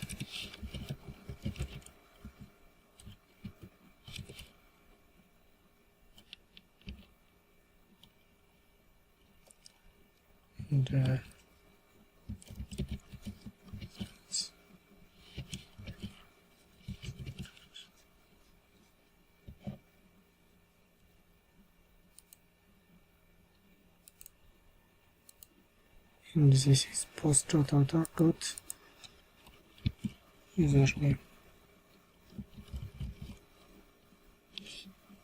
Save this.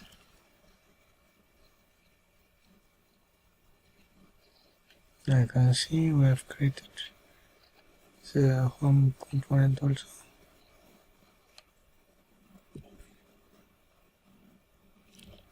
And also create that. This is an update. This is create that.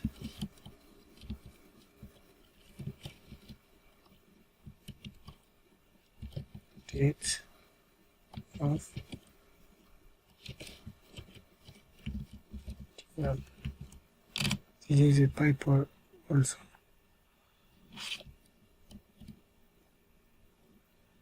And you can see we have created the home component. Now let's create the post detail component, which is the last component.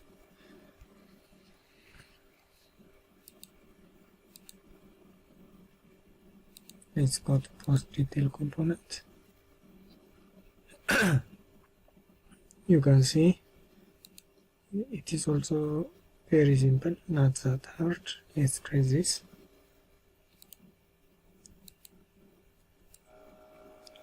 Also, let's add a router link to the home component. So you can see we have already fetched all the data. So on the router link, we can create a router link. On this, you can add a router link, and when we click each post, it will take us to each posts. So slash post details,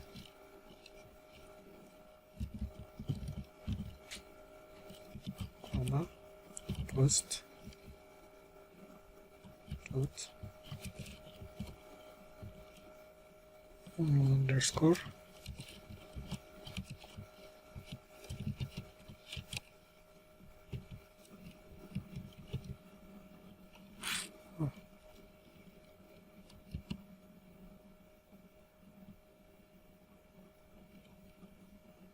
sorry for this, underscore ID, cannot underscore ID. Now it will take us to post details and underscore ID. There is some problem. I don't know what problem it is.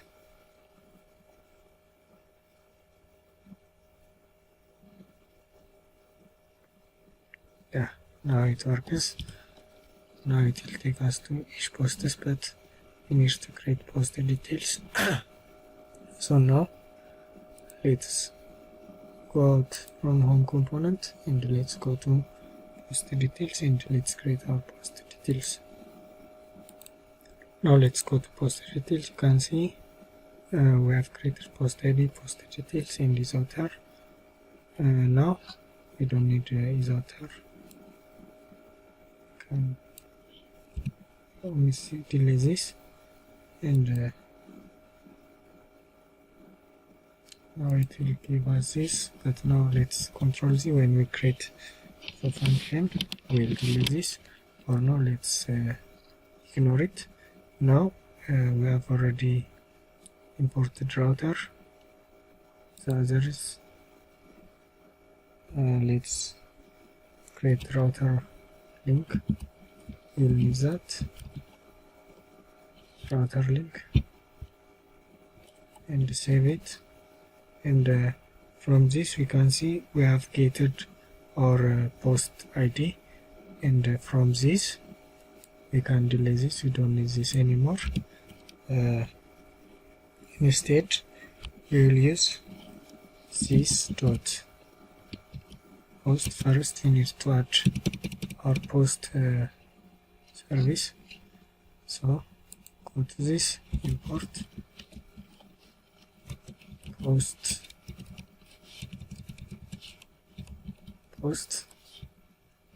service, and let's give post, the name of post equals inject post service, post service, and save it. Now let's create this post service. This dot post dot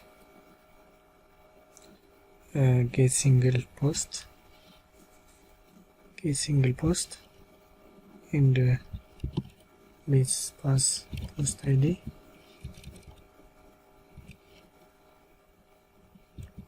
post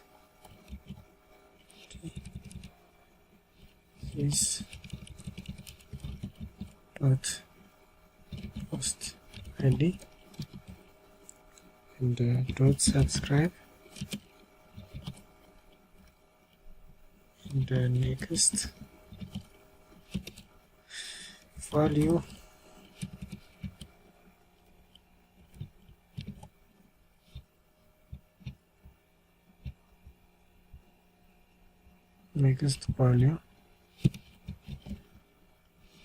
and pass it here, and let's console.log the value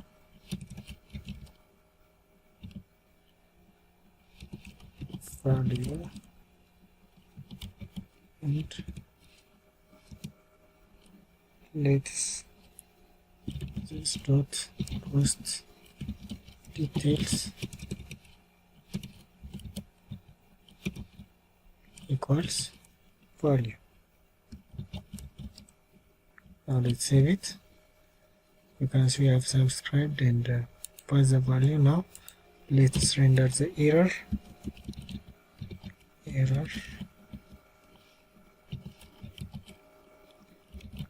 console.log error.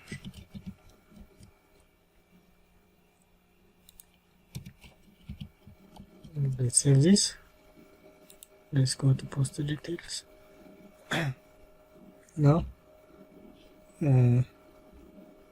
let's create a post detail template. You can see we have already created all of them. Post details title, post details. Let's give this created at instead of other. You can say created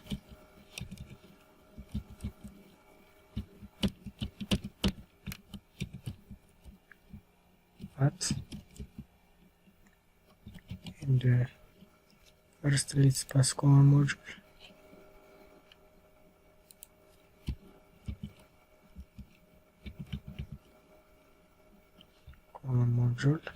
To pass our pipe.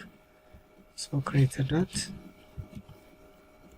and date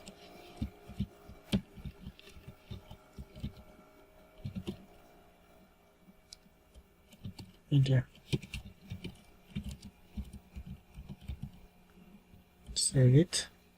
Post title, post details, and on the bottom we will have other div of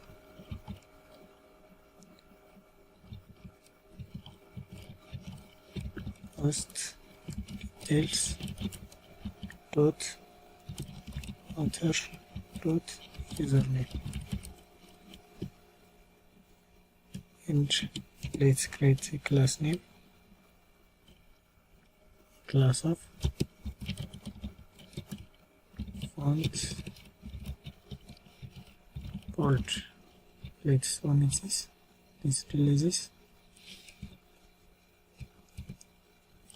Save it.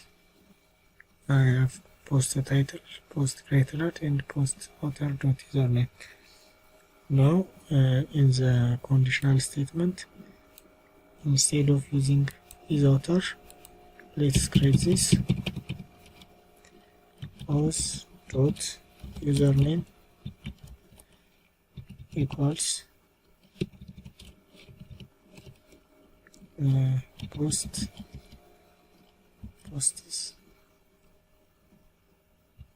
details dot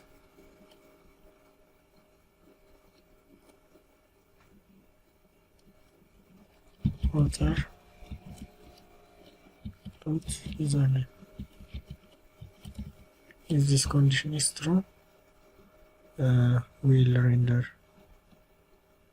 edit post, but now we don't import auth, so now let's import auth service. So import auth service from service, and let's pass it here equals inject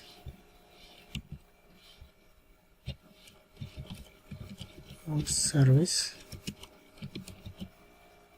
Save it again, and here save it also. Now we have finished that,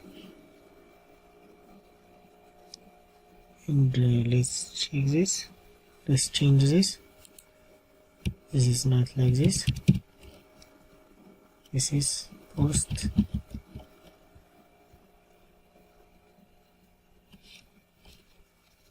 what is the name of the post?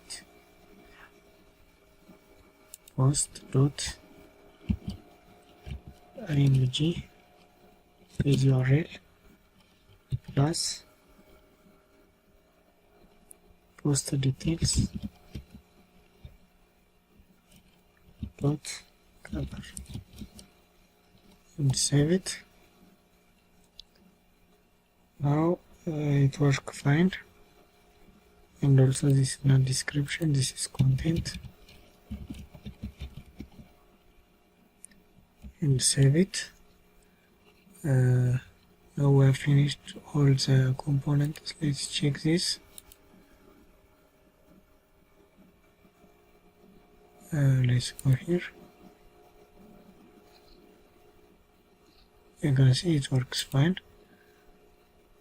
Now let's lastly let's create can activate, because some components maybe only authenticated person can access some component. So to do that, we need to create a guard. Let's generate an image generate guard and set it to auth, and let us skip tests.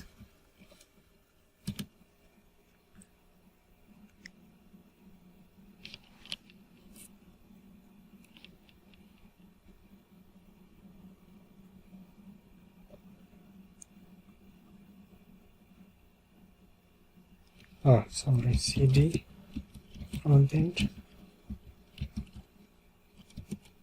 and image generate art as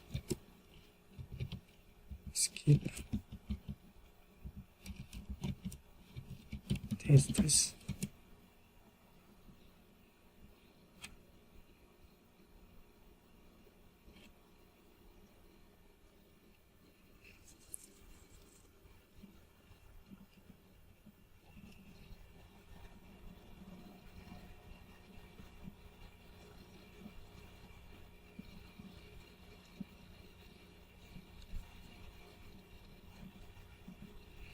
And set it to can activate.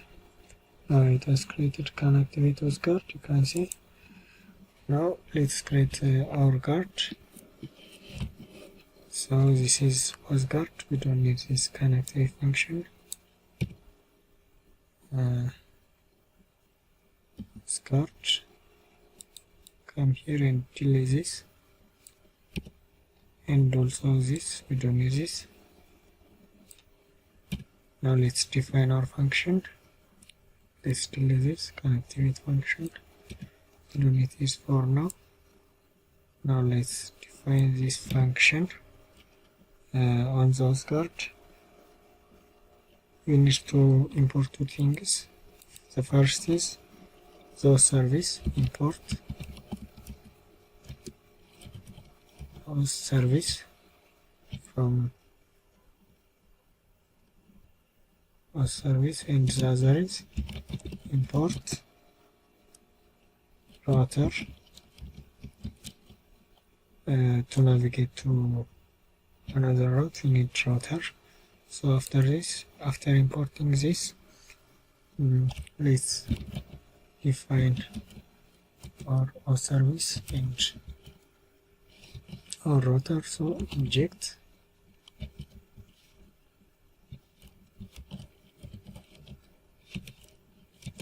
service, and the other is const router equals inject router.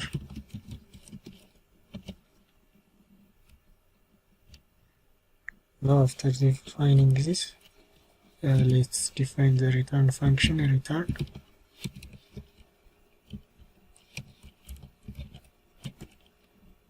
host dot check host. Now after checking this, we need to call this pipe method, and on the map method let's use map. On the pipe method let's use map, and value I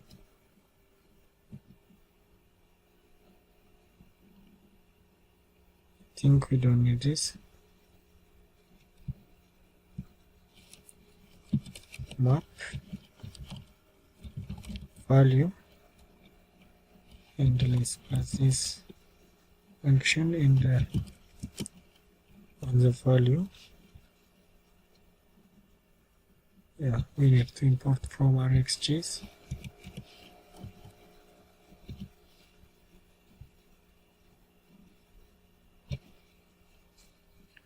And after this, let's define is authenticated equals object dot values value and 0. So if the user is authenticated, we use the value from the return object of the check auth. So we do that. After that, console.log is authenticated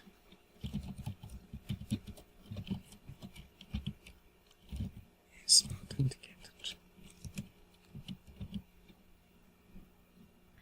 Now if this condition is true, if is authenticated,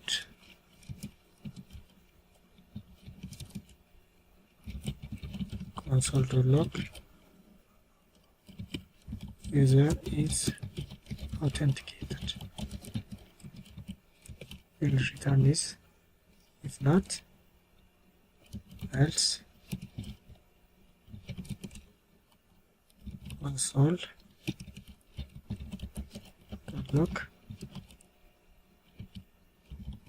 user is not authenticated. Roman navigating to the login.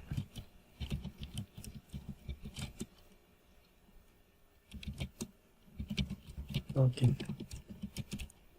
and the router dot navigate. It will navigate us to to login.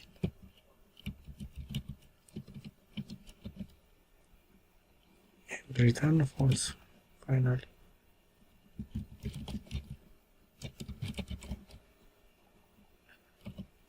Now after this we need to catch the error. So after adding all this, there is some problems. Yeah, we need to catch the error,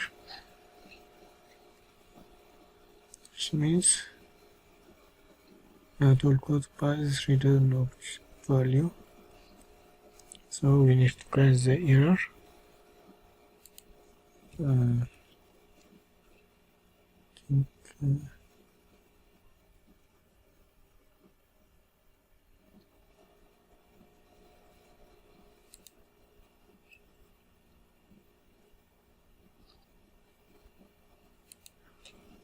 Comma, and let's catch the error. Catch error, which is also a rich chase, and in this function let's create our function console.log error occurred.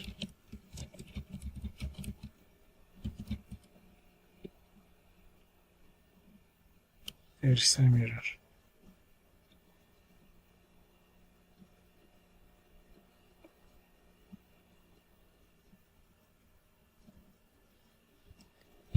Yeah, let's continue router to navigate again. It will navigate us to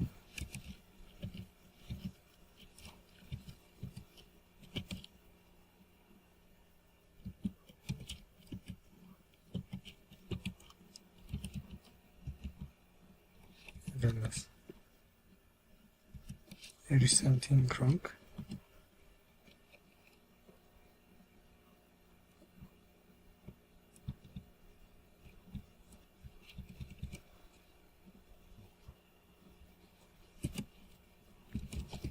Router.navigate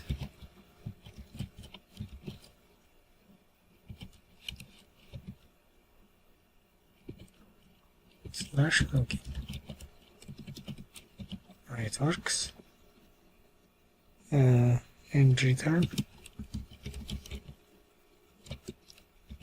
off from our XJS. Of course, now it works fine. Now we have created our, I don't know why the value not working.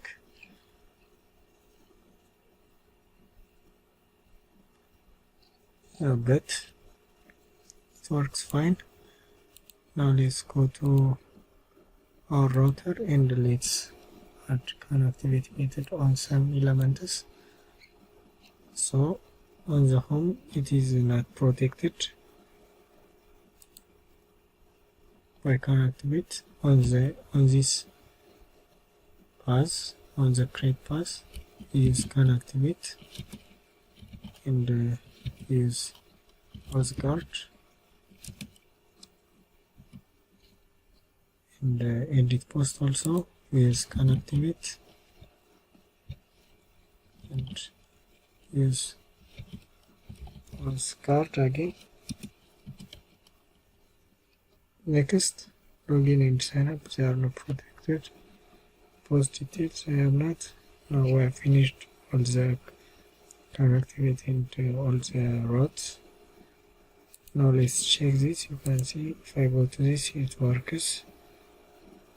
If I go to login, you can see it works. So this is how you create a